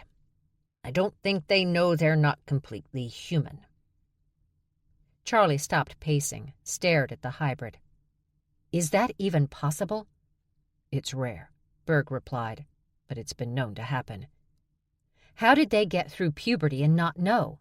Charlie pushed. "Even though I can't shift, puberty was still hell on wheels." Surprised, Berg asked, "You can't shift?" "Nope. My father's fucked up genes win again. I can just unleash claws and fangs, and it's really hard to kill me, which definitely is a plus." "But think about it," Hannah said, pulling out her laptop and moving plates and platters so she could lay it on the table. "Instead of reveling in the success of their lives, they're busy trying to fuck over the people who they feel destroyed their mother. It's all that—" "Honey badger rage?" Charlie asked. "Without shifting, without even knowing what they are, they have no place for all that rage to go." Hannah began tapping away at the laptop keys. "So what if they find out what they are? What if they learn to shift?" Berg shook his head. "Being a shifter is kind of like being a hardcore drinker. It doesn't make you an asshole. It just enhances the asshole already within. These two females are not going to become lovely young ladies because they can let their honey badger out. I mean, do you think Max would be, deep in her soul, any different if she weren't a—" Okay, Charlie cut in. "I get your point." Hannah turned the laptop around. Charlie smirked. "You hacked into their private pictures?" "Yeah. I'd strongly suggest you not look at the videos." Hannah scrunched up her face, gave a short shake of her head. "Trust me." "Oh, look. They hunt big game in Africa with rifles and crossbows. Nothing like standing over a dead elephant to make you feel one with nature." She flicked through a few more pics, but then she ended up seeing her aunts naked. Berg heard her squeak and watched her click away from those images as fast as her fingers would let her. The real problem was when Charlie started to go through the twins' email. Charlie seemed to be a speed reader, zipping through the information quickly until she abruptly stopped and shoved her chair back again. She stood and stalked off, back into the hotel suite. Shocked, Berg leaned in to read the email that had upset Charlie. He saw the problem immediately. His head dropped, and he said to Hannah, "Charlie's father has been talking to the twins?" "From what I can tell," Hannah admitted, "he stole his brother's money at their urging, and then the twins stole it from him. Not because they needed to, but more a why the fuck not kind of thing. I'm guessing they think it's funny." "And I'm guessing Charlie's father walked right into that shit." Chapter 25. Berg had barely stopped the truck before Charlie was out of it and crossing the street to her rental house. She opened her front gate and stepped through, and Berg's dog ran around the side of the house to greet her. She petted him but kept moving. She walked into the house with the dog right behind her. She closed the door, but had only taken a few steps when she heard a knock on it. She went back and found Berg standing there, appearing a bit disgruntled. "What are you doing?" she demanded, in no mood. "Get in here." "You closed the door in my face." She headed toward the kitchen. "Not on purpose." "That does not make me feel better, especially when you made sure the dog got in." Her sister sat at the kitchen table. Max had her feet up, a magazine in her lap. Stevie was bent over a notebook, writing, her hand moving fast over the paper. She had a laptop open next to her work, but when she got really excited, she loved writing by hand. Dutch was also there, his arms on the table, crossed, his head resting on his arms. He appeared to be sleeping. He could sleep anywhere, during anything, according to Max. Not knowing how to start the conversation, Charlie tossed the Vanity Fair magazine in the middle of the table. Max was the only one who reacted. She grabbed the magazine and quickly found the post-it-marked page. She held up the picture of the twin billionaires. "You want me to start dressing like this?" "Yes, including the gold belly chain." She chuckled and studied the picture. "Who are they?" she finally asked. Berg rested against the doorframe, arms crossed. He watched her but didn't say anything, which she appreciated. This was family business, and one night of sex did not automatically make him family. Those billionaire twins are, apparently, our aunts. Max frowned, confused. Stevie's head snapped up, eyes wide, and even Dutch stirred from his slumber, yawning and staring at the picture. He nodded. "Your aunts are hot." "And have been trying to kill us." Charlie went through the story quickly, everything she'd learned from Hannah. As she spoke, she could feel her anger growing. Her father, her idiot father. True, he wasn't responsible for the angry twins, but he'd colluded with them. He'd gone against his own family for them, and he probably had no idea who they were. No idea whatsoever that the Wera twins were actually his half-sisters, that they were only using him to get even with a family they hated for their own reasons. Once again, his stupidity had put her in a situation where she had to do something she really didn't want to do. When she was finished, she waited for her sisters to react, to tell her what they thought, what they might want to do. Stevie dropped back in her chair and said simply, "Those bitches." But Max jumped up and came around the table to stand next to Charlie. She placed the magazine on the table and then proceeded to pose? Yes, pose like the twins. It was ridiculous. "Dude," Dutch shook his head. "No. Just no." "What? We can be as sexy as these two." "No," Dutch said sadly. "No, you really can't." He reached across the table and grabbed the magazine. "How do you pronounce their last name?" he asked Charlie. "Do I look Italian to you?" "Wera," Stevie said, going back to her notebook. Charlie noticed it wasn't one of the college-ruled or graph paper notebooks she usually worked in, but a music notebook. Charlie couldn't remember the last time she'd seen her sister do anything related to writing music. It had been absolute years. "Wera what?" Dutch asked. Stevie lifted just her eyes to Dutch. "Where-ah. That's how you pronounce it." He pointed at the magazine. "But there's a G." Fed up, Stevie snatched the magazine from him and threw it across the room. "Don't annoy me." Charlie realized that Max was still standing beside her, still posing. Her sisters weren't going to let their father fuck up their day yet again. Only Charlie ever did that. But not today. Not after her great night. "We should get to work," she announced. "On my modeling career?" Max asked, still posing. "Stalking our cousin, the bride." She shoved Max, who flew toward Berg. He stepped aside, and Max continued through the doorway. "Not cool!" Actually, Charlie thought it was very cool. Her new boyfriend could handle being around her family. For a McKilligan girl, that was a win. Britta disconnected the call just as Berg walked into the house. "There's a job in California for a couple of days," she said as he searched the side tables. "If you're interested." "I'm not. Where are your car keys?" "Which car?" "The SUV. And why do you have keys in multiple places?" "It's in my bag, and I'm not having this argument with you yet again." He picked up her small black backpack, quickly located the SUV keys, and was gone. She was about to yell at Dag, still asleep upstairs, to see if he wanted to go to California for a few days when Berg came back in the house and dropped into a chair across from the couch she was sitting on. He was smiling and seemed satisfied. "I thought you were going out," she said.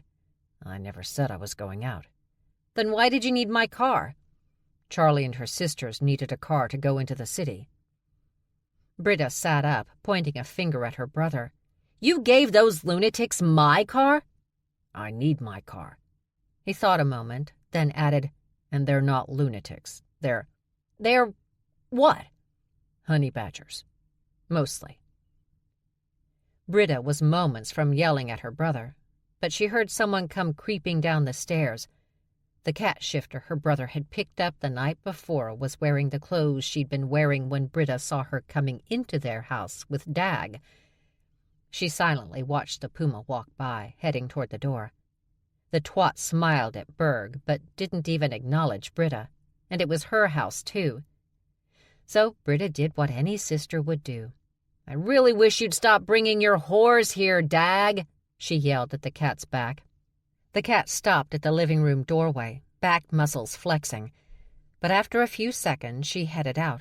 The front door slammed shut. Grinning, she looked at Berg. "What?" she asked when he shook his head at her. "Do not do that when Charlie spends the night." "I wouldn't do that to Charlie," she admitted, "because Charlie would rip my face off, because she's a lunatic, which is why I can't believe you gave her my car." "Lent. I lent her your car. She'll bring it back." "Covered in bullet holes?" Her brother shrugged. "There's every possibility." They drove the Dunn's SUV into the city and parked in the structure across the street from the Kingston Arms. "You find Carrie and keep an eye on her. I want to know exactly what she's up to." Max nodded. "Okay, Dutch will be meeting up with us later." "Why?" "Honestly, I think he's having fun." "I know I am," Stevie suddenly piped in, her grin wide. "I feel like a spy." "Whatever," Charlie motioned at her sisters. "Stay on Carrie.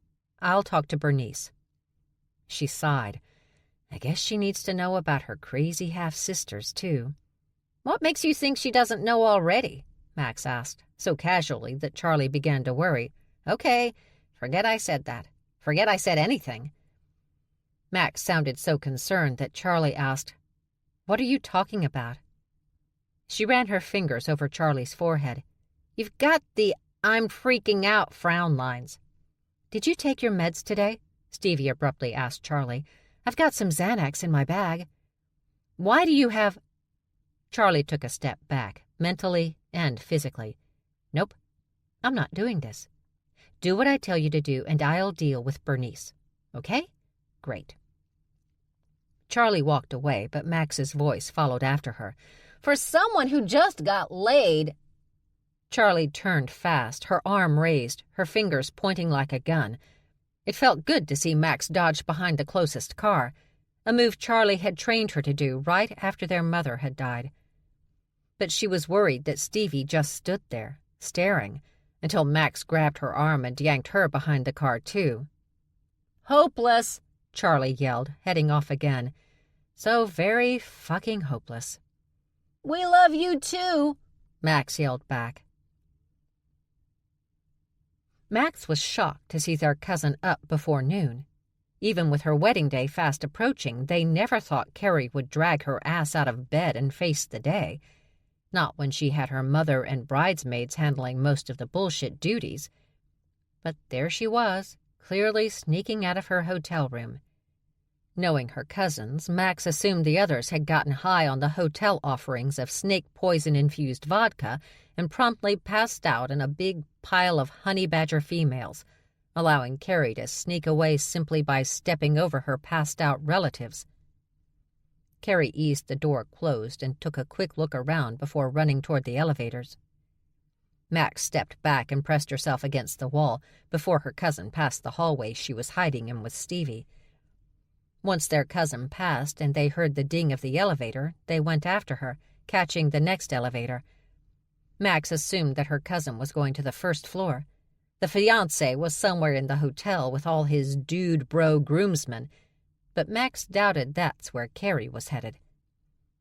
She stepped out of the elevator and went up on her toes, trying to see over the crowd of people in the perpetually busy hotel. "There," Stevie said, pointing. They ran after their cousin, catching sight of her as she hurried outside and caught a cab. Max stepped off the curb and raised her hand to hail her own cab. Stevie laughed behind her. "This is so cool! We're in hot pursuit!" A cab stopped and Max pulled the door open with one hand and shoved her sister inside with the other.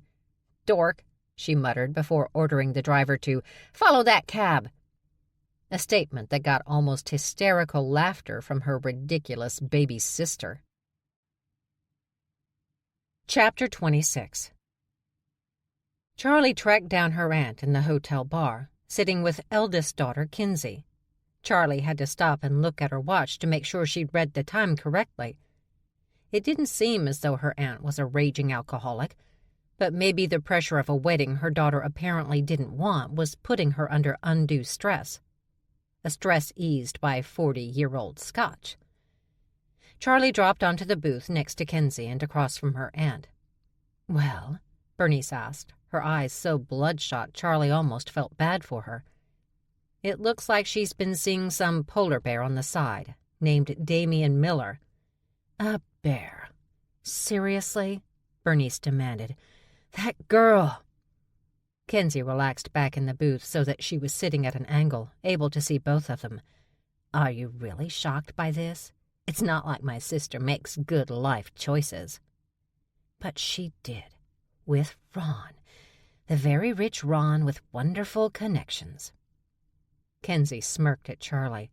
"My mother's all about the love." "Fuck love," Bernice snapped.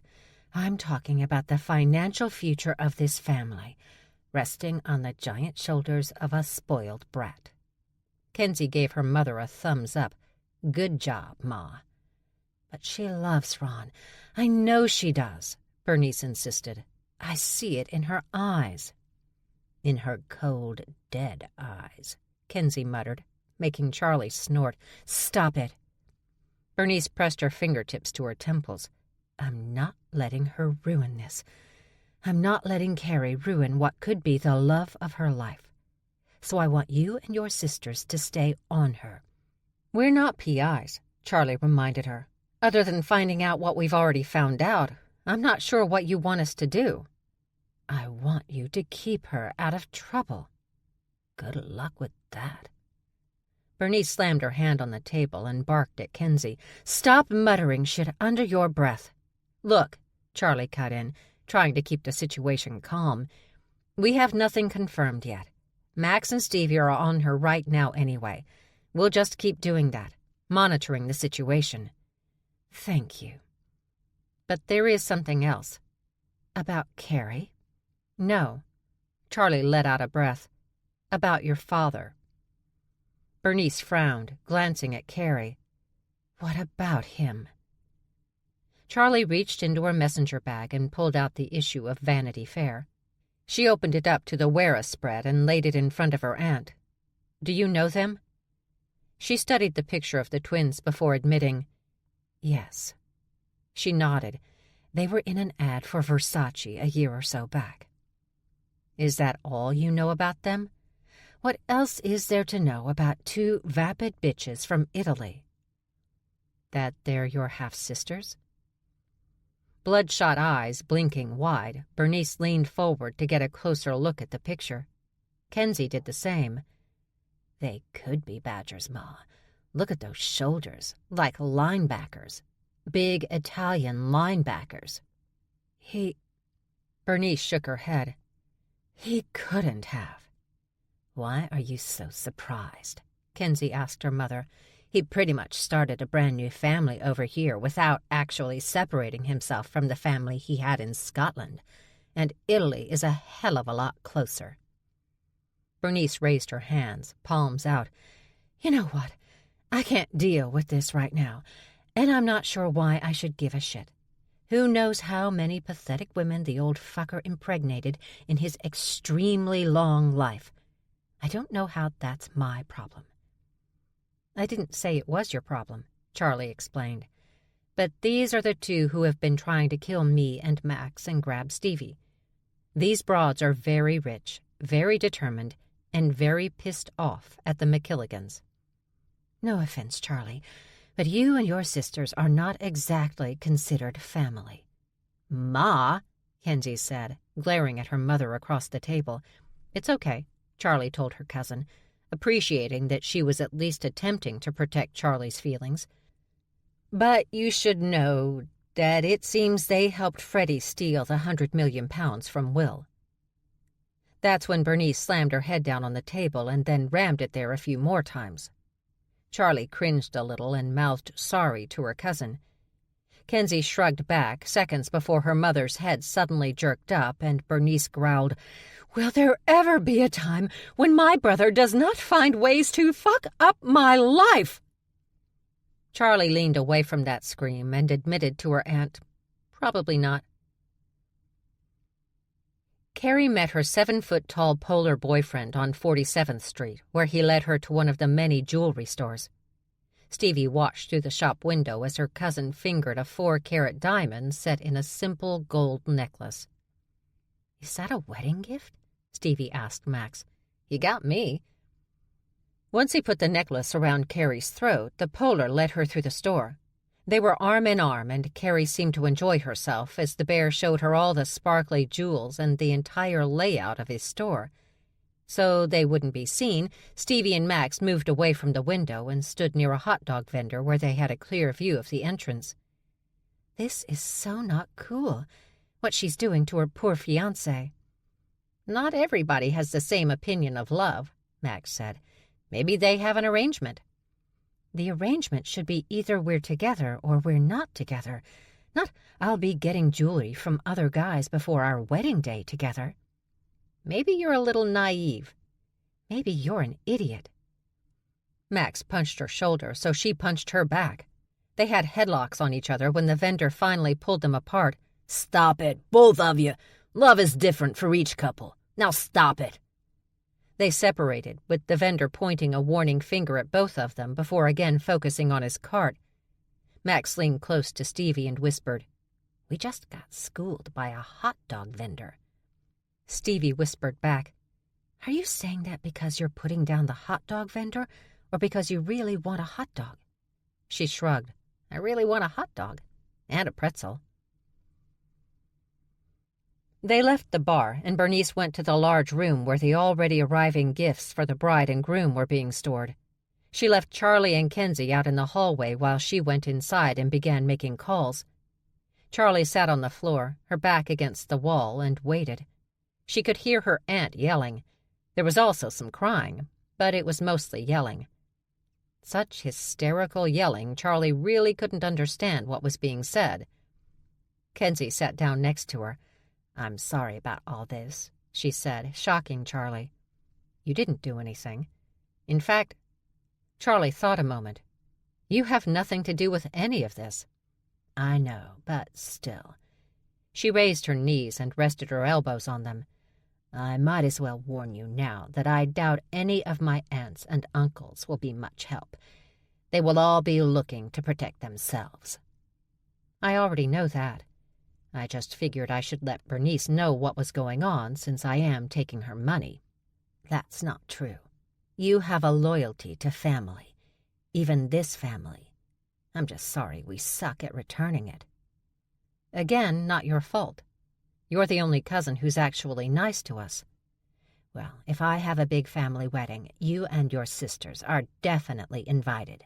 But," she added, laughing a little, "not your dad." That is sound logic for a McKilligan. "I do try." The door opened and Bernice came out. Well, those bitches are definitely family. So Will knew? He knew of them, but they never told us because they just considered the Wera twins another one of our father's unfortunate mistakes. She gave a little sniff. Kind of like me, I guess. Anyway, Freddie probably has no idea who these women are, although I can only pray that all he did was let himself get led around by the nose rather than what he usually does. Based on what I read in that article and online, my father wouldn't have a chance with those two, which is good, because incest is the one thing I would like this family to actively avoid.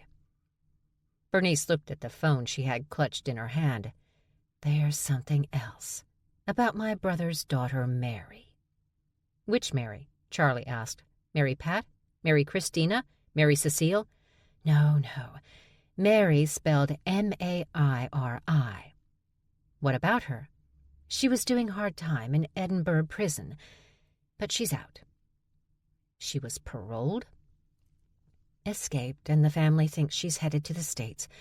They suggested we keep our eyes open. According to Will, she's a little unstable. Uncle Will, who set his math teacher on fire when he was 8, thinks that Mary is unstable? Charlie scratched her neck. That's disturbing. Yeah. Bernice briefly closed her eyes. This just keeps getting fucking worse. Ma, Kenzie warned, your cursing is amping up, and we have to have lunch with Ron's parents today. Fuck, I forgot. Fuck, I don't want to meet with those people. Ma. All right. I need to get ready to meet them. She pointed at Charlie. I've made up my mind. You and your sisters need to get fitted. Charlie glanced at Kenzie. Fitted for what? Fitted for your bridesmaid dresses. You won't walk down the aisle, of course, but you'll blend nicely with the wedding party so you can keep an eye on things. Charlie got to her feet. I've already hired additional security. There is absolutely no reason for me and my sisters to go to a loveless wedding. This isn't about security. This isn't about whether the waiters are serving from the right. This isn't even about managing any drunks during the dancing portion of the evening. This is about ensuring that nothing, and I mean absolutely nothing, ruins my daughter's day. Does that include your own daughter planning to ruin her wedding? I especially mean that. Charlie shook her head. Look, I get it, but there's no way I will ever get Max McKilligan into a dress. Not now, not ever. Max spun from one side of the room to the other, letting the skirt of her dark gray dress swirl around her. Standing in front of the mirror, as 2 tailors tried to get the bridesmaid dresses clearly designed for much smaller honey badgers to fit her, Charlie watched her sister. I can't believe you're okay with this. Why not? I love going to weddings.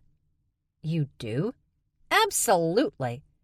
She stopped behind Charlie, looking at her in the glass. First, I break out the dance moves. Max began to dance the way she had during Charlie's prom. She'd snuck in with Dutch, and together they'd taken over the dance floor until the vice principal caught sight of the 2 students he continually referred to as my personal projects because I will not be broken, and forced them to leave. Then I watch everybody get liquored up. Then I start taking wallets. No. Oh, come on, I need the practice. Absolutely not. We're there to help our aunt because she's giving us a lot of money to do so. We are not ruining everything by going into dad behavior. We are there to prevent that sort of thing. Well, where is the fun in that? You can dance, though. And since I know you'll do it anyway, you can bring Dutch. Already called him. I think he's getting fitted for a tux right now. One of the tailors, a tough Serbian fox with no patience for what she called the idiocy of the badger, suddenly stood straight and yelled at Charlie, I cannot work with this girl. She is crazy. I don't like to be touched, Stevie yelled from under a table. Can't I just give you my size? I don't want your hands on my breasts. The fox flung her arms out in frustration, her cold blue gaze on Charlie. How about, Max suggested, We get that giant panda to touch your breasts." "I wouldn't mind that." Eyes wide, Charlie and Max looked at each other, then began laughing. "He's very non-threatening," Stevie insisted. "I cannot make these changes in time if I do not get help from you," the fox said, putting her arms across her chest. Still getting measured, Charlie motioned to Max and watched in the mirror as her sister walked across the room and kicked the table away from Stevie. "Out!" Max barked, grabbing Stevie by the arm and yanking her up. "Now, let the nice coyote— I am fox. Who cares? Fit you for these not as horrifying as I thought they would be dresses." "These aren't bad for bridesmaid dresses, are they?" Charlie asked, studying the lines of the designer gown on her body. "Remember the bridesmaids' gowns at Sheila's wedding?" Max asked, dragging Stevie over to the wood riser and forcing her to stand on it. "The giant bow?" "Oh, God, the bow." Stevie slapped Max's arm away and growled, "Just do it." She stood ramrod straight. "Just do it and get it over with." "Like you're waiting for the firing squad," Max muttered, stepping away. The fox stepped close and, with another fox, quickly and silently began to measure a very unhappy Stevie. A knock at the door had Max twirling across the room, laughing when her skirt swirled around her legs. She opened the door and stepped out. A few seconds later, there were raised voices, and the door was flung back open. A woman who looked a little familiar stormed in, followed by Livy and Max. "What are you doing with my brother?" the woman demanded. There was silence, and Charlie realized that her baby sister didn't understand who this woman was yelling at. "Stevie, she's talking to you." Stevie's eyes opened, and she looked over her shoulder. "Oh, hi, Livy." "Hi, Stevie." Stevie frowned down at the other woman. "Are you mad at me or Max?" The woman pointed at herself. "I'm mad at you. I am mad at you." "Oh, okay." Charlie waited for her sister to say it. She wasn't disappointed. "I don't know who you are, so I don't know why you'd be mad at me." "What do you mean you don't know me? We've stayed in the same house together, traveled together." "I'm sorry. Are you a fan? Do you want an autograph?" Livy and Max looked at each other, but just as quickly turned away, and Charlie knew she couldn't catch Max's eye. It would be the undoing of her. "You know me, Stevie. I'm Tony, Jean-Louis Parker." "Are you related to Kyle?" "I'm his big sister." "The assistant?" "Assistant?" "Yeah, Kyle says his big sister is his assistant. You help with the mundane duties of his career." Livy looked like she was about to say something, but instead she just walked out of the room. Not that Charlie blamed her.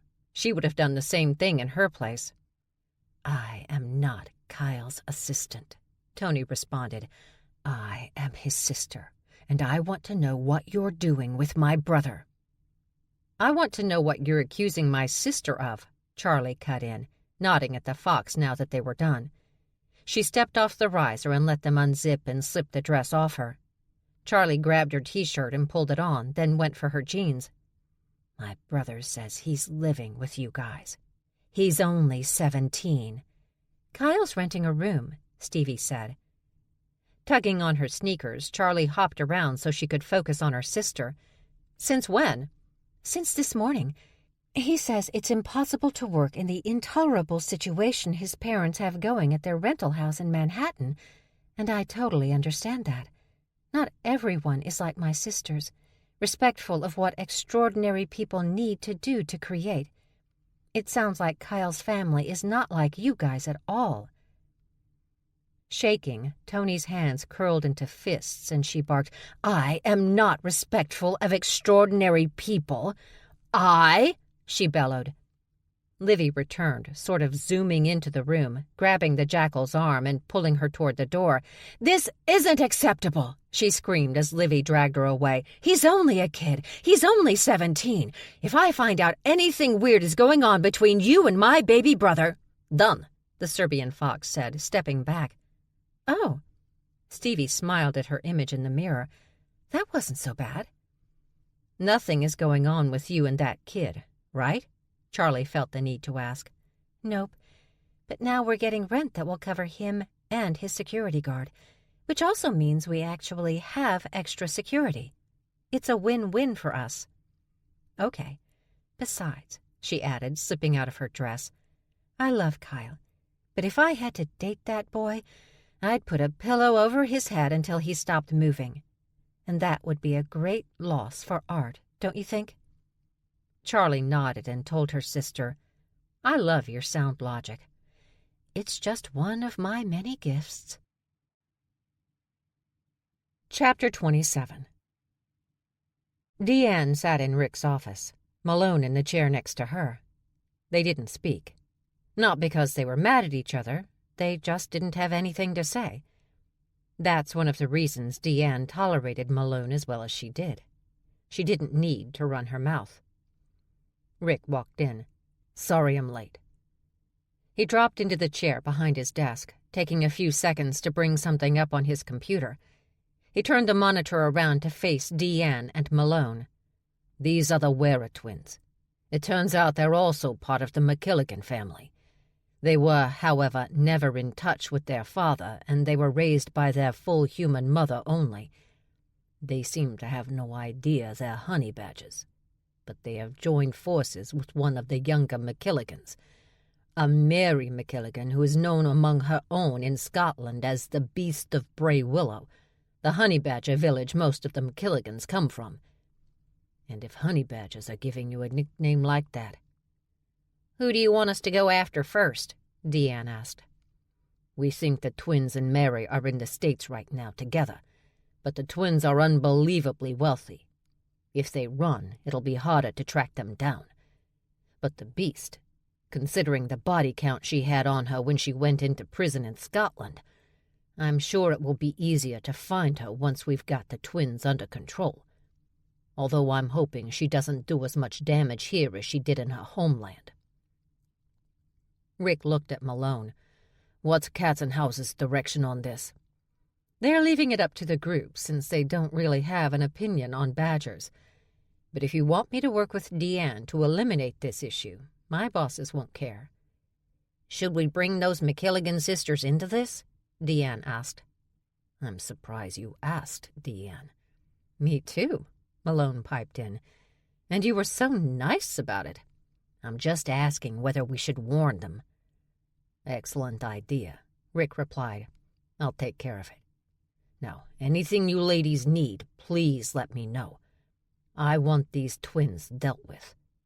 I know they don't know what they are, but it doesn't really matter when they've tried at least 3 times to kill or capture the McKilligan sisters. Sadly, they've already crossed the line. They can't come back over. After the fittings, all Charlie and her sisters wanted to do was go home. But in order to keep track of Carrie, who was off that evening with her bridesmaids and some friends for her bachelorette party, it was up to Charlie and Stevie to distract her.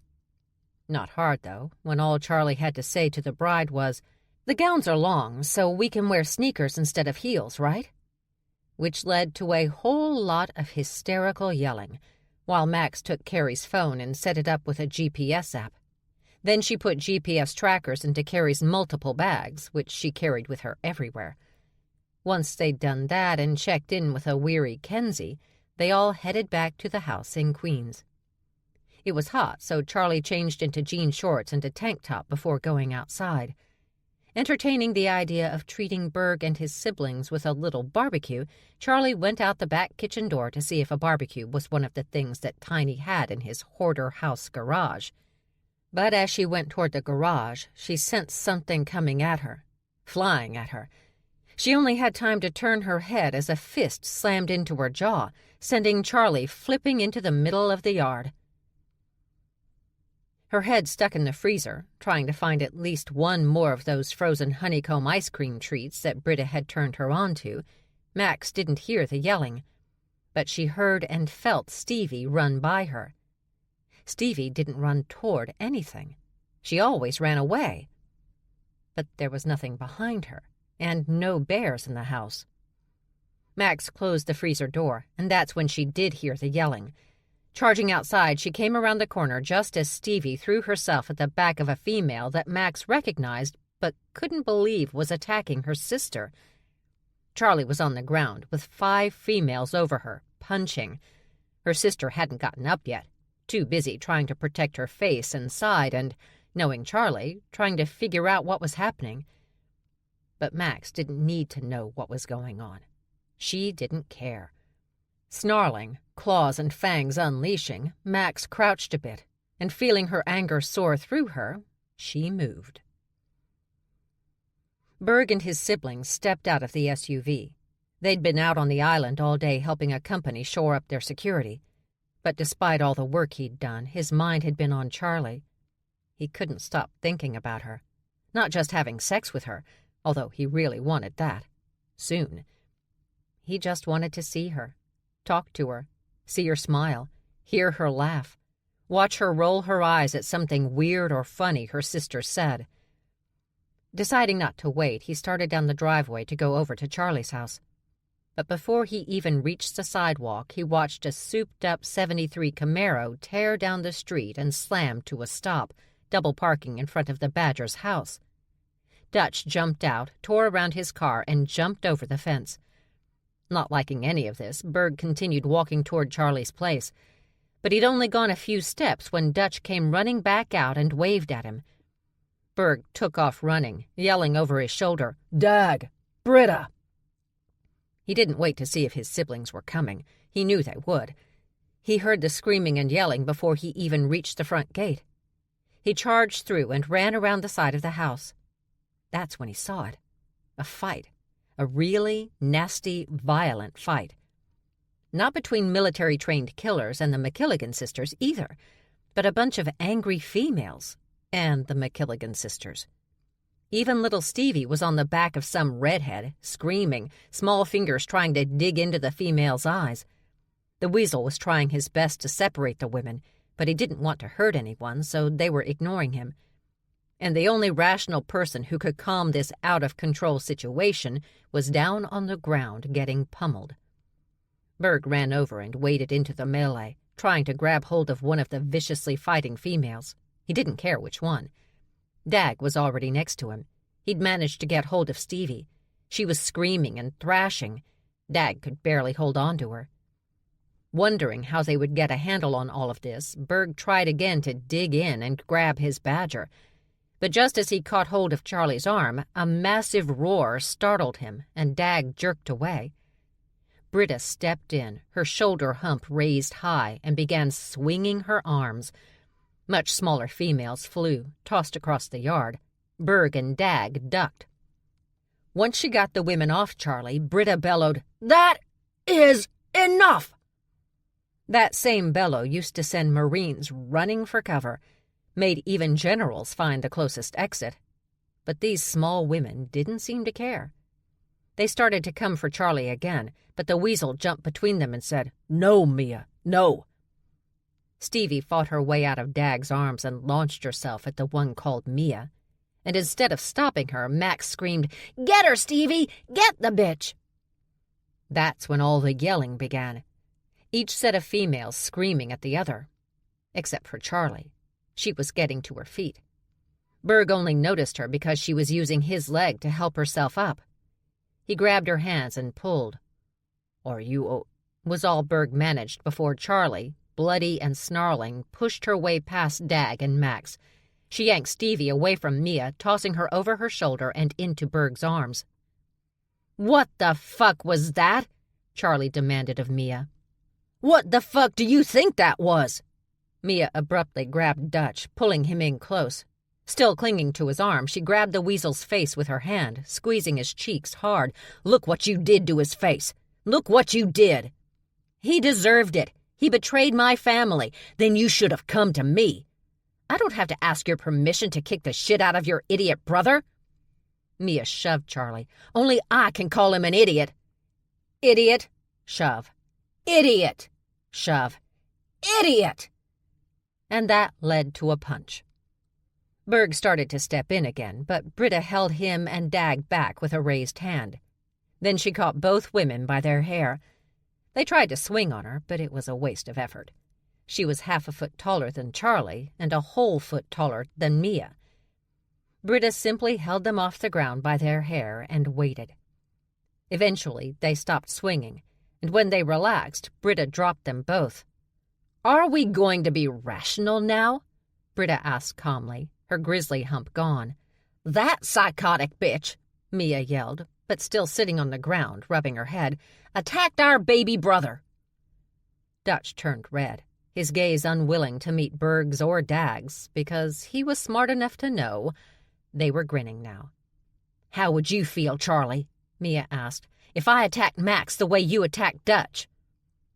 Charlie leaned forward and growled between clenched teeth, "I'd tell your parents I'm sorry for your loss."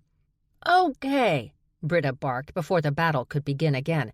"That's enough. We're done." The she-weasels began to argue that point with Britta, but she barely let them get started before she roared once more, sending birds from trees, Stevie back into the house now that her anger had subsided, and the weasels into silence. "I know you're pissed," Britta said calmly. "I'd be pissed. These are my brothers." She motioned to Berg and Dag, "and I'm very protective, so I get it. But it's over. Charlie kicked Dutch's ass. You kicked hers. We're done now." Like a group of dancers performing, the 5 she-weasels crossed their arms over their chests, hitched out their right legs, and let out annoyed sighs. It was weird, but their actions overall were not that surprising. Wolverine males didn't get along with each other at all, but they didn't mind having Wolverine females around. So males with sisters, Berg had heard, often had their own little pack. They protected each other's territories and, when necessary, fought each other's battles. Although Berg didn't think Dutch had sent his sisters into this particular battle, he'd probably been hoping to avoid it. Too bad he hadn't been able to manage that. "So," Britta pushed, "are we all calm? Rational?" The she-weasels refused to answer, and Charlie wiped the blood from her lip before announcing, "I need to bake," and storming back into the house. They stood for several long seconds in silence until Tiny suddenly loped into the yard. Looking around, he finally asked, "Did I hear something about Charlie baking?" He pulled out a piece of paper from his back pocket. "Because I've got a list here." "You didn't make anything better," Dutch told his big sister while they stood by their cars. "You just made it worse." "I don't care. The only one who gets to slap my brother around is me. Which reminds me." Mia slapped Dutch in the back of the head. "You're working for the group? Have you lost your mind? You could get killed." "It's a good job. They respect my talents." "What talents?" "I have talents." When his sisters just stared at him, "I do." Charlie slipped the cinnamon cake into the oven and informed Tiny, "I do not bake on demand. I bake when I want to." She heard Berg and his siblings laugh. She faced them, and Berg quickly explained, "Sorry, drug humor. Our mother would get it." Not in the mood to analyze that, Charlie went back to the kitchen table and finished kneading bread dough so she could let it proof. Tiny held the list of neighbors' requests in front of her. "But—" Charlie pointed her flour-covered hands at the door. "Out." "Fine." Tiny slammed the list on the table and stomped his way across the kitchen, and Charlie again focused on her work. "You know," she complained to the 3 bears passing around a jar of fancy honey that Stevie had apparently ordered, "I had such plans for tonight. I was going to throw a little barbecue for you guys and my sisters. Relax. Maybe read a book. Just enjoy the evening, you know? But of course I couldn't just have a nice time to myself. Instead—" "You're not going to blame your father for this, too, are you?" Berg asked. Charlie's head snapped up, but he looked so damn adorable licking the back of the spoon and watching her, she didn't have the heart to rip off his big bare head. Taking a breath, she admitted, "If I could, I would. And I'm sure if I tried, I'd find a way. But I'll let it go for now." "That's very big of you," he teased.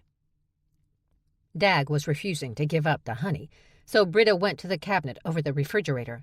She opened it, and Stevie, who'd gone inside there when the roaring started, handed her another jar.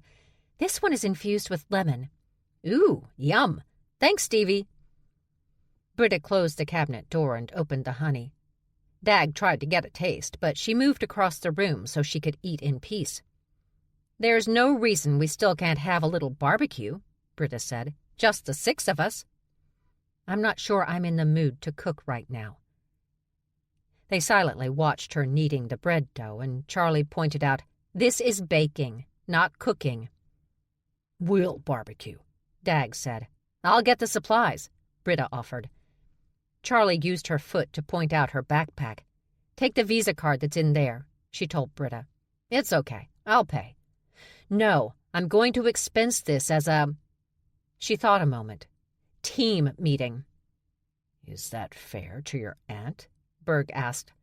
"My aunt reminded me today that the McKilligans don't really think of me, Stevie, and Max as family, so—" "Yeah," Berg told his sister. "Use the aunt's card. Let's expense this bitch." "Get some chicken!" Stevie yelled from inside the cabinet. Having retrieved the card, Britta asked, "Do you want to come with me, Stevie? Get out of the cabinet for a little while?" Okay." Stevie eased the door open and skittered out. It was weird because she crawled out of the cabinet and down the refrigerator to reach the floor without grabbing onto anything. Kind of like a spider. But the bears didn't say anything about it, and neither did Charlie. It was best not to talk about these things. It just freaked people out more. "Get stuff you'll eat, Stevie," Charlie reminded her sister. "That's why I said get some chicken. Max will want cow. I want chicken." "Just saying." "Well, don't." Charlie waited until Stevie was gone before she laughed. "She's so sensitive sometimes." "Can you bring over the grill?" Berg asked his brother. "Yeah, and some charcoal. I'll be right back." Charlie put the bread dough in a pan and put the whole thing in the proofer drawer. That's when it hit her. This oven's new. She stepped back to get a good look, like super new, and expensive. "Yeah, I saw the delivery guys earlier today after you all left. Tiny let them in." "Why would he buy us a new oven when we're just renting the place?" Smirking, Berg held up the list of treats that Tiny had brought her. Charlie rolled her eyes. "Come on. Seriously?" "Well, now you kinda gotta." "Bears," she complained before snatching the list from Berg. Stevie was following behind Britta. As they neared Dutch's car, where his sisters were sitting on the trunk and leaning against the doors, the bear stopped and asked, "Still here?" Dutch stepped forward. "My sisters want to apologize to—" The rest of what Dutch was about to say was drowned out by his sisters emphatically denying that they were going to apologize to anyone. Britta roared again, but before Stevie could run back into the house, she caught Stevie by the back of the neck and lifted her up so that her feet kept going, but she didn't actually move anywhere. It was a little embarrassing. "Now listen up, ladies," Britta announced. "I'm about to go out and get meat. Lots of meat. For a barbecue. And I could go ahead and pick up some elk, which I hear your kind enjoys. Or I can get just enough food for 3 bears and 3 honey badgers. Your decision. Choose wisely." Stevie felt like flailing her way out of Britta's grip, but she was also enjoying the way the bear treated the wolverines. Not taking their shit, but still trying to make it better. Still holding Stevie, Britta started across the street, but Mia jumped from the trunk and asked, "Are you getting corn?" "I can. And potatoes." Britta smiled and said again, "Choose wisely." They reached the other side of the street, and Britta finally released her, so Stevie could get into the SUV. Once they were inside, Britta started the vehicle and immediately turned on the AC. "I still make you nervous, Stevie?" she asked as she slid on her sunglasses. "Everything makes me nervous." Stevie thought a moment. "Well, not everything, but man-eaters definitely make me nervous." "But tigers are man-eaters, and you're half tiger." Stevie stared out the front window for several seconds, ruminating on that bit of information before admitting, "Dear God, I'm terrified of myself." Chapter 28. Max didn't know when this had turned into a party. She'd been sitting on the metal picnic table, seething because she loved Dutch's sisters, but she wasn't about to let anyone go after Charlie or Stevie on her watch when Dag walked in carrying a giant barbecue grill. He was carrying it alone, like one might carry a small carton of apples. The only trouble he seemed to be having was that its dimensions made it a tad unwieldy. Without saying a word, he'd placed the grill down, walked away, returned with a bag of coal, lighter fluid, and a lighter. He didn't use them, though, just set them up and walked away. That was around the time random bears began wandering through their backyard, peeking into the open window, heads moving as they sniffed the air. A few sized up the window as if they were wondering whether they would be able to rip it out of the wall so they could just get in there and devour the treats Charlie had started baking. She wondered if this was how full-blooded bears dealt with cars that had empty fast food containers in them. Did they look in, circle around, debate tearing the vehicle apart before simply trying the door? One of the bears, a sow of course, did that. She just walked in, and 3 seconds later came running out when a hissing Charlie charged her. Charlie slammed the screen door shut, and that was the last bear that actually attempted to enter their house without an invitation. Berg came into the backyard, giving Max a sweet smile before getting the grill going. He sure did seem happy. He'd spent only one night with Max's sister, but maybe that was all he needed to know how he felt about Charlie McKilligan. Wading into a weasel fight to protect a woman was a definite statement for any shifter male. Now he was getting ready to grill, like any middle-class American husband. It was adorable. Who knew that Charlie McKilligan would have an adorable relationship with anyone? Max's sister didn't really do adorable. Then again, she was a stand-up girl. She could have taken out any and all of those Wolverines. She'd had a gun holstered to the back of her shorts. But she hadn't done it because she would never do anything like that to Dutch's sisters.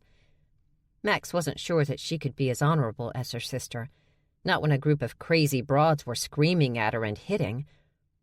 Eventually, those screaming broads came into the backyard. They barely looked at Max, which was good, because Max was eyeing them with great intensity. Honey badgers loved a good eyeing, as Max's mother called it. Wolverines, although as ballsy as badgers, didn't go out of their way to challenge anyone. They just moved along, hoping not to be noticed, so they could get what they wanted and then disappear. Not badgers. They'd go through your garbage with you standing right there, trying to shoo them away. Dutch sat down beside Max on the picnic table, and together they watched as Mia threw back her shoulders and entered the house. Depending on her attitude, the discussion could go any number of ways. But after about 5 minutes, she came back out alone, holding a 6-pack of beers. She took one and handed over the rest for her sisters to divvy up. If Charlie was giving out liquor, they'd made up. Big sisters understanding each other. Max pressed her shoulder against Dutch's arm, and he let out a relieved sigh. "If there's a barbecue," Mia said after sipping her beer, "how about a little music?" "Okay," Max replied. By choosing to speak to any of the she-Wolverines, Max was saying she was letting all of this go because Charlie had. Stevie might be a little more difficult to make up with, but Max doubted it. Their baby sister didn't really hold grudges the way Max and Charlie did. Although Max had been super impressed with how Stevie had thrown her skinny little ass into that fight. She'd always been a runner, their little sister, which had been fine because Charlie and Max had taught her to run since that day they'd all had to run when Charlie's mother had screamed at them to do just that. That day when everything had changed, and the life they'd known had ended. That was what they'd taught Stevie to do, and she'd become really good at it. Sometimes running with so much screaming and roaring that their attackers were thrown off, allowing Max and Charlie to do maximum damage. But when Stevie had seen that Charlie was in trouble, She had done what both Max and Charlie would have done in the same instance. She went in swinging. Max couldn't be prouder. Eventually, Britta and Stevie returned with so much meat and corn and potatoes that another bear brought his own grill over, a much bigger one that the grizzly carried by himself. In short order, both grills were going strong, music was playing, and Max began to wonder if the neighbor bears would complain. They didn't seem to like too much noise. Stevie's panicked screams really upset them. But most were still lurking around the kitchen window, hoping for food. At one point, Charlie put a cherry pie on the window ledge. 2 males got into a fight over it, allowing a sow to take it for her and her children.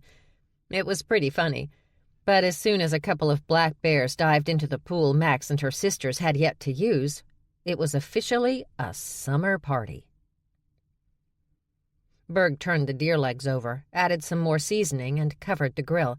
He then moved to the second grill and dealt with the elk, then the third grill and dealt with the steaks, hamburgers, and hot dogs.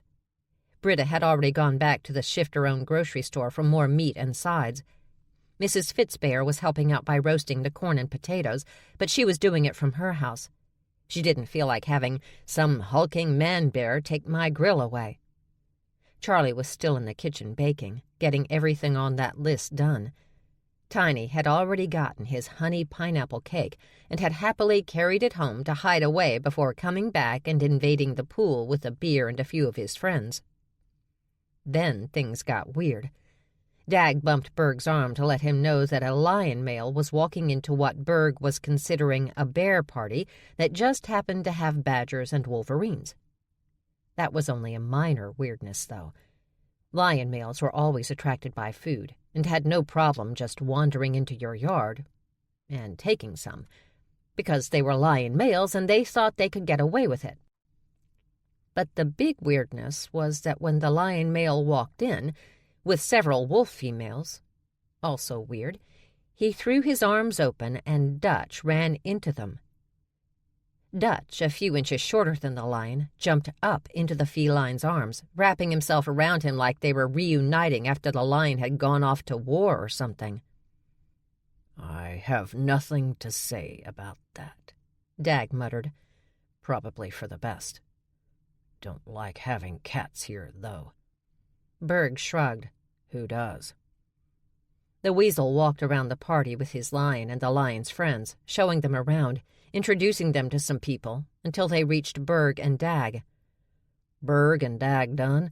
This is Mitch Shaw and his mate Sissy Mae Smith of the Smith Pack." Berg's neck muscles tightened. "You brought a Smith Pack wolf into bear territory, Weasel? Sissy Mae is alpha female of the New York Smiths with her brother Bobby Ray. Thought it was a good idea for the McKilligans to get to know her in case they run into any trouble when they're in the city." He winked at Berg, which Berg just found annoying, and took the she-wolf's hand. "Will you and your pack mates be swimming today, Sissy Mae? The McKilligans have a lovely pool."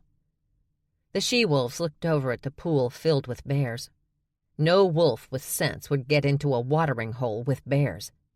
But despite that belief, Sissy Mae yelled out, "Woo-hoo!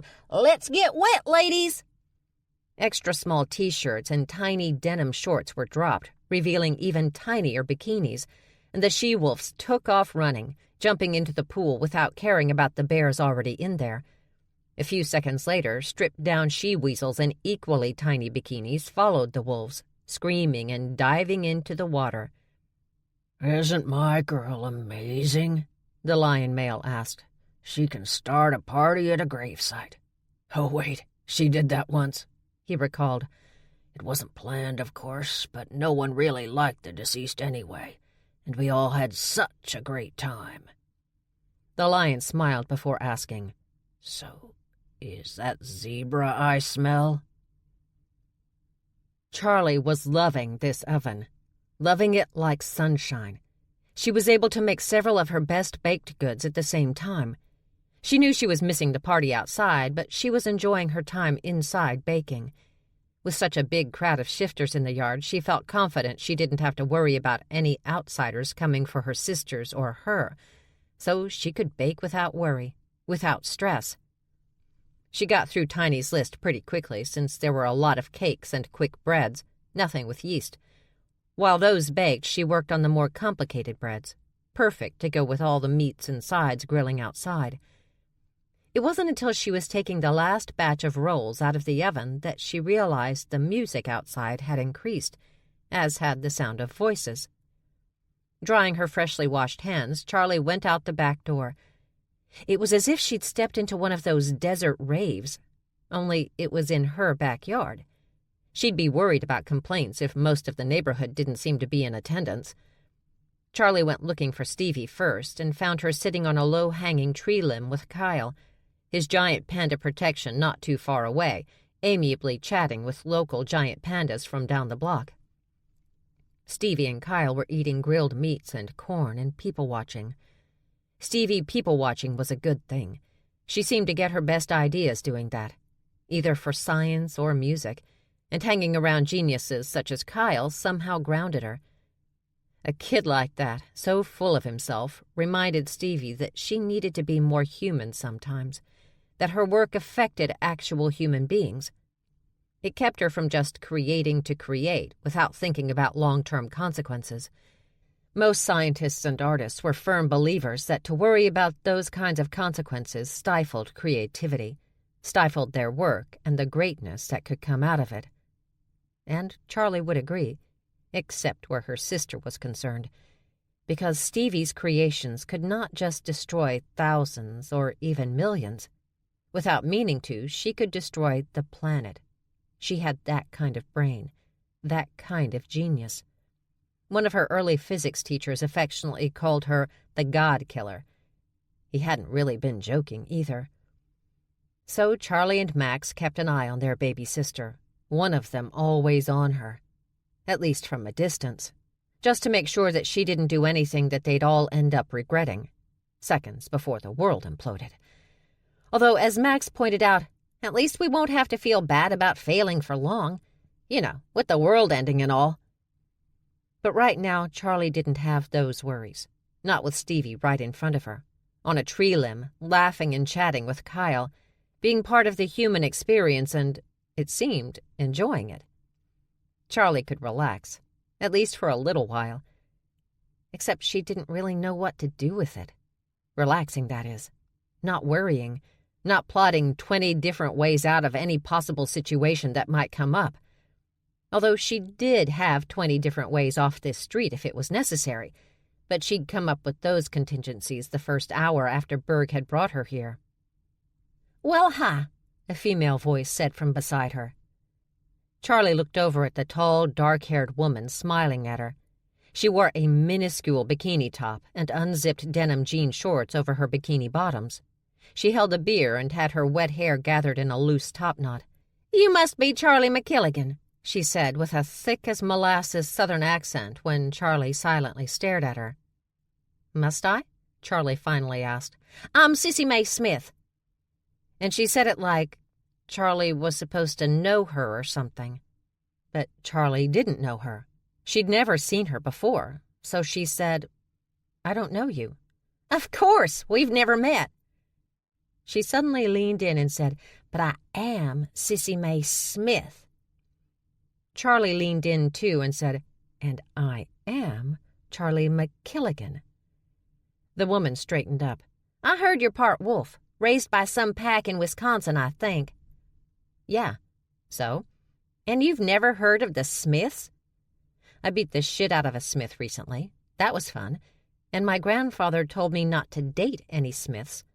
Of course, he also didn't want me to date any Green Bay Packers fans, which was weird because he was born and raised in Wisconsin. He didn't want me to date any boxers, which seemed so random, and really didn't want me dating a cat person.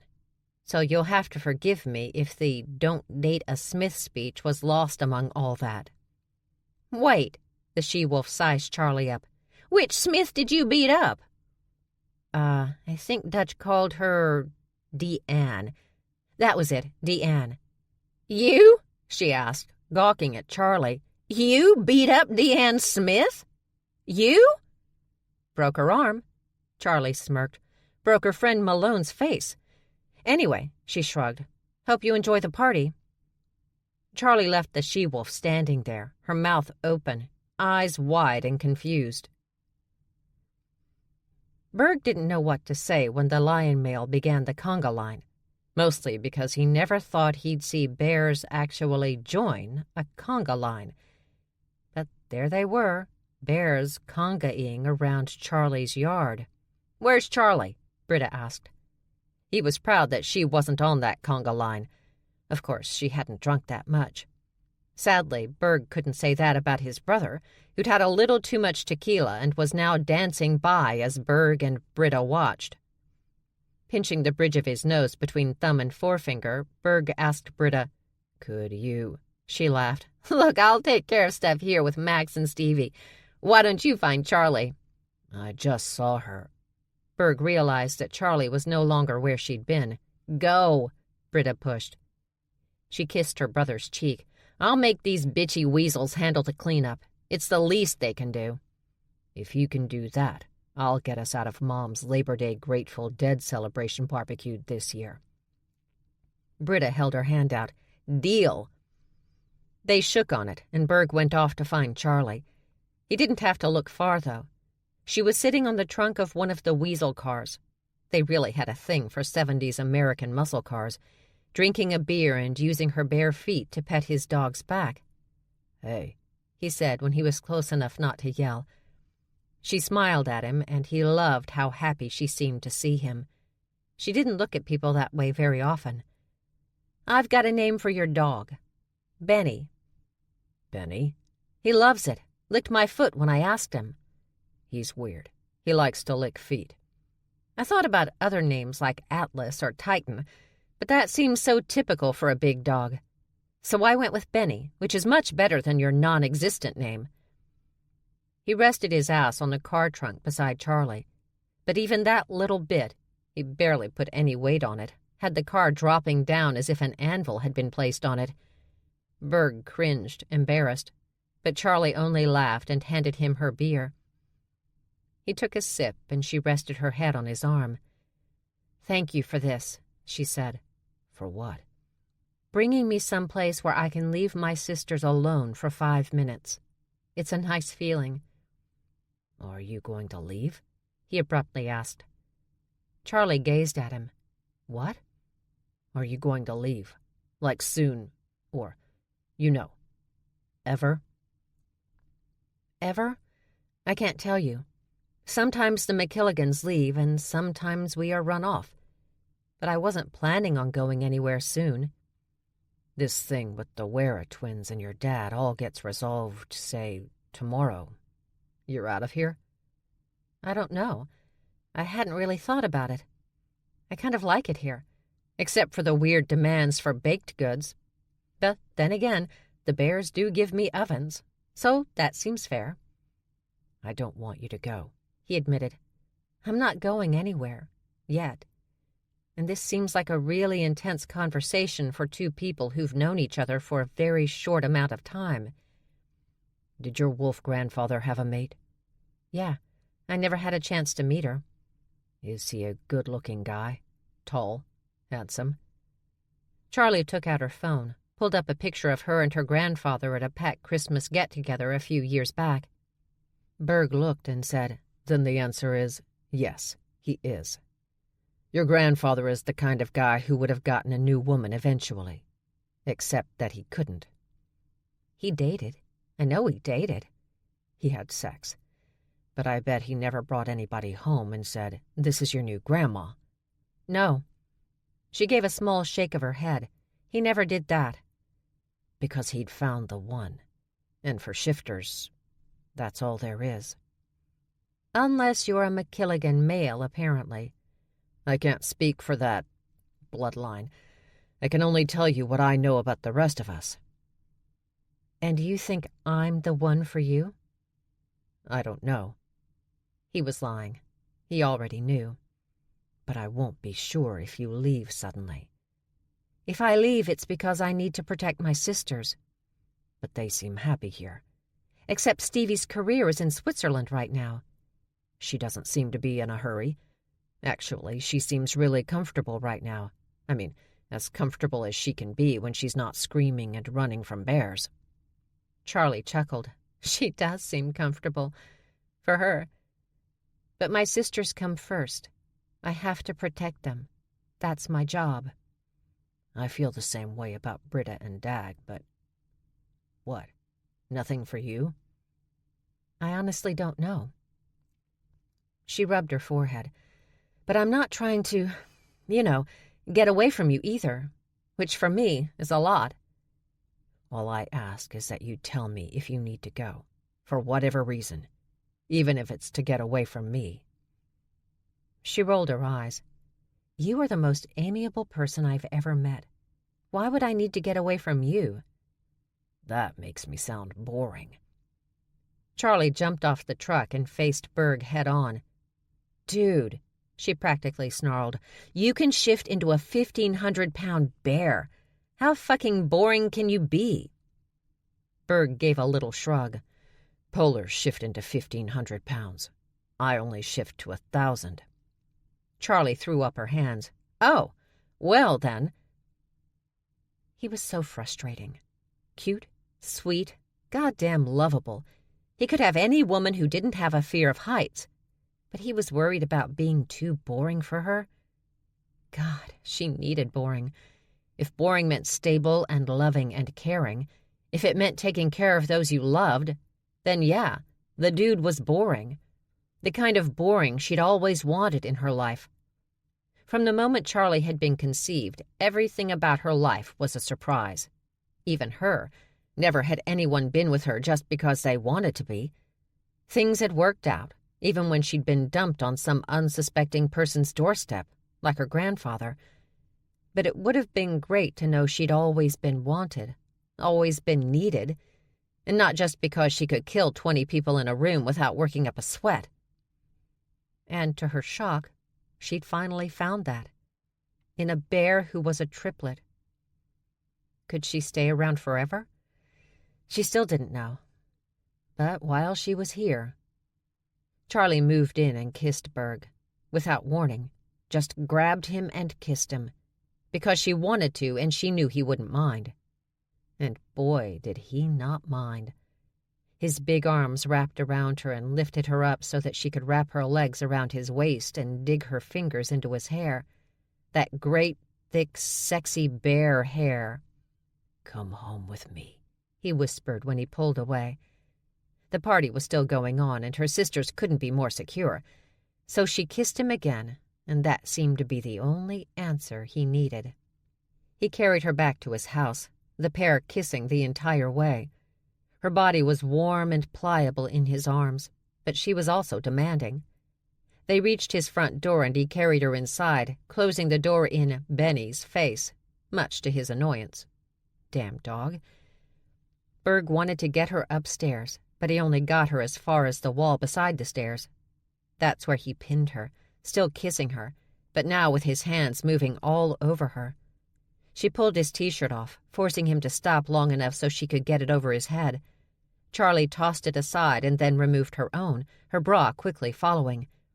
Then she wrapped her arms around his shoulders, and he knew she'd wanted to feel him skin to skin. Her hands moved over his shoulders, down his arms, back up to his shoulders again. She dragged her short nails against the tight muscles in his neck. Berg growled, unable to help himself, praying she didn't get scared off. Then again, this was the woman who'd told Sissy Mae Smith, "I don't know you." The entire party had been talking about it, the bears laughing, mostly because the she-wolf had been so insulted.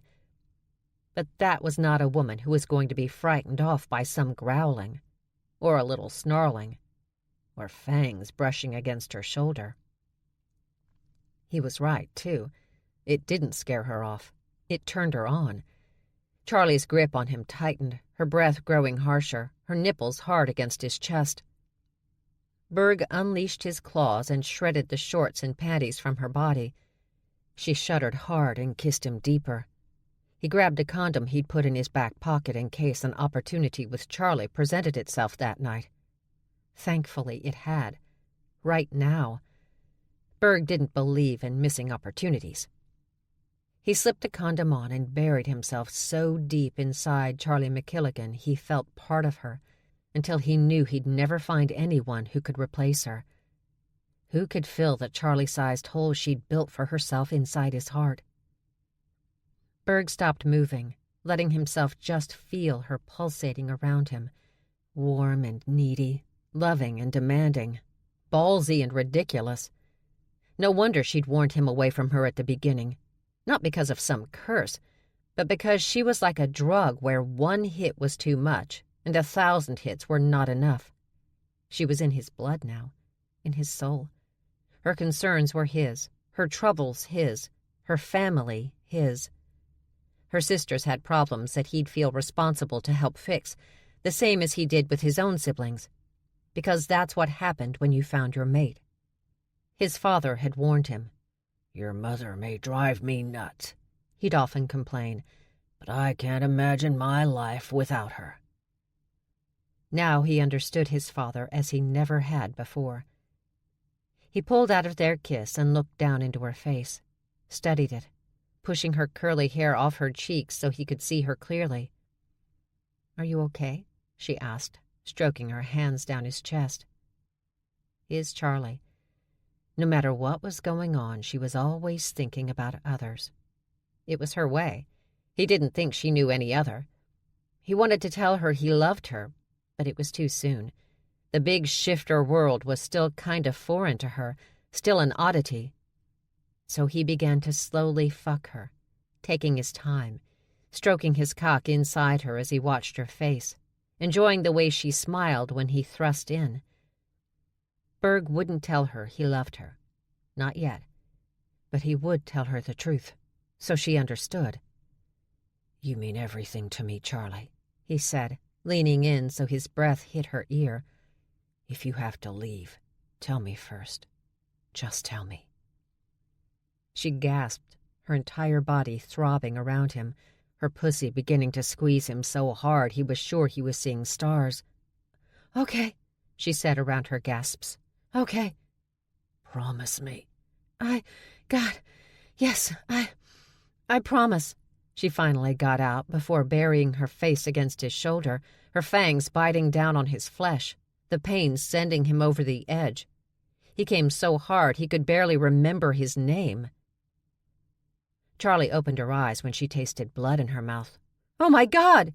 She wiped her hand against her lips. "Berg, I'm so sorry." He gazed at her, eyes slowly blinking. "For what?" "I bit you." She examined the wound, wincing at the clear fang marks on his shoulder. "I broke the skin."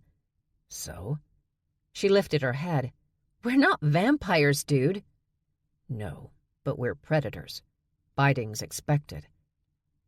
He kissed her and, still inside her, kicked off his jeans and sneakers and carried her up the stairs. "We can't leave our clothes and condom wrappers just lying around your house," she warned him. "I'm guessing Britta wouldn't be okay with that. I know I wouldn't be okay with that." "You grew up with sisters. Britta, sadly for her, grew up with 2 brothers. He carried her into his bedroom, and together they fell onto the mattress. "Trust me, over the years my sister has dealt with much worse. But," he added, "don't believe her if she calls you a whore when you leave tomorrow." Charlie frowned. "Wait, what?" Chapter 29. Max tied up the last of the trash bags and tossed it on the massive pile before heading into the house. Stevie and the 17-year-old, who had been too young to drink, but weirdly didn't complain about that, had made themselves scarce as soon as the party wound down, and Britta began forcing wolverines and she-wolves to start cleaning. Not surprising. Stevie hated cleaning in general. She always expected someone else to do it for her. The luxury life of the prodigy, Max supposed. Once in the kitchen, every last morsel of Charlie's baking had disappeared along with the bears. Max found Britta pouring herself a glass of water. "Hey, Max, my brother took Charlie back to our house. I'm almost positive they're having sex, which is not a problem for me. But if I find any evidence of that outside his bedroom, I'm going to lose my shit. So can I stay the night here so he has a chance to clean up the place before I get home?" Max loved Britta. She was a 6'7" nut, but she was a hilarious nut. Max enjoyed that in any woman. Absolutely. There are extra bedrooms down the hall, and tons of fresh bedding that suddenly appeared in the closet yesterday. Thanks. Dag already nabbed a couch. It's for Black Bears, though, she said, so he's all scrunched up on it. They both laughed at that until they heard it. Not Dag. He was snoring loudly in a cute, drunken stupor. This sound was soft, and they'd both noticed it. Britta lifted her nose, scented the air. She pointed up. Max reached under the table and grabbed 2 .45s, tossing one to Britta. Moving quickly but silently, they went up the stairs and down the hall, stopping outside Stevie's bedroom. Britta was about to kick the door in, but Max stopped her with a raised hand. She put her forefinger to her lips. Max eased the door open. While her baby sister slept soundly in the bed, blissfully unaware, probably zonked out on her nighttime meds, their father was busy going through a pile of notebooks that had arrived earlier that day from Switzerland. He was so intent on whatever he was doing, he didn't even know that his other daughter and a goddamn bear were watching him. Biting back a snarl, Max marched into Stevie's room, wrapped her hand around her father's mouth from behind, and pressed her gun against the side of his neck. Not a sound.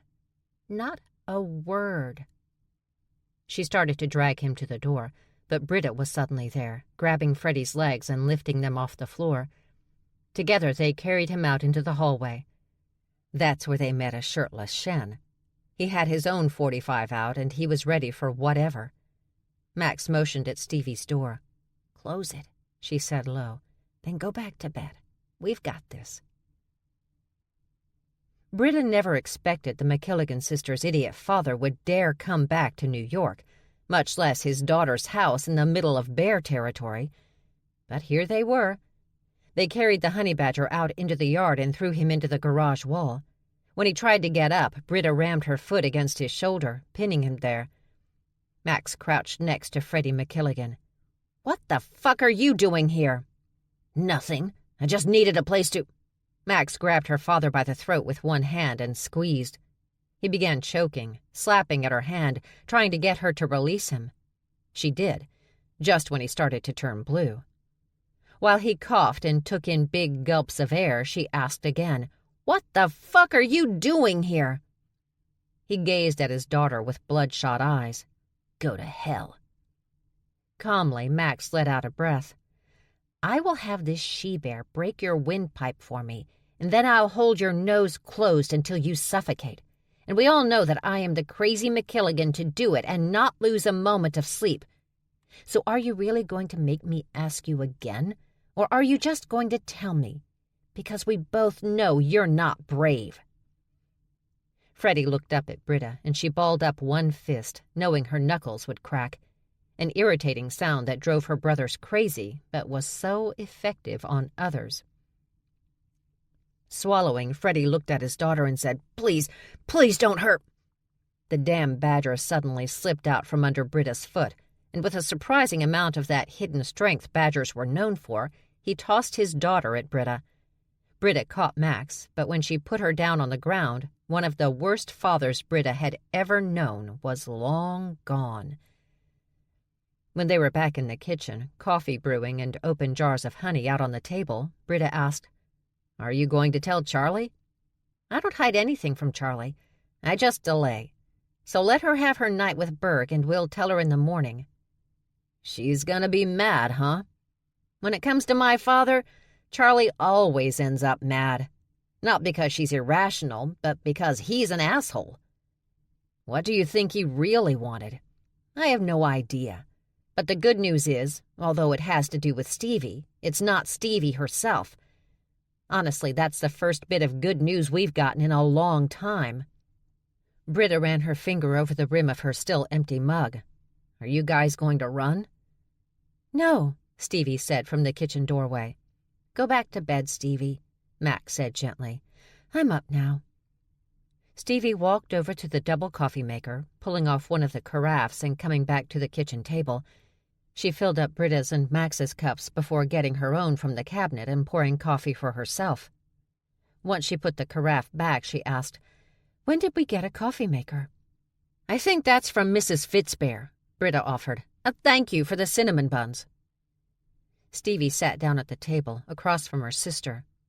"We're not running," Stevie told Max. "I'm tired of running. Besides," she added, "Charlie's happy here." She thought a moment. "I'm happy here." Another pause. "Kyle's happy here, and he's not happy anywhere." "You do know we can't adopt that kid, right?" Max asked. "Of course we can't. He already has a family that loves him. He just makes them insane, so they need a break from him. I'm happy to help." She peeked up at Max. "Do you want to run?" "Me?" Max grinned. "I'm a honey badger, bitch. I want to stand my ground and beat the fuck out of anybody who crosses my path. But if something happened to you..." "Nothing is going to happen to me. I've got you and Charlie." She leaned in a bit and, after glancing at Britta, she whispered, "And I'm surrounded by man-eating bears." "Says the man-eating tiger." Eyes narrowing on Britta, Stevie barked, "Stop freaking me out with that!" Chapter 30. Berg was quickly learning that the pleasure of waking up with the woman of his dreams asleep on his chest did not come without a price. He knew that the second his bedroom door slammed open and a honey badger came into the room to turn on the TV and announce, "We have a problem." Charlie didn't even lift her head from Berg's chest. "Dad?" Surprisingly, no. Max grabbed a remote from the top of the chest of drawers and began changing channels. Stevie ran in and jumped onto the end of the bed. "Wow, this is the biggest bed I've ever seen. How fun!" She looked back at them, grinning. "You two are so cute. Here it is." Max stepped back from the TV, and Charlie sat up, not really bothering to cover her breasts. Berg wasn't sure if this was a sister thing. He and his siblings might be triplets, but with one girl and two males, they had definite boundaries. But when his own sister walked into the room, followed by Dag, Berg yanked the sheet up to cover her. When the McKilligan sisters laughed, he had no idea how to respond. "Aw, he's shy," Max said. "Yeah," Stevie chimed in. "I'm easily panicked and terrified, but I'm not shy. And Charlie's definitely not shy. My mother said that when I was a baby, I used to snatch off my diaper and wiggle my ass." "Maybe it's because you can't shift," Max guessed. "Instead of being covered in fur and hunting, you run around naked, wiggling your ass." Berg pressed the palm of his hand against his eyes and asked, "Didn't you want us to see something?" "Oh, yeah." Max glanced at the remote. "Oh, good. I can rewind." She rewound the local news story and stepped back so Berg and Charlie could easily see. "Police say the Ring of Life Jewelry Emporium was hit this morning between midnight and 4 a.m. Thieves opened a hole beneath the store and went into the vault, stealing millions of dollars worth of diamonds, gold, and other gems." Charlie gestured to the TV and yawned. "Did Dad do this?" "No, and we know this because Dad was in Stevie's bedroom last night when it was happening." Dag suddenly raised his hand, but before he could say anything, Stevie clarified with, "He was just snooping for something among my books." She shrugged. "Of all the horrible things there is to say about our father, what you're concerned about is, thankfully, not one of them." Nodding, Dag pulled his arm back and said, "I just needed to know before we kept going." Charlie, whom Berg was starting to realize liked to talk with her hands, raised her forefinger and said, "Putting aside the issue of our father," she moved her forefinger to the right to illustrate, "what does this heist have to do with us?" Max smirked. "Carrie's polar bear? It's his store, on 47th, the one he took her to yesterday." "But her bachelorette party was last night, right?" "Which, again, we were not invited to," Stevie muttered. "But all the cousins were," Max said. "All McKilligans, all honey badgers, all—" "Thieves," Charlie finished. "She wasn't having an affair with that bear. She was setting his ass up." "That doesn't mean she wasn't having an affair," Max reasoned. but I doubt she was really planning to end her upcoming marriage for him. What if he knows? Stevie asked. What if he knows that she set him up? Then he'll come to ruin Carrie's wedding and demand his ship back, Max guessed. There was silence on that, and after nearly a minute, Charlie forced her eyes wide open, shook her head, and announced, "All right, we need to move. Quickly. Suddenly, this wedding day that we were originally not invited to, you need to let it go," Max admonished Stevie, "has gotten a new sense of urgency. Everybody know what they're doing?" she asked the room. When everyone nodded, "Good." Charlie threw off the sheet, and Britta and Dag quickly left the room. Max and Stevie followed, but with no real sense of urgency. "What about your father?" Berg asked Charlie. "What about him?" "What does he want?" "I have no idea. We have our money secured under different names and scattered over the globe in different accounts or safety deposit boxes in cash just because of our father. The only thing Stevie has that could possibly be important to him, or anyone, that Freddie could actually get to, is what she has in her head." "Do you think they were trying to take her because of something they think she has?" "It's possible. Who knows what my father told the Weras?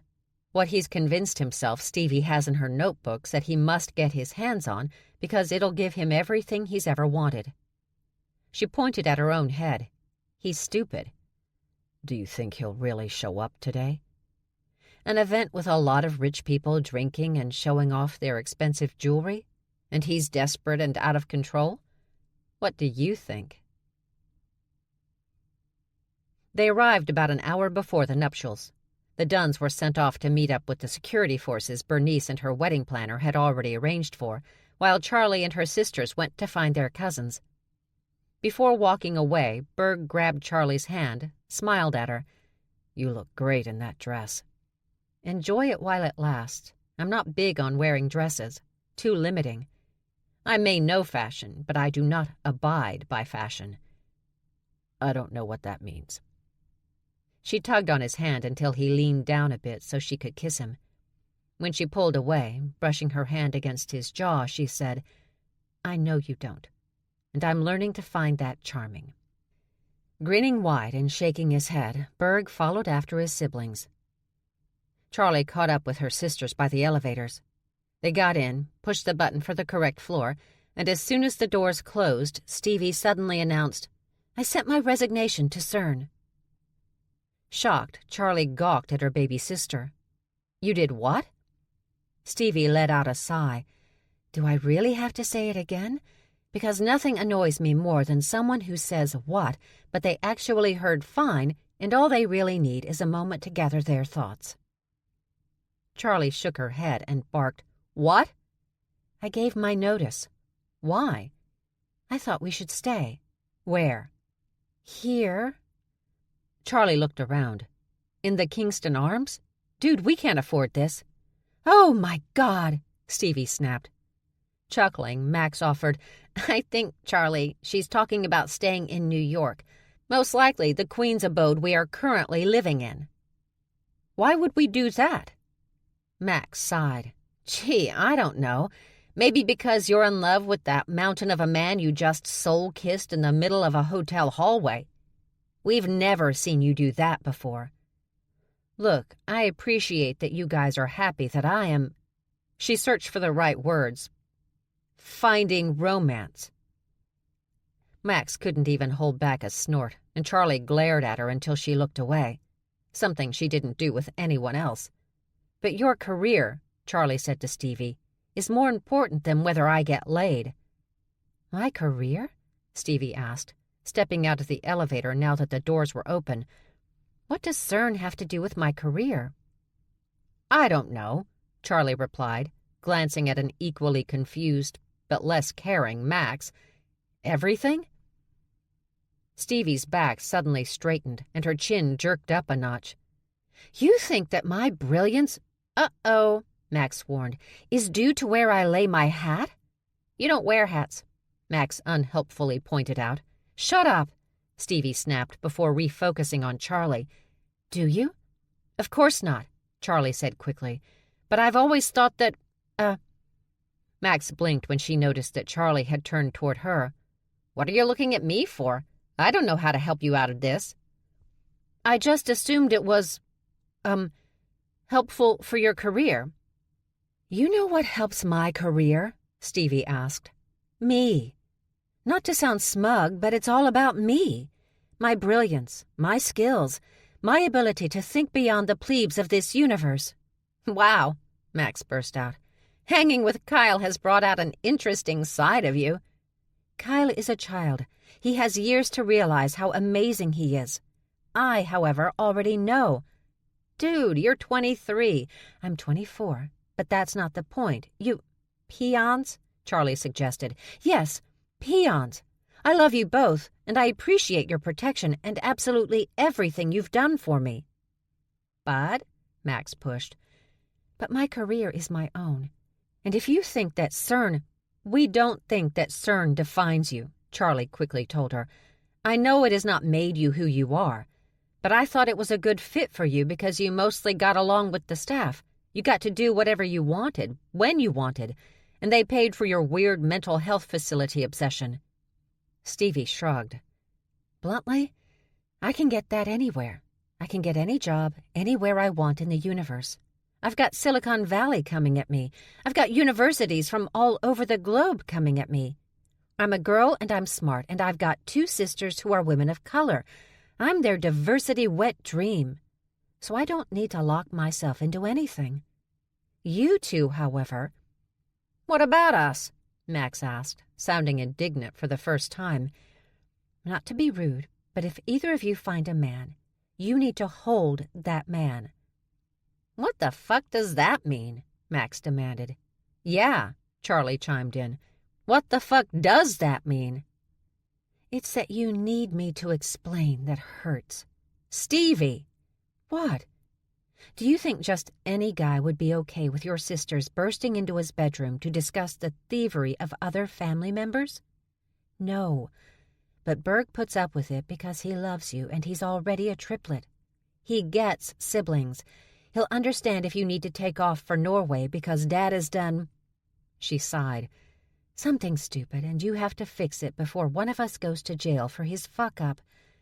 He'll be okay with you having weaponry around the entire house. He won't like it, but he'll be okay with it. He won't freak out when he finds me and Max hanging out in his cabinets eating his honey." "You don't like honey," Charlie pointed out. "No, but I really like living in cabinets. And I have to say that my co-workers at CERN, they all thought that was a little weird. But not here. For once, do you guys realize we're not the weirdest people in the group? I mean, did you see there was a guy with a lion's mane doing the cha-cha at our party with his wolf girlfriend? And we were playing tech music at the time. Or have you noticed that Kyle has a bodyguard that eats bamboo all the time? Or perhaps you've spotted Dag in our backyard doing his full-body back scratch on that big oak tree. He was human at the time. He could have just used a back scratcher. But no." She circled her forefinger in the air to signify each of them. "Not the weirdest. I say we revel in that and see what we can make of it." Max smirked. "And you're okay staying on a street with nothing but, as you call them, man-eating bears?" "As long as Charlie keeps giving them baked goods, we should be fine." Charlie tossed her arms in the air. "So now I'm beholden to bake all the time for demanding bears?" "You can't give wild animals food and then take it away." Stevie pointed a finger at Charlie and snarled through gritted teeth. "So if that means you need to bake, bitch, bake." Max started to laugh, but the sound suddenly cut off and her eyes narrowed as she focused down the hall. Charlie looked over her shoulder but didn't see anything. "What?" "I saw Dad." Charlie didn't question whether her sister had really seen their father. She knew she had. "Go," she ordered Max, then pointed at Stevie. "Tell security Dad's here. I'll talk to the bride." Stevie cringed. "Good luck with that." Max ran down one hall, then another, searching for her father. She caught his scent when she started past the stairs. Her father wasn't using bear spray this time to disguise his scent. just a cheap knockoff Paco Rabanne cologne that he'd probably picked up from a street vendor in Chinatown. Idiot. She ran into the stairwell and started up the stairs. She'd just gotten 2 floors up when she caught the scent of another honey badger behind her. Not her father, but a female. Max turned just in time to watch a steel pipe collide with her head. Deanne buried her knife into the man's side, a brutal thrust between ribs. She dropped his body and stepped over him to move around the office, examining everything. But they were gone. She knew it. Malone came out of the hangar office. "They're gone," she said, proving Deanne right. "I know. We're too late. The jet is still here, though. They're like bazillionaires. They could have 10 jets like that one. Did you look at that thing? We are so absconding with it. Right now, you just want to drive it off the tarmac?" Malone laughed and motioned to the 2 teams they'd brought with them, one from Katzenhaus, one from the group. She motioned to the bodies. "Get this cleaned up," she ordered before coming over to Dee's side. "Now what?" "We put out the word to our contacts. Try to track the 2 bitches down." 3 bitches, Malone corrected. "The Wera twins and that honey badger." "She's our problem, too?" "It sounds like it. Word is she's rabid." "Literally?" Malone sighed. "No." "Well, don't get that tone. You weren't being clear." "What I mean is that she's like one of those tigers that sneak into a village in India and start killing everybody but not eating them. She's what we don't need out in the world representing our kind." Charlie walked into the hotel room where Carrie was about to be helped into her gown. The room was filled with flowers and bridesmaids. There was girlish giggling and open bottles of champagne. There were also 3 photographers moving around the bride while Max's cousin Livy stood off to the side. She had her own camera hanging from her shoulder, but she didn't seem too interested in taking any pictures. "Why are you here?" Charlie asked her, still holding the hotel door open. "They're paying me a shit ton of money to choose and oversee the photographers and videographer handling the wedding. This is how low I've sunk as an artist." "Don't worry, Liv. You're about to see something really interesting." The badger raised a brow just as Charlie slammed the hotel door with as much strength as she could. So hard she might have damaged the doorframe itself from the force. Everyone in the room faced her and she asked, "So which of you crazy cunts were involved in the jewelry heist last night?" Livy rubbed her nose, hiding her smile behind her hand, before she got control and motioned to the photographers and videographer to get out of the room with a wave of her finger. It took a little effort for them to pull the door back open after Charlie had closed it, though. Once they were gone, Charlie focused on the bride and her cousins again. "Well?" "What are you talking about?" Bernice asked. "Carrie had her bachelorette party last night." "Nope. She went a-stealin' last night." Kenzie dropped the wedding dress to the floor and demanded, "Is that why you kept giving me that black mamba-infused vodka last night? So that I'd pass out?" "It's not like you would have come with us," Carrie explained to her sister. "You're such a drag about everything." "Wait." Bernice peered at her youngest daughter. "You mean this is true?" "Did you really think all we would do was go see a bunch of strippers and drink? What are we, full human?" "You insolent little—" "The heist isn't the big problem," Charlie cut in. "It's who she stole from." "Why? Who did she steal from?" "You going to tell her?" Charlie pushed her cousin. "You're doing such a nice job and all." "The polar bear. He wasn't her boyfriend. He was her mark." "You thought he was my boyfriend?" Carrie sneered. "I'm about to marry Ronald P. Farmington IV. Do you think I'd really risk that for a bear?" Charlie looked at Livy, and at that point her sister's cousin just laughed out loud. "The bear you're talking about," Charlie explained, "is a dangerous scumbag, a loan shark, a mobster. If you think he won't figure out, I already sent him an I love you text this morning, and by tomorrow I'll be on my honeymoon, so—" Bernice had her hands wrapped around her daughter's neck, attempting to wring the life from her. Charlie watched impassively as the cousins and Carrie's sisters tried to pry Carrie's mother off her throat. When they finally pinned Bernice to a chair, she screamed, "You are the worst daughter ever!" "It was a flawless heist. The cops will have nothing." "The cops are the least of your worries," Charlie told Carrie. "I mean, does your husband even know you're a criminal?" "How can I be a criminal," Carrie asked, "when I've never been caught?" Bernice was almost out of the chair again, but one of the huskier cousins literally sat on her to keep her down. "Anyway," Charlie continued, "the additional security I employed is already on it. But there are a lot of exits and entrances in this hotel, and he is a shifter, so regular hotel security won't notice a polar bear the way they would if we were talking about a full human. And there's one other thing. Max saw Freddie about 2 minutes ago." Bernice shoved her niece off her lap, tossing her across the room, and stood. "What?" she exploded. "Max is already on it, and so is the additional security. If you need to," Bernice said, pointing at Charlie, "you have my permission to kill him." "Good to know. Anyway, I strongly suggest we get these nuptials going as quickly as possible.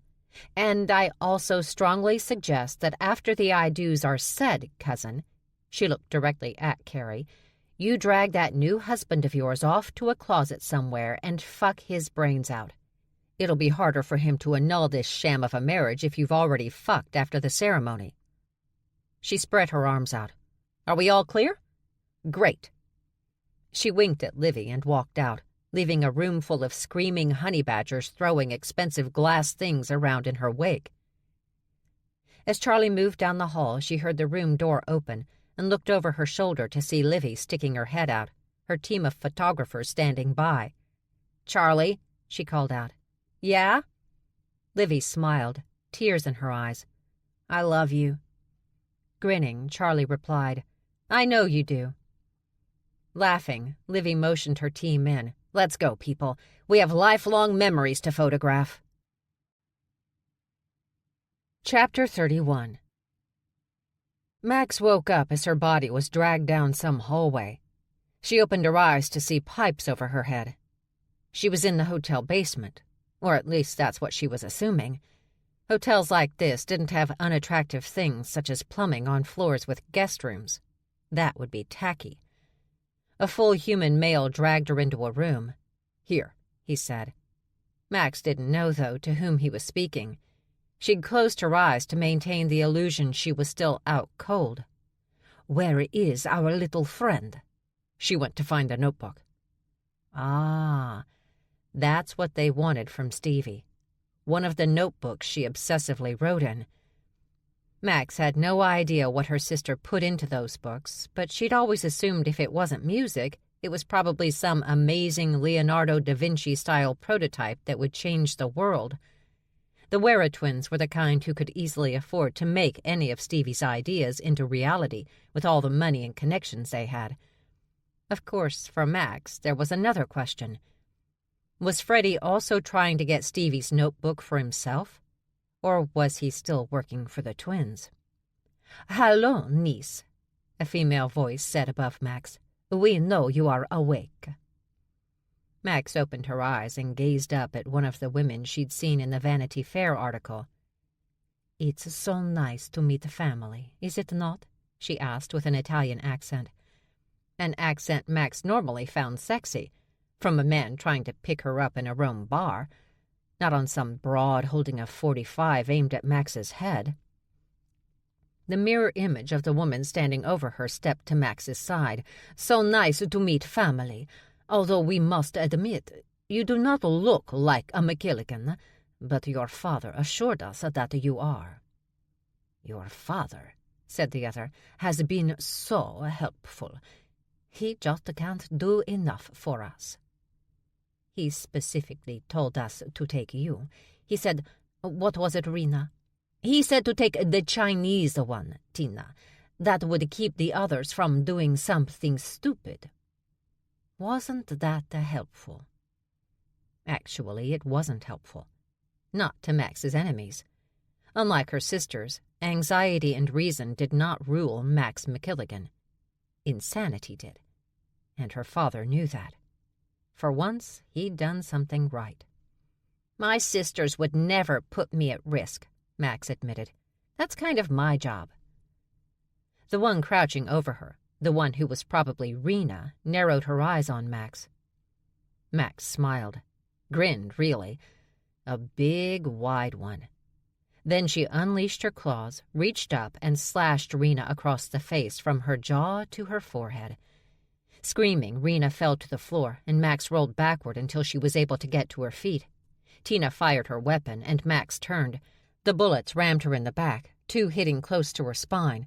But because they didn't actually touch it, she was able to grab the male who rushed into the room, his gun drawn. Max caught his wrist and twisted until she broke it. She yanked him close, using his body to protect her from more bullets, letting her aunt shoot her gun dry. When she went to reload, Max threw the now dead male across the room, knocking her aunt to the ground. The other twin sat on the floor, screaming and crying, blood pouring, flesh hanging off her skull. But Tina struggled up from under her body. "Kill her!" Rena ordered her sister in Italian, an Italian phrase Max had learned long ago. "Kill the bitch!" Max raised her blood-drenched claws and unleashed her fangs. She jerked her entire body forward and hissed. Tina, without thought, hissed back, and her claws suddenly burst from her fingers. Fangs dropped from her gums. Shocked, she and her twin gazed at the abrupt change in, well, everything. Max grinned. "Welcome to the family, Auntie," she told the females before she charged Tina. She was almost on her when the door was kicked open and more armed men came in. Max ripped a line down the skirt of her gown and yanked a blade out of one of the holsters tied to her thigh. She threw it, and it slammed into the throat of the first man entering the room. He fell back into the men behind him, and Max punched Tina in the face before jumping up onto a nearby desk, ripping out the grate over an air duct and crawling inside. Bullets riddled the tiny shaft as Max crawled her way down to the first exit she could find. Charlie was standing near the room where the ceremony would take place. The wedding planner was asking everyone to take their seats because the ceremony was about to begin. The guests showing surprise that a wedding ceremony was about to take place on time. The music started and the full human groomsmen began to line up, waiting to make their way down the aisle. "You guys ready?"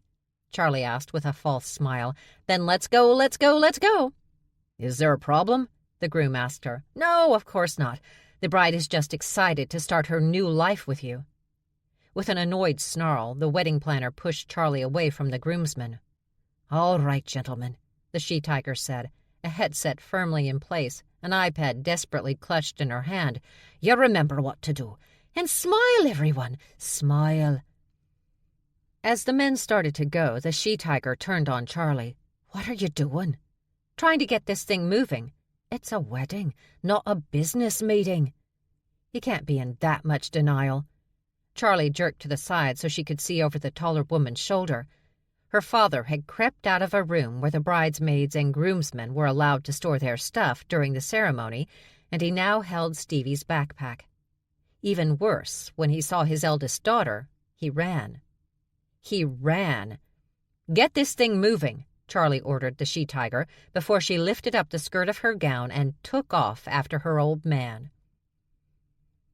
Stevie came around the corner in time to hear "Here Comes the Bride" played, rather poorly in her opinion, by the string quartet. She waited until her cousin started off down the aisle to let out a relieved sigh.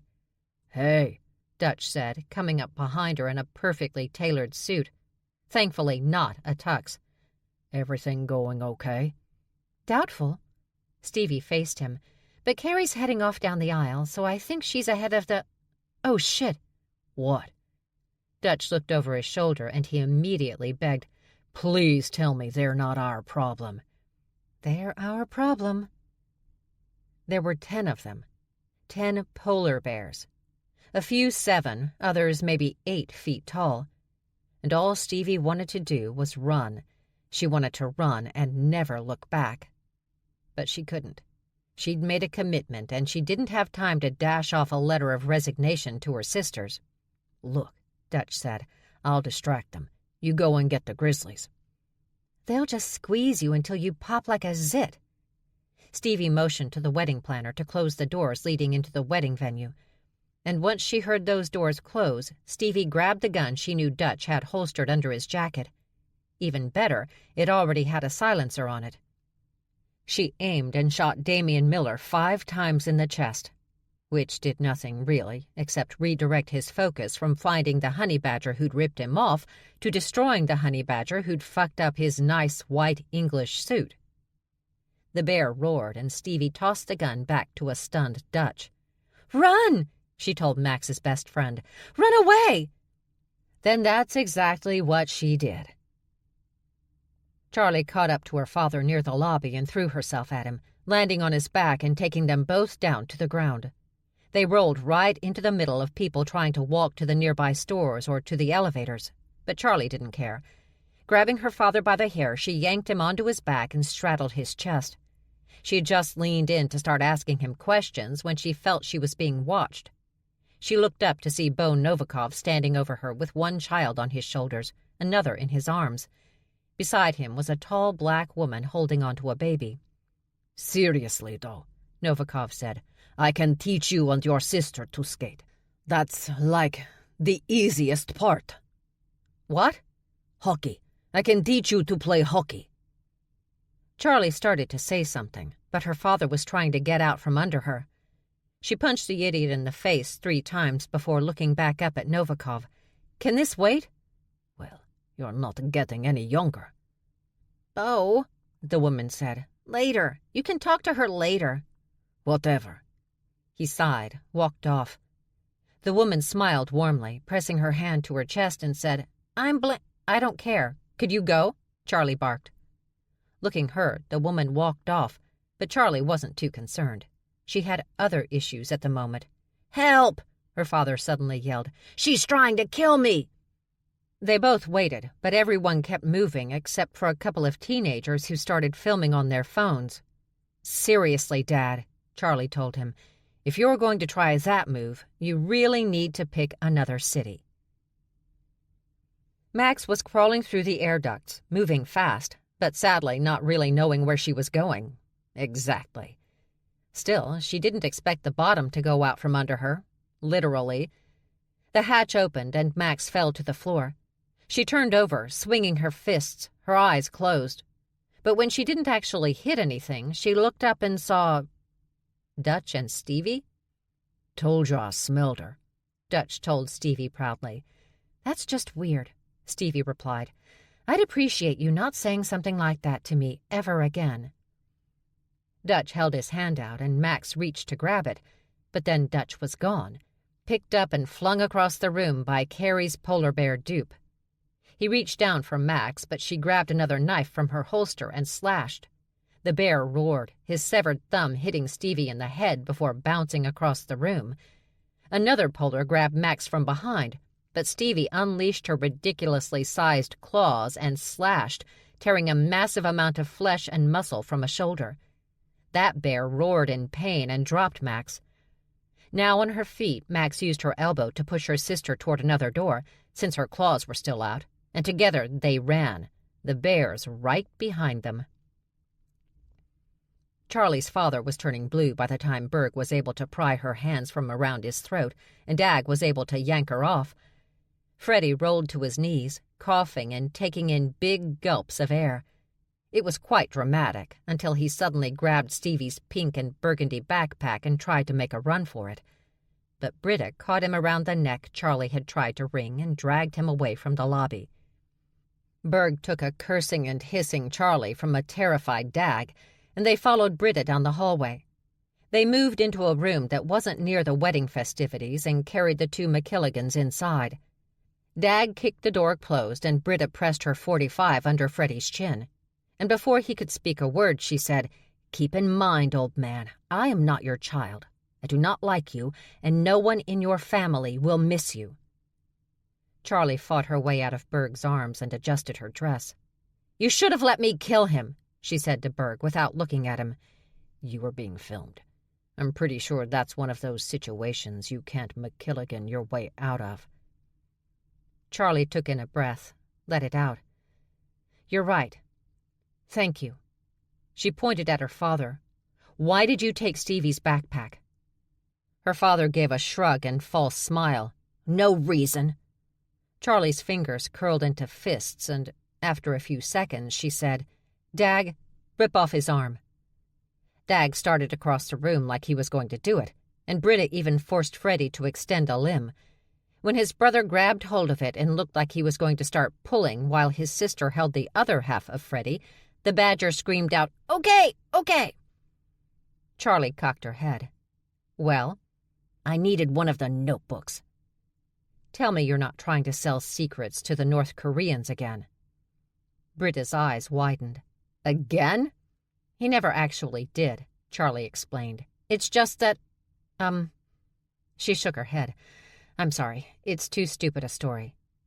"It's nothing like that. I just, When Freddie hesitated too long, Charlie informed her father, "If you think that I won't tear strips of your flesh off just to see you cry, let alone get information that will protect my baby sister, you are sadly mistaken. So if I were you, Dad, I'd start talking." But even after that, he still hesitated. Berg pushed Charlie to the side, got at the head of the long, heavy wood conference table, raised his fist in the air, and brought it down. Once. The entire table caved inward, folding like a thin sheet of cardboard. Berg lowered his head a little so that he was sure Freddie McKilligan could see his grizzly hump. Then he said, "Talk." "It's account numbers," the badger quickly replied. "Account numbers 4?" Charlie pushed. "Every member of the McKilligan family in Scotland and in the States."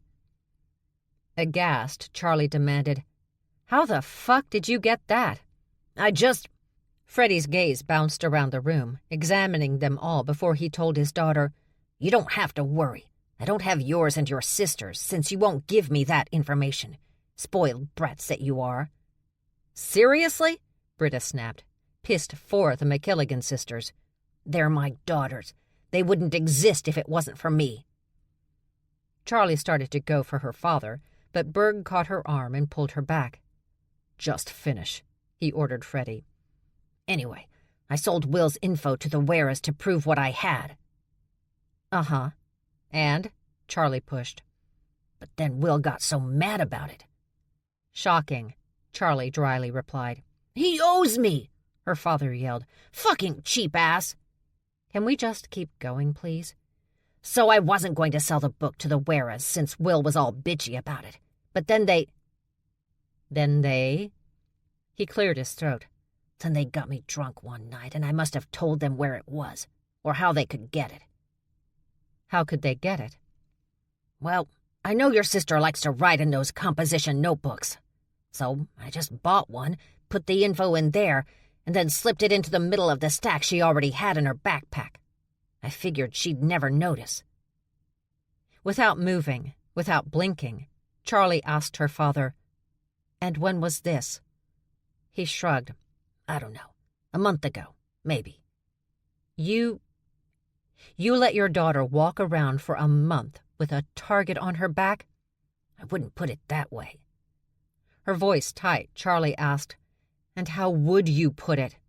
Well, I guess kind of that way. But," he quickly added, "I knew my little Stevie wouldn't mind." The problem wasn't Freddie's little Stevie. It was Freddie's extremely upset Charlie. Body so tense that every vein bulged, Charlie reached down and grabbed one side of the table that Berg had broken in half. Britta and Dag, eyes wide, immediately dove out of the way as that table half flew across the room and rammed into Freddie McKilligan, battering him into the wall. When the table hit the floor, a brutalized and unconscious Freddie fell on top of it. Calm again, Charlie went over to her father's side and grabbed her sister's backpack. She dumped everything on the floor and quickly pulled out the notebooks. She handed a couple to Britta, Berg, and Dag. She took the rest. In silence, they all quickly flipped through the pages until Britta said, "All I see are notes for things that I'm not sure are physically possible to make in today's world." "These are all music and drawings," Dag said. When Charlie looked at him, Berg just shook his head. "Someone else must have taken it." "Who?" Charlie thought a moment, but when she suddenly closed her eyes and whispered, "Fuck," he knew they were in trouble. "Come on then, aunties," Mary said as she pulled the Wera twins up, tucking the notebook the two women wanted into the pack before strapping it to her shoulders. "Let's get you out of here." "My face!" one of them sobbed. "Look what that bitch did to my face!" Mary understood why her cousin had done it, though. She'd wanted to do something similar, just so she could tell the two bitches apart. "It's all right. No need to worry. You'll be better in no time. Plastic surgeons can do wonders these days," she lied. Those weren't just scratches. Her cousin had dug down deep with her claws. To bone. Those were scars that would last, even for shifters. She led them to the door, stepping over the bodies of the men she'd been forced to kill. Her cousin had only taken out one. Mary had killed the others because they'd seen too much. She'd walked in when they were talking about claws and fangs. Not a good scenario in her estimation. Best to quiet them all. So she had. She'd killed every man and hadn't even worked up a sweat. Full humans were almost too easy. "Let's get you someplace safe, aunties. And then," she said as she helped them out, "we'll have a nice, long talk about family and how we're different from the other boys and girls." They led the bears as far away from the wedding as they could, but when they turned to make sure they were all back there, Stevie realized that only Miller's polar friends had been chasing them. Miller was gone. "Max!" Max stopped and turned, quickly realizing the issue. They were at a dead end, with the bears only a few feet away from them. One of them threw his arms wide and asked, "So what are you gonna do now?" Max reached under the slit in her dress and pulled out 2 blades. She started toward the men, but Stevie yanked her back. "No, why not?" Max snapped. "It's wrong." "And what? You think they were going to be nice to us?" "We don't know if they were going to kill us, though, right?" she asked the men, but they just seemed sadly confused by the situation. "Look at them. You can't just kill them." "And I still say, why not?" "What about the bodies?" Now Max was getting frustrated. "What about them?" "We can't just leave them here. The cops will come. It'll ruin the wedding." "The wedding?" "Look, we want to stay in New York, right? So Charlie can have a chance at what some consider normalcy. Then we can't leave bodies just lying around everywhere." "So what do you suggest?" Stevie studied the hallway they were in, her mind calculating every bit of space, noting anything within arm's length, taking into account every defect in the design and architecture before evaluating those things within 3 dimensions inside her mind. When she was done, she took one of Max's blades, walked over to the wall on the right, found the patch she wanted, and stabbed it with the knife. There was a moment of silence before the wall began to crack. The crack spread fast, crawling up the wall to the ceiling. The bears were staring up as the crack moved by, a second before nearly 5 feet of ceiling gave way and fell on them. Stevie pulled Max's knife out of the wall and handed it back to her. Then she smiled. "Show off," Max muttered before she ran around the bears, who were groaning and trying to dig their way out of the rubble. Barb Malone stood behind the tapestry that separated the prep area from the actual ceremony. Everything was going perfectly. She could see her staff on her tablet as they rushed to get those last-minute details finished in the grand ballroom for the reception. She'd been reluctant to move away from her paper and pen days, but high-tech was her friend, an extra set of hands that she'd never really had before. Glorious. Just glorious. "We are winding down here," she said very softly into her mic. "You have T-minus 5 minutes before the ceremony is over. Be ready. Be smiling." To her delight, she heard that the cake had arrived and it was perfect. The cake always worried her. If that thing was damaged during transport, a bride would forever say her wedding was ruined by the cake disaster. So Barb only worked with certain bakers and bakeries. She wouldn't tolerate mistakes.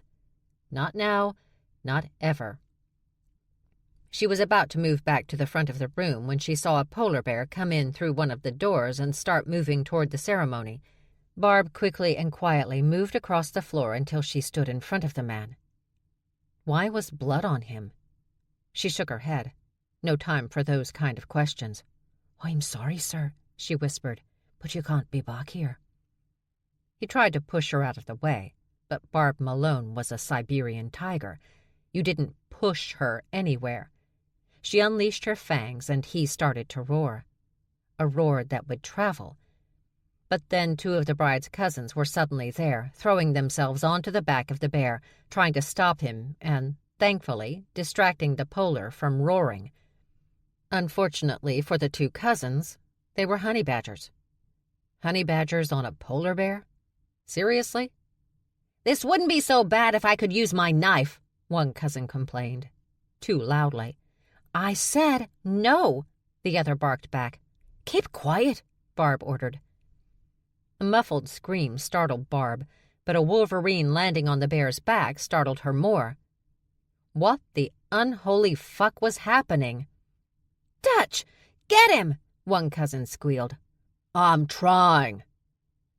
Charlie couldn't find any sign of the Wera twins or Mary, and she really didn't have time to look. She had to check on the damn wedding. She eased the door open and slid into the back with the Dunn triplets behind her. She just let out a relieved breath, seeing the bride and groom about to take their vows, when she noticed the tapestry in the background was moving. Then she heard a squeak. She knew only one shifter who ever squeaked like that. Stevie. She motioned to Berg to keep a lookout for trouble before lifting her skirt and moving around the perimeter of the room until she reached the tapestry and disappeared behind it. Charlie was trying to be quiet, but she gasped when she saw Stevie and Max hanging onto a polar bear wearing a blood-soaked white suit and desperate to shake them off. Coming around to the front was Dutch.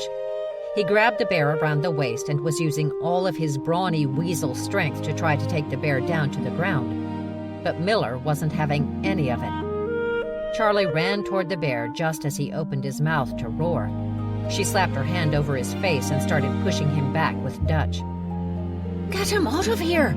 the she-tiger wedding planner whisper yelled at them. The bear tried to go forward again, ready to ruin everything for a couple Charlie really could not give two shits about. But still, she'd been paid to prevent something like this from happening. Sadly, she still felt a sense of commitment.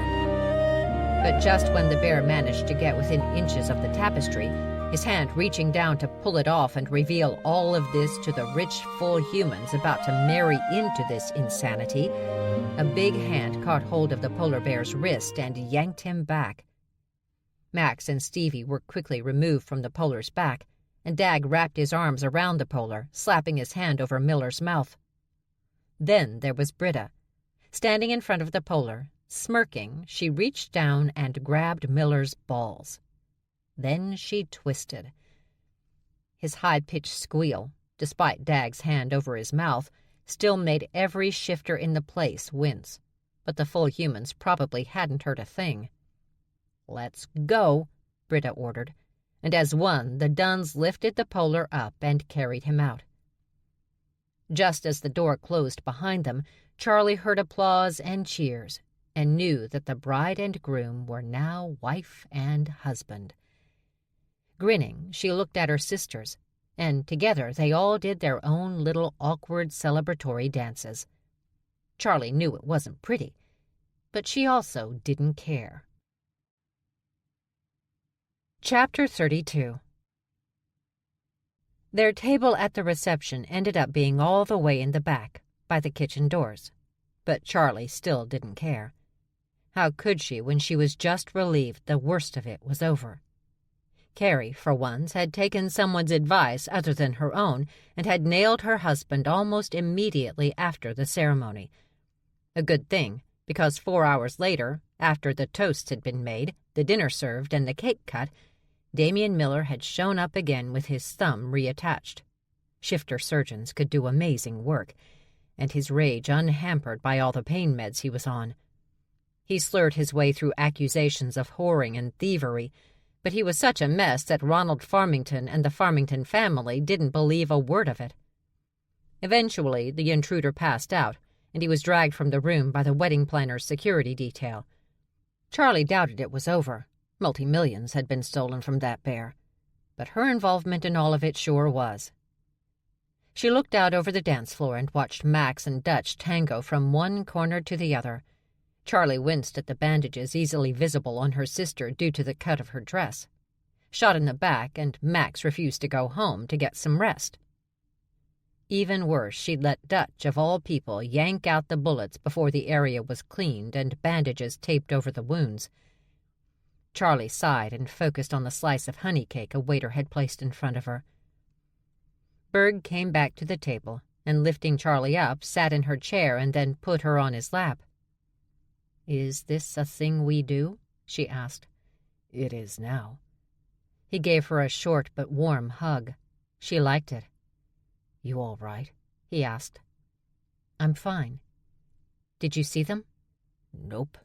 If the twins and your cousin were here, they're gone. I did touch base with Rick Van Holtz. He said that Malone and Smith are on their way to Italy, trying to find them." According to Max, they know what they are now. This kind of changes everything. "How? It's not like it's going to make them meaner." She shrugged. "You have a point. Oh, and your father disappeared." "Of course he did." She rolled her eyes. Whatever. Although she still wondered how the old bastard had gotten everyone's bank account information. Even worse, he hadn't bragged about how he'd done it. He bragged about everything, which meant he was hiding something big, or disastrous. And that worried her more than anything. Dutch and Max tangoed over to them, and Max dipped Dutch so that his head was almost in Charlie's lap. "Still hate me?" Dutch asked. "Forever and ever." "What's wrong?" Max asked before bringing Dutch up and twirling him away. She dropped into a seat and motioned to one of the waitstaff. She pointed at each of them and asked, "Beer? Beer? Beer? Beer?" "4 beers," she told the waiter. Once the waiter was gone, Max asked, "So what's up?" "Dad's gone." "Of course he is. Although I have to admit I was impressed you threw half a table at him." "It was awesome," Berg said, burying his nose against the back of Charlie's neck. "He just made me so mad." "I understand that," Berg said, squeezing Charlie a little tighter. "There is something about your father that just makes you want to punch him." Bernice stopped by on her way to more drunken schmoozing, repeatedly pointing her finger at Charlie before telling her, "Nice job, pretty girl." "Thank you." "Can I pay you tonight?" Charlie insisted. "You promised. The rest of the money tonight, including the bonus." Bernice quickly held up her hands, but stumbled a little in the process. "Not a problem. My husband has the cash. I'll send him up to get it for you." When she'd walked away, Berg asked, "You going to tell her about the account number situation?" "After we get paid, I'll tell her and Will. Not before. Especially since we don't know how much longer she'll have access to ready cash," Max muttered, smirking at Dutch. Stevie came back to the table and dropped into a chair. Dutch motioned to his lap, and she kicked off her shoes and placed her feet there. Dutch was smart enough, though, not to actually rub her feet. That she hated. Stevie looked around the room and admitted, "I'm so bored here." She leaned in a bit and whispered, "Our party last night was so much better." "It really was," Max agreed. "Of course, we had zebra legs." Charlie laughed, and Stevie held up her phone. "So I got a call from the CERN director. I think he cried a little." "You're making the world of science very sad," Charlie told her sister. "I'm not giving up science. I am science." "I really don't think you should be hanging around that Kyle kid," Max warned. "You need a job, though," Charlie said, pointing at Stevie. Somewhere, somehow. I don't give a shit. But you cannot just sit around the house doing nothing. We all know that leads to obsessing and possible hoarding." "I'm well aware of my mental health issues. I've got it all under control." "You're not going back to Switzerland?" Berg asked Stevie. "Nope. I already talked to Tiny, and he says he'd be more than happy for us to stay." "Considering what he's charging us..." "He's willing to work on a deal for the rent if we sign a lease and you continue to make him your honey pineapple cake." "You promised him..." "I said we'd talk about it. Didn't I, Max?" Max looked at her sister and admitted, "I'm sorry. I wasn't listening because you're boring the fuck out of me." Stevie's eyes narrowed, but before she could say anything, Max took off running, and Stevie charged after her. "Fun is fun," Charlie yelled after her sisters, "until someone gets hurt." Charlie cringed when Max slipped in her heels and flipped herself over one of the open bars and into the liquor bottles, sending glass crashing to the floor and knocking the bartender out cold. Dutch pushed his chair back. "I'll deal with it," he said before Charlie could start yelling at everyone. Embarrassed, she couldn't even look at Berg. He was probably checking for one of the 7 exits she'd noticed and marked in her head in case of emergency. Not that she'd blamed the man. Berg tried to calm his mind, because he knew if Stevie wasn't leaving New York, then Charlie wouldn't leave, which meant she would stay. In New York. With him. "Don't get too excited," he warned himself. He didn't want to scare Charlie off. "Don't say anything that will spook her. Just keep calm and—" "Are you going to say anything?" she suddenly barked at him, making Berg jump. "Say anything about what?" She gestured across the room, and that's when he noticed Max was covered in cuts and apparently liquor. She was also laughing hysterically along with Dutch while a tisk-tisking Stevie was trying to help the bartender, and the wedding planner was ordering the waitstaff into action and yelling at the Badgers who'd caused a scene. "What am I looking at?" he asked, confused. "You didn't notice all that?" "Notice all what?" She turned to the side, her butt still on his lap, so she could look him in the face. "You're not embarrassed?" "By what?" "By what I affectionately call my family. I mean, look at them over there." Max had gotten poor Stevie into a headlock, which was doing nothing but pissing Stevie off. But all Berg could do was shrug. "My sister grabbed the nuts of a polar bear and twisted until he squealed like an otter caught in a hunting trap. You haven't even met my parents yet." Berg suddenly looked off and said, "Oh, God, you'll have to meet my parents." "So?" "They're going to embarrass me, and Dag, and Britta. Oh, Britta, she's not going to be happy." "Berg?" "Yes?" "Have your parents ever sold you into indentured servitude?" "No."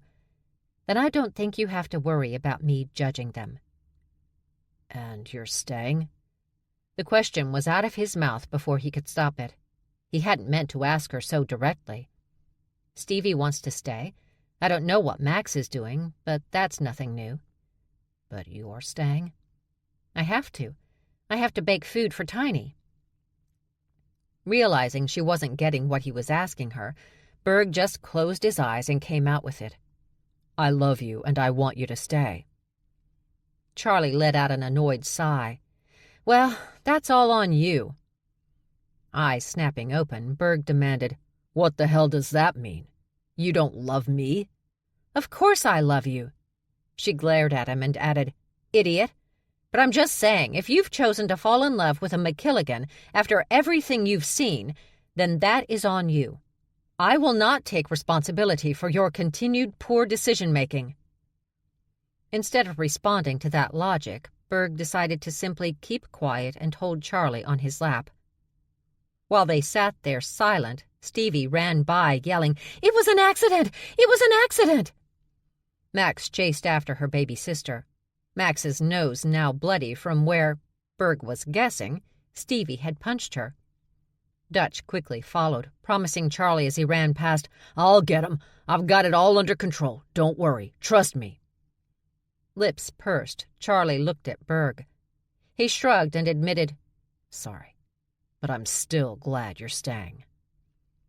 Crossing her arms, Charlie shook her head and muttered, "Such poor decision-making." Epilogue. Deanne walked into the apartment, dropping her duffel bag by the door. "Is that you?" Rick called from one of the back rooms. "Yeah." "I'll be out in a minute." "Take your time," she called back, heading toward the kitchen. Deanne really hoped there was some of that angel food cake sitting in the refrigerator. She needed it after that useless waste of a trip to Italy. The Wera twins and that Mary McKilligan were long gone. Not only that, but she'd spent several days trapped with Selim Malone in a foreign country. The fact that she hadn't killed that feline should get Deanne a reward, but it wouldn't. At the very least, it should get her a slice of angel food cake from her mate's restaurant. It did seem perfect, didn't it? A slice of cake, a kiss from her mate, and a big hug from Deanne's baby girl. But when Deanne entered her kitchen, she froze in the open doorway and stared across the room. She felt the hackles on the back of her neck rise, and for the first time she could remember, she had to fight her urge to shift to wolf, to howl for her mate, to howl for her pack. Lizzie grinned at her and waved, "Hey, Mama." "Baby girl." The female holding her daughter in her brawny arms looked up and smiled. "Deanne?" "Max." The she-badger sat cross-legged on the floor, with Lizzie Ann sitting in front of her, playing with the plastic knife set Deanne had gotten her to train with. "Your daughter is awesome," the honey badger said. "She's gonna kick butt one day, huh?" "Yes," Lizzie cheered, giggling when Max hugged her tight, those brown eyes coldly locked on Deanne's face as she snuggled Deanne's only child close. Deanne's fingers twitched, ready to grab hold of the blade her daddy had given her all those years ago, just so she could rip out the badger's guts and show them to her before she died.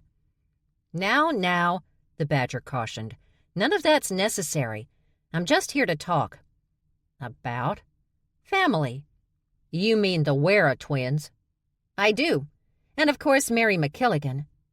My cousin is dangerous for all of us, I'm afraid. Still, I'm used to working alone. But I was thinking I'll have a better chance of hunting those lovely ladies down with the help of you and your people. Don't you think that's true?" "So you want to work for us?" "No, work with. Because if you think the Weras are going to back off now, you don't know the McKilligans. And that's what they are, you know. No matter what country they were raised in, how rich they are. In their souls, in their blood, they are McKilligans. And I'm pretty sure there's going to be a war." "And you think you can stop this war?" "No, but I am hoping to mitigate damages. Something you and your fancy teams won't be able to do without me and my sisters, I'm afraid. Because the problem is the Wera twins now know what they are. And Mary will show them what they can do. How far they can really go when they no longer have the boundaries of being full human to think about. They are just learning what their claws can do." She stretched her arms out, unleashed her claws. Her grin wide, Lizzie slid her fingers along those claws, fascinated and eager to get her own. "My concern," Deanne admitted, "is that this might be more personal for you and your sisters than is good for any of us." "Don't you worry about my sisters. They're the only reason I'm as loving and caring as I am."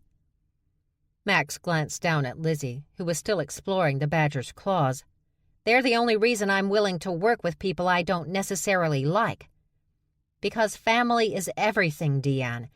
And that was the Wera's mistake. They've messed with the wrong family." Deanne understood. The badgers didn't have a pack or pride. All they had was family, or those they considered family. The McKilligan girls weren't close to their blood relations, but half-sisters or not, they were as close as three sisters could be, and Max was going to make the Weras and Mary McKilligan pay for what they'd done, for trying to use that bond against them. Still, having her pup in the arms of a honey badger, Deanne fought her urge to just start the killin', as her daddy liked to say, and instead replied, "I think we can work something out." "Good." Max hugged Lizzie again. "I am so in love with this kid." She looked at her. "Do you know how awesome you are?" "Yes," Lizzie replied. "I do." "Excellent. Never forget it." She placed Lizzie on the floor and stood.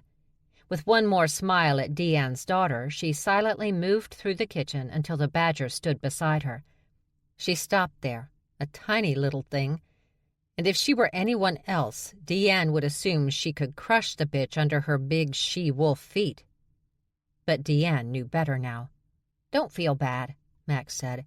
"There are very few people who can keep me out of their house." She leaned in close, going up on her toes, and whispered, "I fondled the Queen of England's crown jewels." She winked at Deanne. "I'll be in touch. And let's keep this between us, shall we? Like I said, I'll handle my sisters in my own due time." With that, Max walked down the hallway. A minute later, Rick came from the other direction. He kissed Deanne on the cheek and smiled. He'd had no idea that female had been in their house. And he wouldn't until he realized that his only daughter reeked of honey badger. "I'm glad you're home," he whispered in Deanne's ear. "Want some angel food cake?" Charlie stood on the back patio of her rental house and yelled up at one of the trees.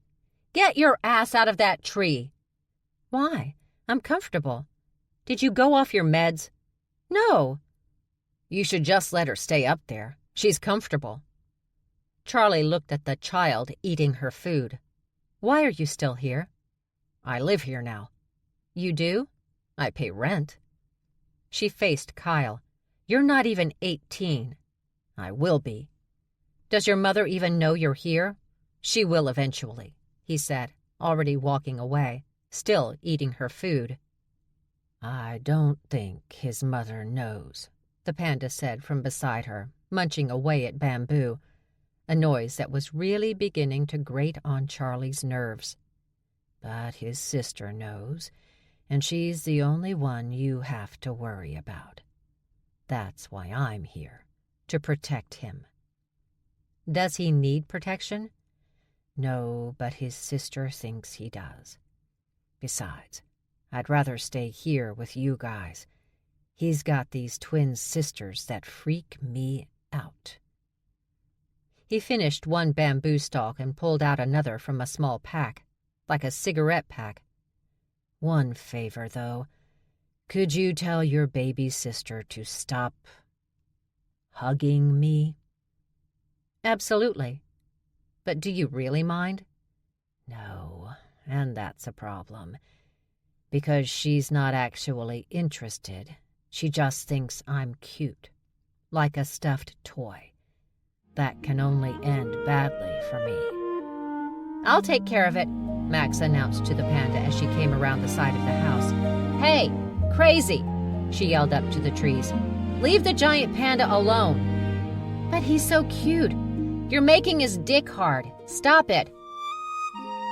Charlie laughed as poor Shen, face red, went back into the house. "Dude." Max grinned. "What? You're such a fucker." When Max turned to go inside, Charlie caught hold of her arm. "Where were you?" "Do you really want to know?" "Not really." Charlie released her sister and smiled down at the giant dog that was now standing next to her. "Hi, baby boy," she greeted the beast, leaning down to rub his neck and shoulders while he licked her face. "Who's a good boy?" she asked. "Who is my good boy?" "It's not him." She looked up at Berg. "Hey, you." "Hey." He slipped his arm around her waist and pulled her close, kissing her. But before Charlie could get her arms around his waist, Benny forced his big-headed weight between them. "That's it," Berg growled, pulling away from Charlie. "Don't get mad at him," she yelled after him as he went back into the house. "He just loves me. He can't help himself." Berg came back through the door holding a leash. "I understand. And that's why I brought him a friend of his own." "Friend?" Charlie cringed a bit. "What is that?" "It's a dog." "What kind of dog?" "No idea." Berg glanced down at the female animal. "Got her at the pound." All Charlie could see was 100 pounds of hair. She couldn't even see eyes. She didn't even know if the dog could see with all that hair. "I'm pretty sure this is not how you're supposed to introduce new dogs to each other." "I don't care. I need to sleep in bed with you alone, and he's not letting that happen with the whining at the door every night." "He's lonely." "Well, this should help with that." Berg unhooked the leash from the new dog's collar. "I wouldn't do that," Charlie began, but it was too late. The new dog took off running, cleared the back fence, and was gone. Well, that was ineffective. "She'll be back," Berg said, slipping his arms around Charlie's waist and again pulling her close. "She is not coming back."